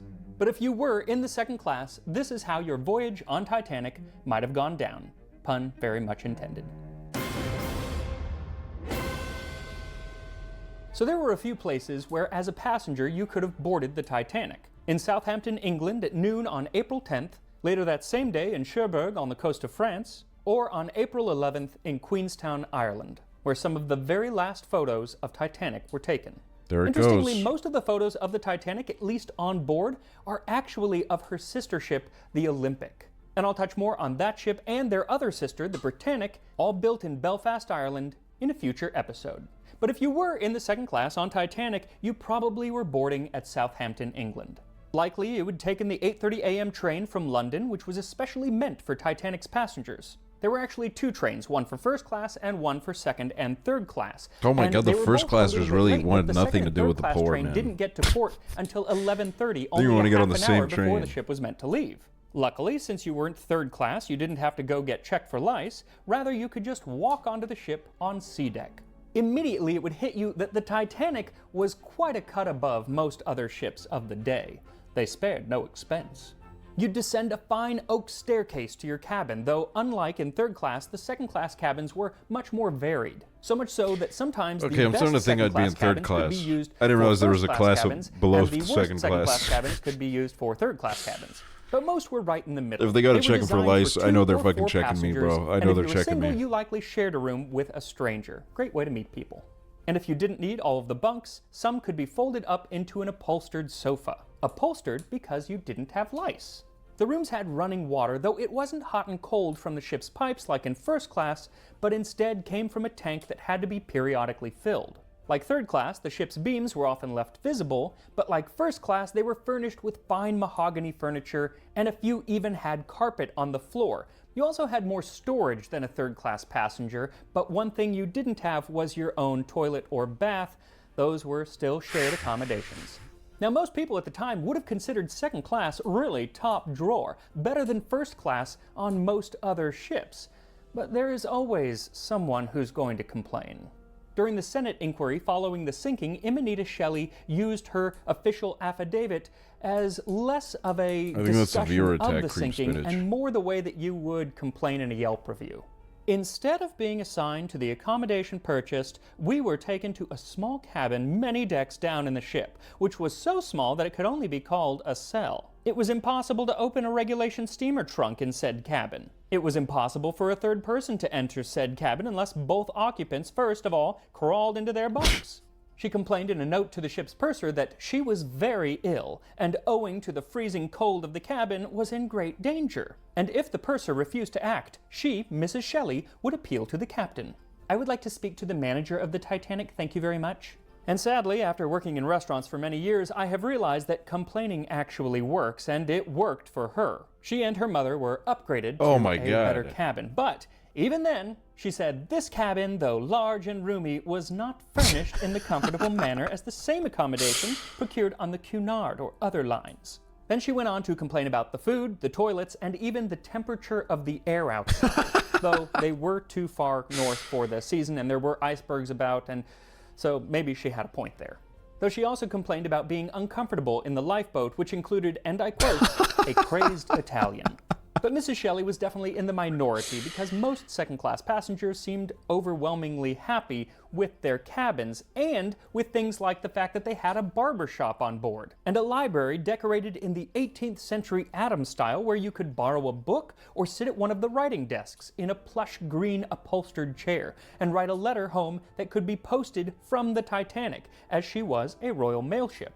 You could often do this while listening to the string quintet that played 3 times a day outside of the Oh, library. I know they're a hoot. The second class also had some of the best promenade space on the ship.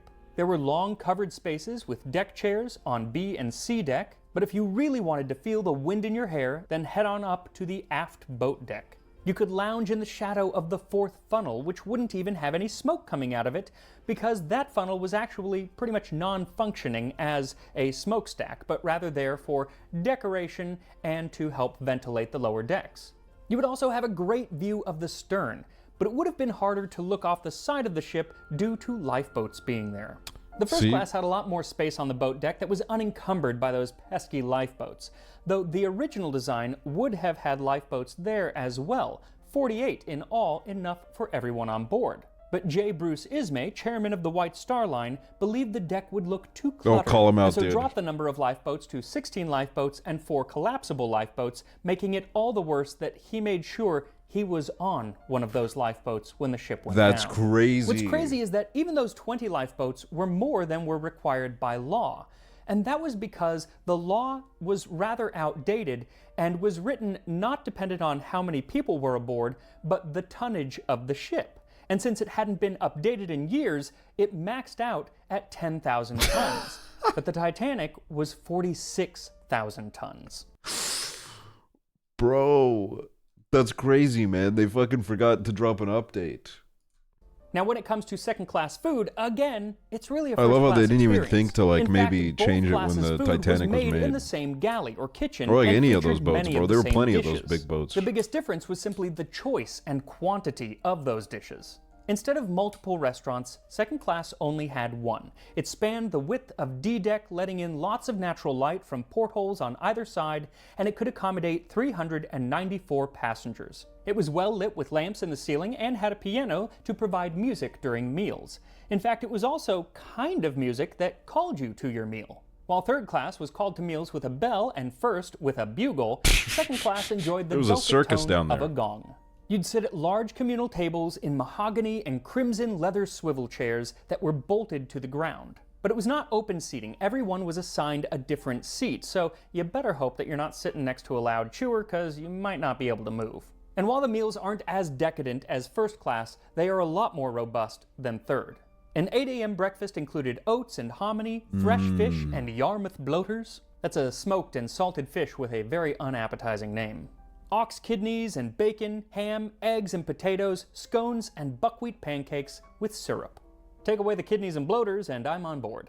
Now in third class, the big meal of day was dinner that was served at noon, but in second, they had a smaller luncheon, saving room for the evening dinner. This started with a consommé tapioca, then baked haddock with sharp sauce, then you had a choice of entree of curried chicken, spring lamb with mint sauce, or roast turkey with cranberry sauce. I love Thanksgiving all year round. There were sides of peas, turnips, rice, and potatoes, and then desserts of plum pudding, wine jelly, a coconut sandwich, and American ice cream. American The first ice class cream. enjoyed French ice cream, which tends to be a little bit creamier and is made with eggs, though in my house, American or French ice cream are perfectly welcome. The That's meal ended beautiful. with cheese, fruit, coffee, and They were nuts balling in assorted. second class. This traditional setup of a meal is where the phrase "from soup to nuts" came from. In fact, second class passenger Kate Buss recalled, "On the night of the wreck, our tables were a picture. The huge bunches of grapes which topped the fruit basket on every table were thrilling. The menus were wonderfully varied and tempting. I stayed at the Tempting. table from soup to nuts." Though another passenger, Charlotte Collier, thought it was too heavy and rich, but admitted that no effort had been spared to give even the second cabin passengers on that Sunday the best dinner that money could buy. After dinner, the men often adjourned to the second-class smokeroom, decorated in the Louis Yes. XVI style with chairs of dark green Moroccan This leather classic. and patterned linoleum tiles, and of course featured a well-stocked bar. Benjamin Hart was actually playing cards there on the night of the sinking and didn't get to his room until 11:30. His wife Esther was also awake when he got there, but she wasn't getting ready for bed because she spent most of the day sleeping and stayed up all night watching. See, she had been anxious ever since her husband told her that they were sailing on the Titanic, because she felt that the ship's reputation for being unsinkable was flying in the face of the Almighty. And she didn't believe Literally. that the ship would even make it through her maiden voyage. Oh my god. Her husband probably mocked her, but only 10 minutes after he got to his room, the entire room shook. Another second-class passenger, Lawrence Beasley, also felt the jolt, but didn't think anything of it. A moment later, when the engine stopped, he did decide to get up and go out just to see what had happened. He saw some men playing cards in the smoke room and asked what To be was going fair, in like 1912, if they told me that shit was unsinkable, I'd be like, yeah. I mean, it's gotta be. on, and they said that they had grazed an iceberg that they There's had no seen way it's pass not. by the window just Look how a big moment it is. before. How could Now, something you'd so think big that this sink? would It be probably cause for alarm. wouldn't even But be it able to wasn't. sink all the They way. went It's back so to their big. cards, and Lawrence went back to his cabin. A while later, he heard people going upstairs, and so once again he decided to leave his room and went outside and noticed that the ship was listing forward ever so White people slightly. Mega lime, He thought that mega lime, maybe a thank you. few compartments had flooded in the front, but Titanic was made for that, so everything would be okay. And again, he went back to his cabin. Then he heard a crew member calling for all of the passengers to come out onto the deck with their life belts. And so he put on some warmer clothes and his life belt and went up out on deck. But again, he thought it was just a precaution and said that everything was calm and nobody was panicking. And then they saw crew members uncovering the lifeboats.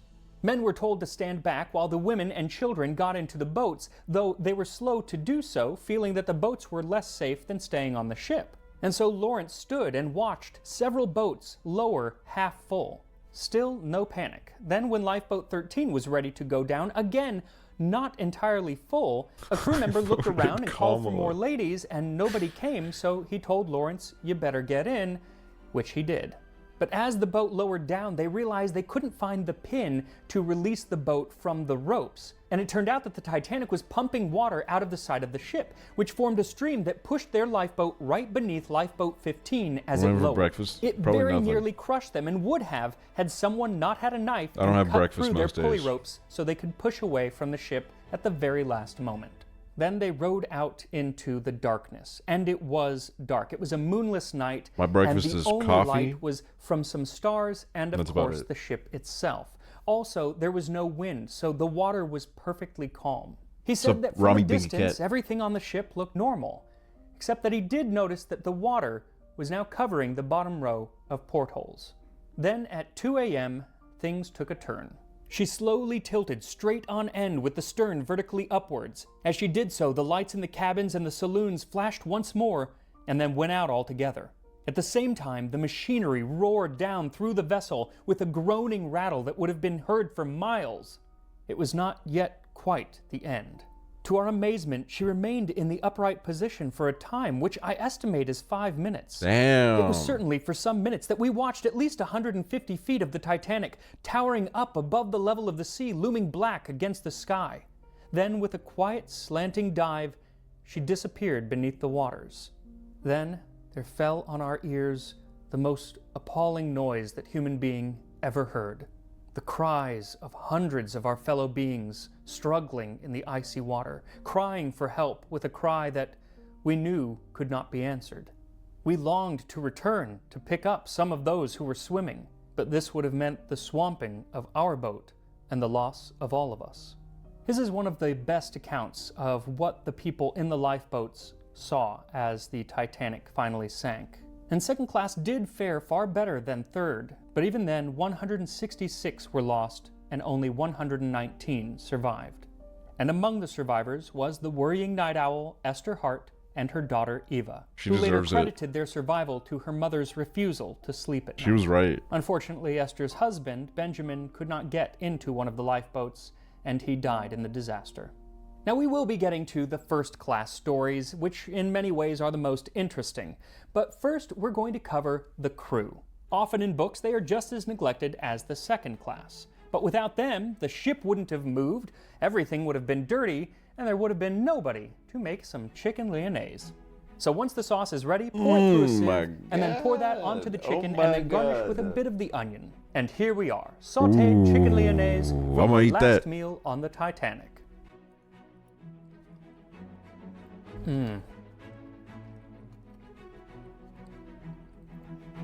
That's so good. That is so complex. You get the onions, but it's not oniony at all. It's more just dark with a gentle sweetness. A lot of times today they end up putting tomato paste or even sugar in it to make it sweeter. It doesn't need that. It's so wonderful, and the vinegar is a little sharp. I would probably cut the vinegar in half at least, but it's not bad. It's just it almost overpowers some of the other flavors that I want to be tasting. I do think that a demi-glace made with Dude, I veal need an would be apron, man. Even better. Just I need an apron so I warmer. can sometimes. But this is kind of nice and light. The other day, right after the stream, I go in the kitchen to make a soup. It was like a pre-made soup, and I had to open a packet. I try to open a packet. The fucking packet explodes all over my white shirt. There's fucking vegetable soup all over me, bro. It was And you fucked still get up. the chicken flavor. It's not overpowering. It's Can I recommend an It's apron to you? fantastic. Sure. So more Titanic ahead. Make sure to like this video. Follow me on Instagram, Tasting History with Max Miller. And Wait, I will want to see the you crew next time. one. Crew member. Today we are delving into the experience of the crew members aboard the RMS Titanic. And while most of the food that they ate was pretty simple, the food they prepared was definitely not. Like this sirloin of beef with chateau potatoes and béarnaise. So thank you to HelloFresh for sponsoring this video as we tackle the ship's crew and make one of the most complex dishes I've ever made on this channel. This time on Tasting History.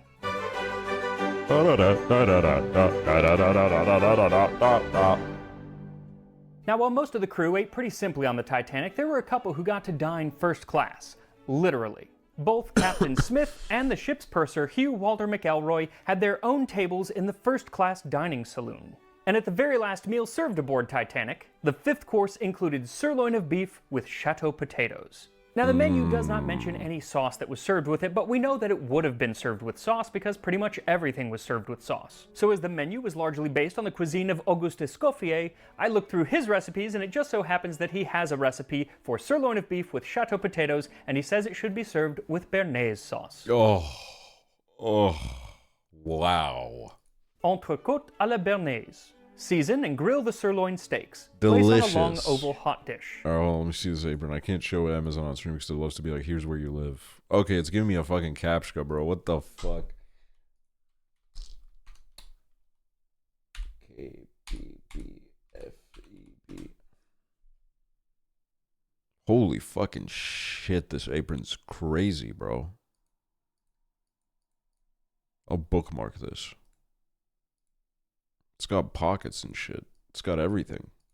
At each end of the dish, place a bouquet of small pomme chateau, brush the steaks lightly with some light meat glaze, and finally It's a regular border apron. each steak All right, with hold thick on. sauce. Let's understand this interaction that just happened. You recommend me an apron. I say, wow, this is a great apron. And then you come back with, it's a regular apron. What the hell, dude? Béarnaise. So it sounds simple, but it is not. In fact, it is probably the most complicated thing that I've ever made here on the channel because not only do we have to make the steak and the potatoes, we have to make 2 sauces, the meat glaze and the béarnaise. Escoffier describes the meat glaze as a brown stock that has been reduced. The glaze is ready when it adheres to the back of a spoon in the form of a glossy It's an apron coating. with pockets. Though even Look, I've making never had an apron. I don't know how they work. that brown stock to reduce is quite a feat, so I purchased brown stock and will let it reduce on low heat for about 4 hours until it coats the back of the 4 spoon. hours? And since it takes so long, you can pretty much let it do its thing while you make the rest of the dish. First, the chateau potatoes. Not Trim even the in our potatoes class. Dude, you think our schools have the fucking budget for that shit, dude? You got dirty and you loved it. to the shape of large olives, place them in a shallow pan, season and cook slowly in clarified butter until very soft and golden brown. Arrange in a deep dish and sprinkle with chopped parsley. So for those, I suggest using 1 pound or 450 grams small golden potatoes and a couple tablespoons of clarified butter or ghee. Ghee. The hardest part about making the chateau potatoes is the shaping of them. You know, you're supposed to kind of cut them into the shape of olives, which I thought was going to be easy, but I was wrong. You start by cutting off the sides and the ends to make it into a So rectangle, Catholic tea. then carefully use a paring knife to carve it into an olive or barrel shape. And I'm not gonna lie, I got about a dozen done before my hand started cramping up so bad that I had to quit. And that proves that I am not a trained chef because I'm pretty sure that the cooks on Titanic could do like hundreds of them without batting an eye. So like the meat glaze, for the average home cook, shaping these potatoes is going to be rather time consuming, unlike making a meal from today's sponsor, HelloFresh. See, after spending way too much time shaping potatoes, the last thing that I wanted to do was plan another meal. Coli Yours, burger. plus a Thunderbird, juicy and bold for the cook from HelloFresh gift. Quick rest tackle, entire berry ingredients, and some of my sources, as well as my Patreon page. I'm also going to follow Escoffier's exact proportions. Shout though out I'm to going to cut them in Patreon. half because I'm not trying to feed a whole restaurant here. So for this recipe, what you'll need is 100 milliliters of white wine, 100 milliliters of tarragon vinegar, that's vinegar infused with tarragon, 2 tablespoons of chopped shallots, Look at my apron. Everyone's got aprons all of a sudden. Everyone's got aprons. All right, that's cool. 1 cup or 15 That grams is cool. of tarragon leaves, roughly chopped. He actually calls for 1/3 of those leaves to be chervil, but for some reason that herb is like being boycotted where I live. I could not find it anywhere. Make fun So of me, I you're used so all rude. tarragon, which is actually more common today, but if you can find chervil, use chervil. 2 teaspoons or 2.5 grams whole peppercorns, roughly pounded, a pinch of salt, 3 large egg yolks, 2 1/4 sticks or 250 grams of butter, 3/4 of a tablespoon finely chopped tarragon, and a pinch of cayenne pepper. So add the wine and tarragon vinegar to a large saucepan and add in the roughly chopped tarragon, chopped shallots, peppercorns, and salt, and bring it to a simmer. So you're looking to reduce this down to 3 or 4 tablespoons of reduction, and it can burn at the very, very end if you're not watching it. To help regulate the process, add a little bit of water, and it just kind of helps it, and it's not going to throw off the recipe at all. Regardless though, do it at a very low temperature just to be safe. It should take at least 20 to 30 minutes. Once you have just a little liquid left, pour it through a fine mesh strainer, and squeeze out show any himself juice. cooking? What does You he should do? have about He's 3 doing to it right 4 now. tablespoons, and you want to let it cool completely. We're here to learn You're going to be history adding and egg yolk at the soon, end and see if him it take is a bite still and be like, hot, then they can scramble, and that's bad. The other pitfall to this recipe is not letting it get too hot while you're cooking it, because the sauce will split. Luckily, if it does split, me when the sauce there is splits. Fuck, I'm such a fucking piece of shit. I'm a fuck up. Fuck. a way to save it, and we'll get to that in a moment. But once your infusion is cool, pour about 3 tablespoons into a large saucepan and add the egg yolk, then set it over low heat and add a third of the butter, whisking it in until it's fully melted. Then add another third and whisk until incorporated, and then add the rest, whisking the entire time until it starts to thicken. Now this is the time when it can very quickly go from a nice creamy sauce to completely split. Well, I've been and there. The way that you're going to save that usually is by adding more fat, either butter or preferably an egg yolk. And it's usually because it's gotten too hot, so turn down the heat and then add that egg yolk and whisk it in, and it should bring the sauce back. Sometimes the problem is actually not enough water, so you can try that as well if the egg yolk doesn't work. Now, if your sauce is not perfectly smooth, that's okay. Pass it through a strainer and then it will be smooth. But if it is nice and smooth, then just add in that pinch of cayenne pepper, a little salt if it needs it, and then mix in the finely chopped tarragon. Then set it aside as you make your steak and potatoes. And the potatoes are very, very easy once they're shaped. Just heat the clarified butter in a pan with a little salt and then put the potatoes in, moving them around every so often until they're soft and golden brown. Look at that. This too needs to be done over a low heat. It should take about 15 to 20 minutes to cook the potatoes all the way through. As for the steaks, you can do them pretty much however you want. Personally, I am grilling them on the stovetop with lots of butter and fresh tarragon. While it gets a nice crust on the bottom, spoon the butter over the top of the steaks and then flip them over and finish cooking. If your steak is really thick, like mine, you can butterfly it, but if you don't mind a really kind of a dark crust on the top and bottom, then there's no need to butterfly it, and it'll get cooked all the way through and you'll just have a nice crispy crust. Now the hardest part about this is definitely timing everything, because there are so many moving parts. You've got the steak, the potatoes, the béarnaise, and that meat glaze, which I'm guessing you've already forgotten about. I But if you did. were a cook I on the Titanic, you wouldn't be clocked, doing all of this yourself, because you'd have a whole brigade of cooks helping you. The cooks being part of the crew that we're about to discuss right now. Yes. The Titanic had over 900 crew members on its maiden voyage, and their jobs were incredibly varied, but they all fell under 3 departments. There was the deck department, which was made up of 66 men and included the captain, officers, and sailors in charge of the ship. The engine department, led by Chief Engineer Joseph Bell. It was 325 men and in charge of generating all of the power in the ship and making the ship actually go. These included the engineers, stokers, trimmers, and greasers, and had what I think has to be the hardest job on the ship. Most worked tirelessly in 3 shifts a day in the 6 boiler rooms, keeping the furnaces stocked with coal to keep the engines running. And because of their physical location on the ship, all the way down at the bottom, and possibly because of their place in society, they had the lowest survival rate, only about 1 in 5 making it onto a lifeboat. Now the 3rd department was by far the largest department, and that was the victualling department. With 495 men and women, the only department with women, the department was led by the ship's purser and was in charge of the hotel aspects of the ship. This was most everything that affected passengers directly. The cooks, waiters, bartenders, cabin stewards, cleaners, elevator operators, those who worked in the Turkish bath, the gymnasium, the barber shop, and usually counted amongst them were the 8 musicians and the 5 You think they had naked barbers on the Titanic? postal clerks. The victualling department was also in charge of most of the security on the ship, everything from making sure people didn't smoke in non-smoking areas, to making sure that life vests were worn and that the portholes were closed on the night of the sinking. Now the name victualling department originally came from the word victuals, which meant food, and food was still the major part of the victualling department. What do you think? Every day, the ship's purser don't would know. meet with the head chef and his cooks to discuss the menus of the day. Then the storekeepers would begin procuring all of the ingredients for those menus. These 8 crew members were in charge of making sure enough food was loaded onto the ship at port and then stored at the correct temperature and kept ready at all times. They mostly worked in this labyrinth of rooms on G-deck dedicated to the different ingredients. There were separate rooms for milk and butter, fruit, eggs, bacon, ham and cheese, meat, fish, and an entire room dedicated to mutton, and another just to ice cream. Holy if you're looking shit. for me, I'll be in the ice cream room. Oh, They used I a feel system that. of elevators to transport the food up to the first and second class kitchen, or galley, and usually just walked the food over to the third class galley, which was a lot closer. And in addition to supplying all the ingredients for the passengers' food, they also supplied the ingredients for the crew's food. Now, I used to work on a cruise ship, and everyone seems to assume that I was up like eating at the buffet every day. I was not. I spent a year living mostly off of hot dogs, cereal, and cold French fries. And you know what? It was fantastic. But the only ones eating like the passengers were like the officers and the captain. And it was pretty much the same thing on the Titanic. See, the captain and the purser could eat in the first-class dining saloon where they each had their own table. They could also eat You with watch the other Below officers Deck? in the officers' mess, which was probably served second, if not even first-class food. Most of the other crew probably ate more like the third class if they were lucky. Filling, but not fancy.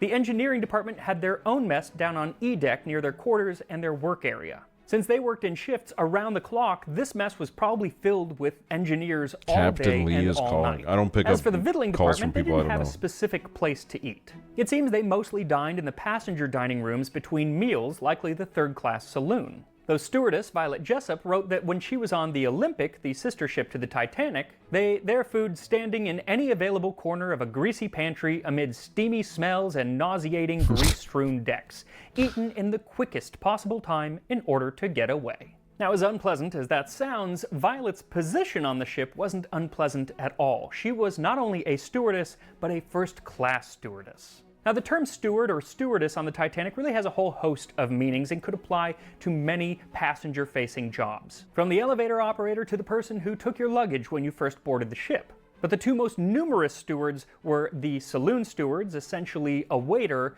and the cabin stewards, Top which is 5 what Violet vegetables. Jessup was. And in either of these positions, it was paramount that you try to work your Cauliflower, way broccoli, up to working for the first-class passengers. onion. Because while everyone received a salary, just like in America today, That's a all I need. majority sometimes of their income was based on tips. A first-class saloon steward could earn up to 4 times what their third-class counterpart made. Potato? Now, a saloon Alright, steward's sure, position potato is can get fairly in there. self-explanatory. Just think of the very best Bad server list, at the the best fuck? restaurant ever, following you from meal to meal and being there for absolutely every bite and drink that you take. The cabin stewards, on the other hand, are something that we're not really accustomed to today. They were highly trained in the Edwardian style of service. Think Downton Abbey. And each one looked after between 6 and 12 cabins and their occupants. They were in charge of keeping Do you like rooms olives? clean and stocked with hot The older I water get, the more and I like other them. amenities. Working in pairs, taking shifts, they watched over the cabins day and night as the passengers did not have keys to their own rooms. They also polished passengers' shoes free of charge, delivered meals to the room if a passenger decided to take their meal in their cabin, changed the sheets and towels daily, at least in first and second class, and for a fee they took passengers' clothes to the laundry on F-deck to be washed and pressed. This was the only laundry that was actually done on Titanic because there were only 3 laundry stewards. Everything else, the towels, blankets, sheets, napkins, and tablecloths, were all washed on shore. Now, while a cabin steward's work wasn't as backbreaking as that person shoveling coal into a furnace, their schedule was probably the most grueling, as it often started at 5:30 a.m. and didn't finish until midnight, Jesus. 7 days a week. And it's actually still that way on a lot of cruise ships today. Now, with that kind of schedule, Violet Jessup was on hand to rouse her first-class passengers and instruct them to don their life vests shortly after the Titanic hit an iceberg at 11:20 p.m. Nah, bro, if I'm a stewardess and the Titanic's going down, I'm like, it's after midnight, bro. I clocked out. I'm not on the clock right now. I'm getting into this boat. I'm getting out of here. on April 14th. She wrote that, as she was from Argentina, she was told to also wear her life vest as an example to those non-English speaking passengers in second and third class. But she was also told that it was just a precaution, so once she had done what she needed to do, she went back down to her bunk. Soon after, another steward, Stanley, came down and told her, "The ship is sinking and you should go out on deck so you can get onto one of the lifeboats." Then she spent quite some time deciding on what kind of jacket she might need and if she needed a hat or not. Only then did she start up the stairs toward the boat deck. Halfway up, I looked down and waved to Stan. He was standing with his arms clasped behind him in the corner where he usually kept his evening watch. He suddenly looked very tired. Of course, Stanley knew that there was no space for him on any of the lifeboats. Violet describes walking past all of the now empty first-class staterooms. How strange it was to pass all those rooms lit up so brilliantly, their doors open and contents lying around in disorder. Jewels sparkled on dressing tables and a pair of silver slippers were lying just where they had been kicked off. When she arrived back up on the boat deck, she stood waiting patiently near the boats and describes how it was as people slowly began to realize that something was really wrong. First, when distress rockets went off, and then when third-class passengers who had already seen the water below decks started coming up on deck. And finally, when a mailman casually mentioned that mail was floating as far up as F deck. But Violet was able to get into a lifeboat, and just as it started to go down, another crew member handed her something, almost tossed it, she says. It was a baby, and she held on to that baby as the lifeboat went down, as they rowed out into the dark, and as they watched the Titanic slowly go under the waves. She held that baby all through the night, and all the way onto the Carpathia, which was the ship that came to rescue them. And only after a while of being on the rescue ship, while I stood, still clutching the baby in my frozen arms, a woman rushed up, snatched the child, and ran away with it. Now, Violet Jessup's story is not all that different from many, many other people aboard the Titanic.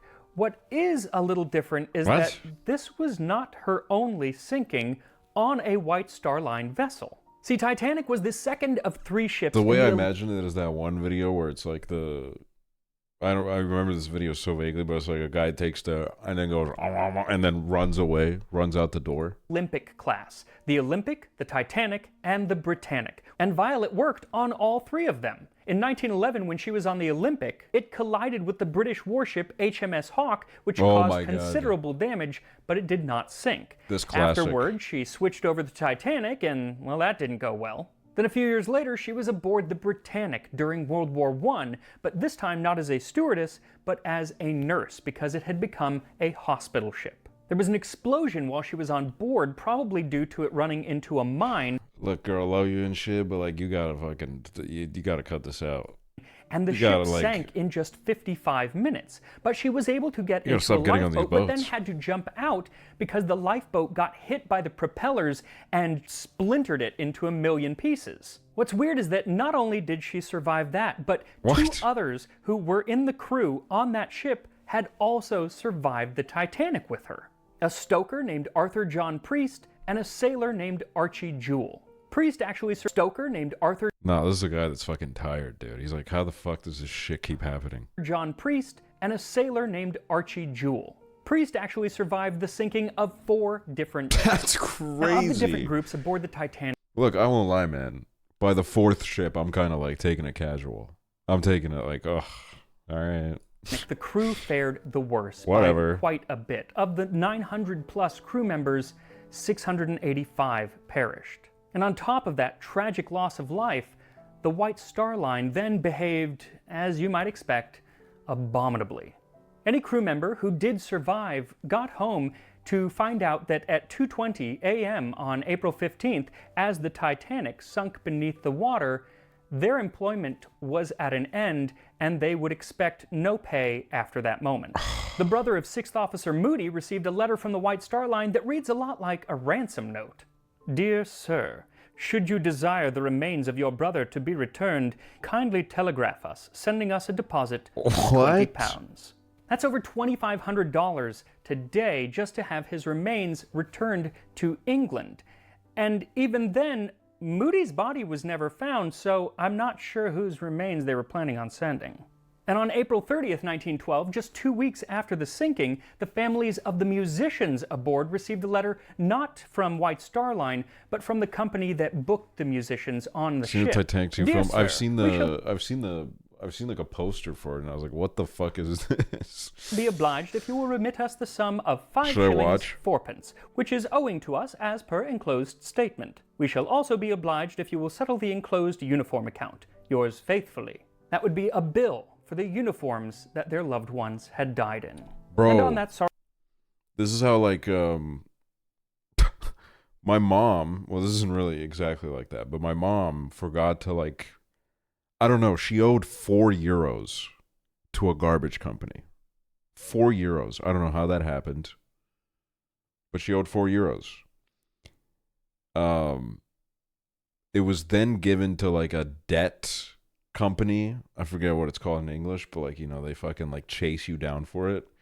And they were like, we need €34, €4 for your debt, and €30 as the debt fee.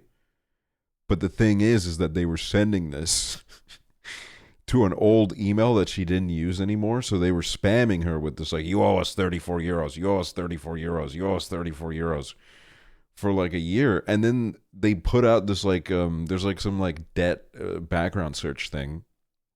We don't have like a credit score, but it's like some kind of like thing that people can look you up on and see if you have any debt. And they put her ass on there because she didn't pay €4 to some garbage company in 2015. And they said this fucking lady has horrible debt. Powerful note, let us remember the brave crew members of the RMS Titanic, some Like, of what whom the would have fuck? made this wonderful dish of sirloin of beef with chateau potatoes. So once your steak and potatoes are cooked, set them on a plate and brush the steak with the meat glaze. Add a bit of the béarnaise sauce, garnish the potatoes with parsley, and serve. And here we are, sirloin of beef with chateau potatoes and béarnaise sauce, as served at the last meal aboard RMS Titanic. Wow, wow.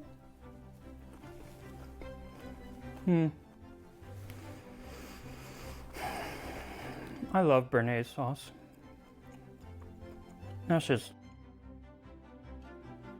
That's ridiculously delicious. Oh, I thought So it was there's going to this be wonderful crunch /negative. to the steak, but then the inside is just so tender, and the sauce, you don't need very much because it is somewhat astringent. There is that kind of vinegar tinge to it, but it's also very creamy, and the tarragon just explodes. The flavor just explodes. It's absolutely wonderful. Also, don't neglect the meat glaze. It seems very simple, but it adds this wonderful richness to the flavor. It's like steak squared. Now for the potatoes that took me forever to carve this little thing, let's give that a shot.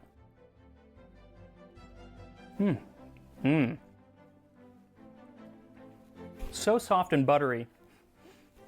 The fact that it's like cooked in the clarified butter or the ghee, that's fantastic. That's pretty much going to be the only way that I make potatoes from now on, actually. So yeah, it is a Fair lot enough. of work, this meal, but it is definitely worth it. Now, for more on Titanic's crew, watch this video, which is about the baker who survived because he got drunk, and Oh, this dude, that's the playlist- one I talk about. Let's watch this, dude. This is One of my favorite stories this is that the guy I came out talked of the about sinking today. of the Titanic was the story of the head baker, Charles Jockin, who famously got drunk and rode on the stern of the ship as it went beneath the waves. And as I tell his story, I'm going to make a cocktail that he might have enjoyed. The Murphy Cocktail, using a recipe from 1910. Charles Jockin and the Murphy Cocktail, this time on Drinking History. Dude, when you go to like a millennial gays house and they got the fucking whole bar and shit, like top 5 human experiences, bro. Top 5 human experiences.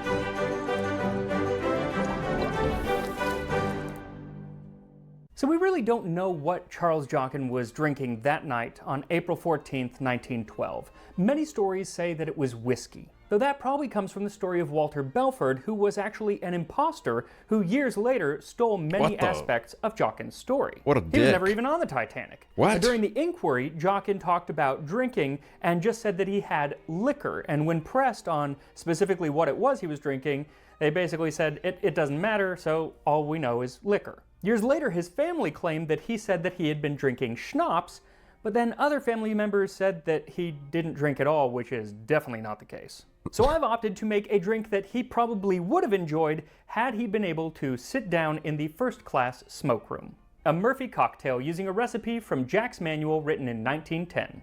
40% Italian vermouth, 40% rye whiskey, 20% sloe gin, a half glass cracked ice. Frappe and strain, serve. So for this cocktail, I'm using 3 liquors that would have been available in 1912 and are available today online at Curiata. I'll put a link in the description. So it's 1 jigger of Carpano Antica Vermouth, 1 jigger of Canadian Club Rye Whiskey, and a half jigger of Hayman's Sloe Gin. Add some ice, and then shake well. and then strain What into a would be in rocks the glass, Aksel cocktail? Fucking wine, dude. I'd pour some wine in a glass and serve. half filled with cracked ice. And speaking of ice, Jockin often claimed that he saw the iceberg on that night of April 14th, as did many on the ship. But when he told his family about it, he added the lovely little embellishment, "I knew it was an iceberg when I saw it because I saw a polar bear, and he waved to me." So let's give this drink a try. Now, he doesn't mention any kind of garnish, though I think an orange twist or a lemon twist might be good, but I want to try it with nothing. Cheers.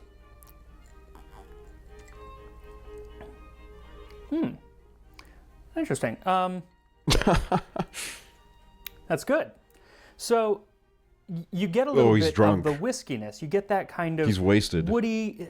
This whiskey has a little bit of a woodiness and a little bit of the burn, but that is really put to rest. Every time by at the a bar, I see the porn star martini or whatever the fuck it's called on the menu, and I always want to get it, but I'm always like, I don't know, man. Maybe I'll be a pervert if I order that. So I've never gotten it. sweetness of these two ingredients, especially the slow gin. You get that berryness, but it's not overwhelming because of the whiskey. Honestly, it really just reminds me a lot of a Manhattan, which, you know, with those two ingredients kind of makes sense. And then this does add a little complexity to it, but I think in doing so, it's missing a little bit of that whiskey character that you want. Yeah, like the bartender has like a big like bell in the back that he rings whenever someone orders a porn star martini. A whiskey drink. Also, I don't know that I would do it on ice. He's very specific in how he wants it, and I had to kind of question what he meant by frappe, but then looking throughout the rest of the book, it became very clear that it is served over crushed ice.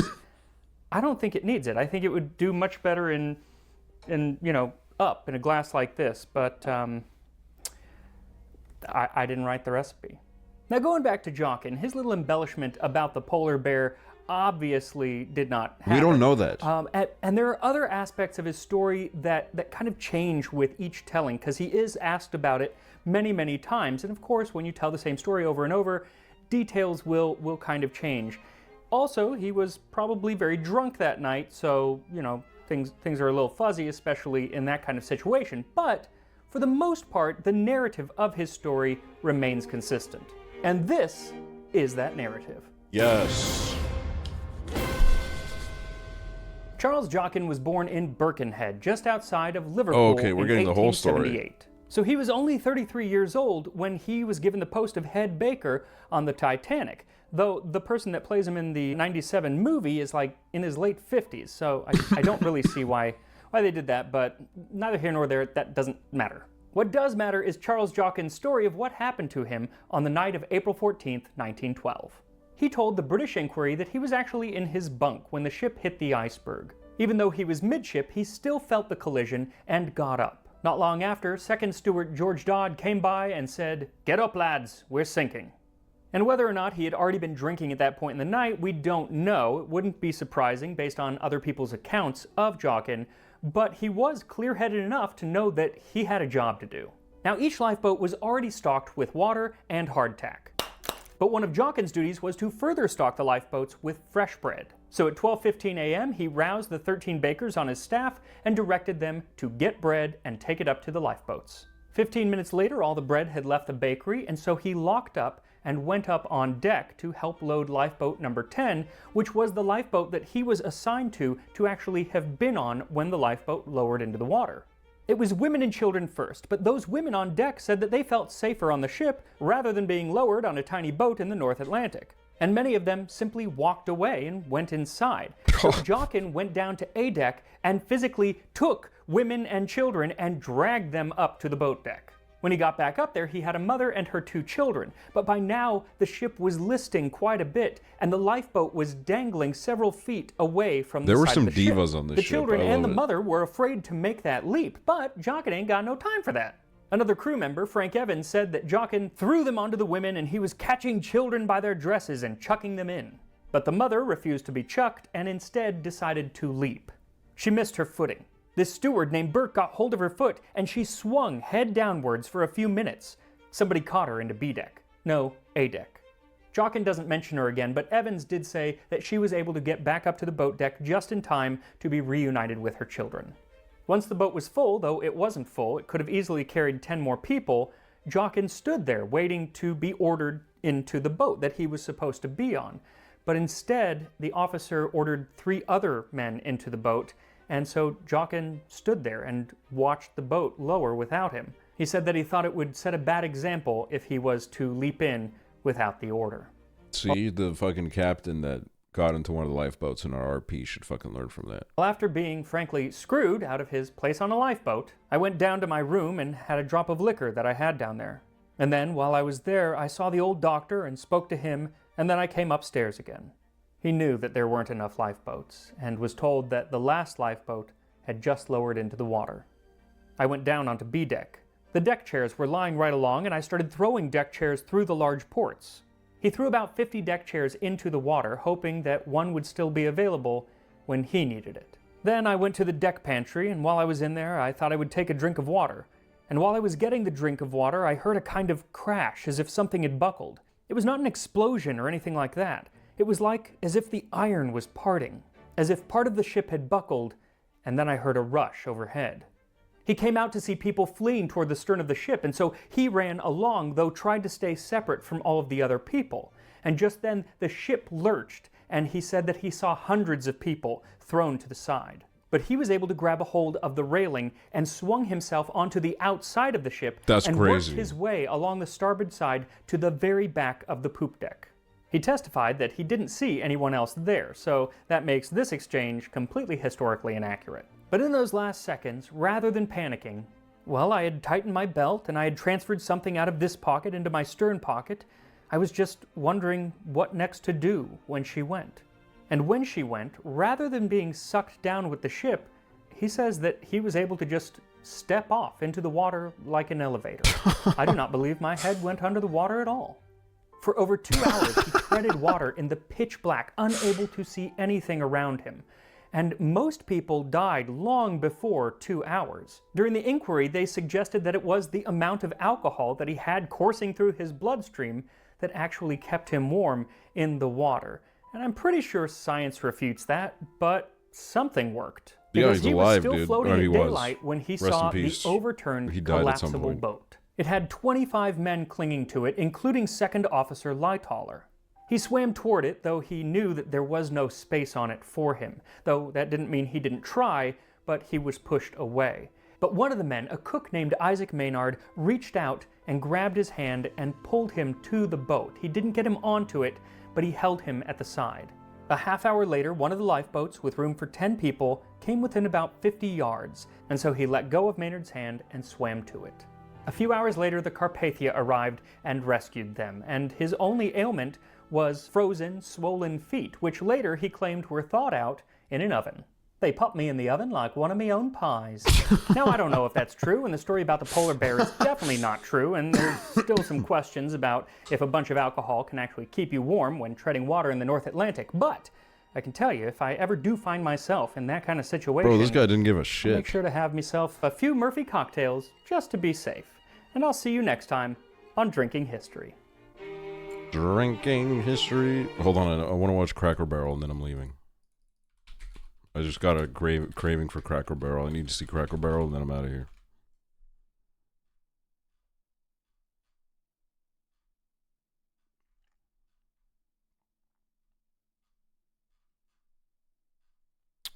Cracker Barrel, Cracker Barrel, Cracker Barrel. Oh, this is the fucking Italian guy that's like, oh, you Welcome Americans. back, everybody. I'm Carlo. And I'm Sarah. If you guys don't know and you guys are new here, I'm from America. Carlos from Italy. He just moved here actually 2 years ago now. It's been a year and 7 months. 1.7, yeah, something like that. Yeah, like a year and 7 months. So there's a lot of America that Carlo has not experienced yet. And there's a lot that we're going to introduce him to. We're going to Cracker Barrel. Ma sorry, Cracker Barrel is no furniture store. Cracker Barrel. So another furniture store that do food too. So we go shopping.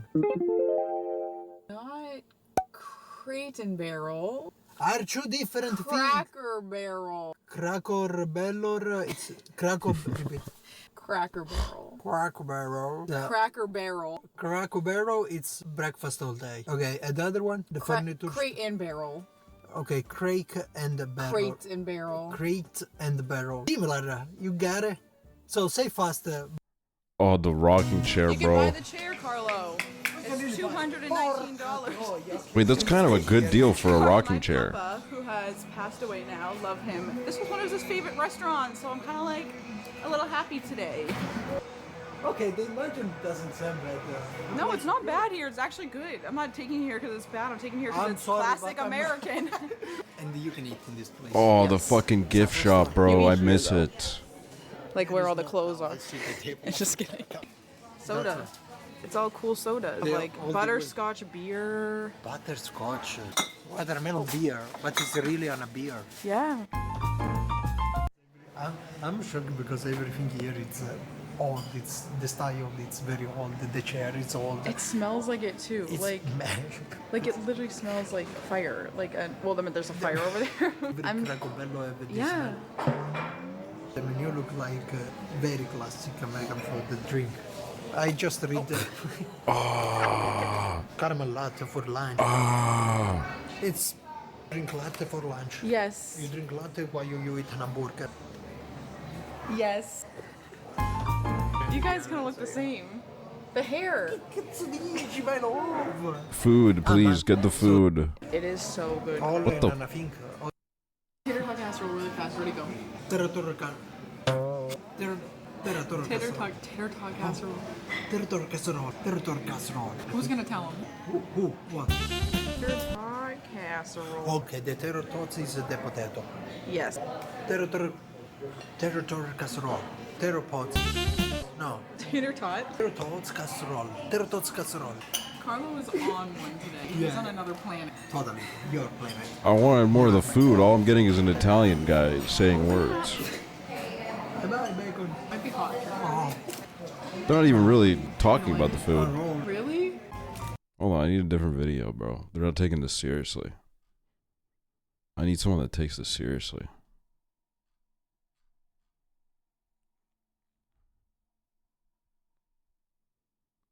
Brits try Cracker Barrel breakfast. Good morning everyone from Orlando, and we are here at Cracker Barrel. I thought I would put a video up on this channel. I was trying this for the first time. Now, I have been here once before for dinner.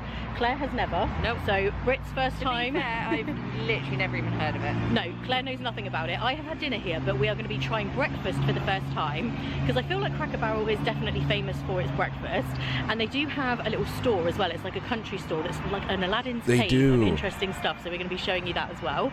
But the breakfast is definitely the thing that I think Cracker Barrel is known for, so we're going to go in and show you the menu, try it out, see what it's all about. We're going to come back and look at all of this, but they have a Christmas display already. Yeah, they do have a lot of random stuff in here. Looks pretty busy today, so hopefully we can get a table. We are seated, and the decor in here, there is such a country vibe, as you would expect. It's definitely somewhere people love to come to, Cracker Barrel. It's one that most people, when you're researching a Florida trip, might have heard of this place, although Claire hadn't. Yeah, there's definitely a lot of places to come to that are not at Disney, that are well worth coming to, and they're a lot cheaper as well than Disney prices, that is for sure. Yeah, I bet. We're a bit overwhelmed by the amount of menus we've been given, so we do have a breakfast menu, which we're going to look at. They also have lunch and dinner, which I'm guessing we could order this too, and they have like a specials thing as well, so there's all kinds of things going on. Thought about subscribing to this guy, but he's just watching other people's content and not saying very much. This chat is chill though. On here. Obviously we're here for breakfast today, so it's going to be the breakfast food that we're eating. You can just kind of see here they have all sorts of stuff, but breakfast is the focus today. You can actually get breakfast all day here. It's a smaller menu than the actual breakfast menu, but if you wanted the breakfast kind of food, you can actually get it all day. So let's get I want to see the food. Oh. Oh my word. Of course he reads that one. Look, I'm not gonna lie, man. I don't know what there is to read in some of this. Okay, I won't lie. Mine is still large, but You've not got a loaf of bread. I do have a loaf of bread. So I've got the over easy eggs and bacon, and I've gone for the French toast. It is just so much French toast. And these are the tots, which I'm glad at least these are I never even got this. What the fuck? too big. So I'll show you what those are. I didn't get any of this. Hash brown casserole tots. The fuck? And they bring you a really cute little thing of syrup that's a Cracker Barrel special pure natural syrup. Okay, I've put a little bit of everything on the plate now. So I've got one piece of my French toast, a couple of the tots, and the bacon and egg there. So let's give this a try. The lighting is very, very weird in here. So Doesn't look that good. I mean, it doesn't look good. It just feels good. telling me the hash brown Also, it doesn't look bad, you know. box is basically the hash brown casserole that you can just get separately, but it's like inside of a tot. So I've never actually seen this on the menu. I think this is new, maybe. So good. It's really cheesy. They're like larger kind of tots, but just super cheesy. So good. That is like a 10 out of 10. Sorry about this lighting. There's like a window right behind me. Now I'm trying the So this is a breakfast restaurant? I wouldn't call it a breakfast restaurant. They do breakfast, but like I'm not gonna lie, man, every time I went there it was like 4 p.m. With the syrup and everything on, the butter as well. I never went there in the morning. I do love French toast. In the UK, we basically have something that is a little bit like that. We call it eggy bread. So it's a similar sort of thing where you soak the bread in an egg mixture and then fry it, but it's not sweet. So we don't put like cinnamon. What'd you get when you went? Fuck, I can barely remember. It's been like 3 years. I got like the fucking on it or anything like that. It's just called eggy bread. I love eggy bread. the like the casserole thing. But I would put sugar over the top. Oh, did you? I got the mac and cheese for sure. Like a friend, I went round and that's what they did, and actually I loved it. Oh, okay. I've always had eggy bread. And I'm trying to remember what kind of meat I got. I actually love. I don't know if I got the chicken. I don't remember eating the That's chicken. probably very British, but I love it with just That kind of sounds quite normal, actually. Yeah. All I remember is that when I went with Trevor, they ID'd him 3 times for 1 beer. Eggs and beans. That's Yeah. quite a normal food. It's really good. We did observe though on the menu here, you can't get just normal toast.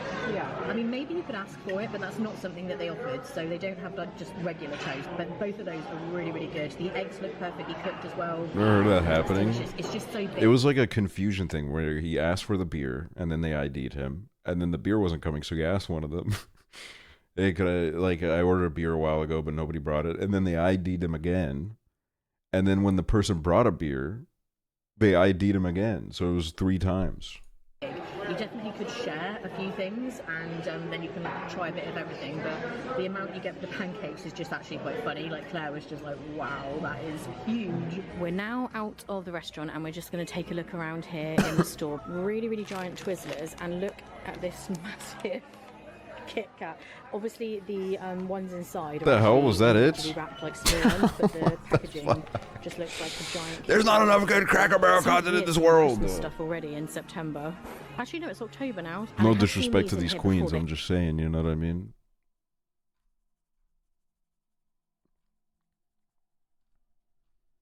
Nobody respects the Cracker Barrel food like I do, bro. Except for like grandmas and grandpas. I think they're the only ones that like truly understand me.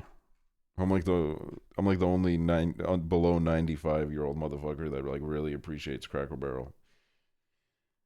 And you know what? Sometimes you gotta be the one to do it. Itching his licey scalp.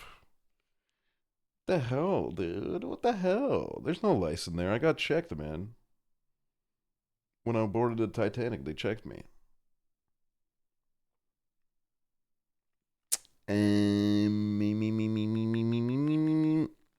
Okay, I'm leaving. Tomorrow, I'll be back. I'm going to try to stream a lot this week. I'm going to try to do a lot of streams this week. I'll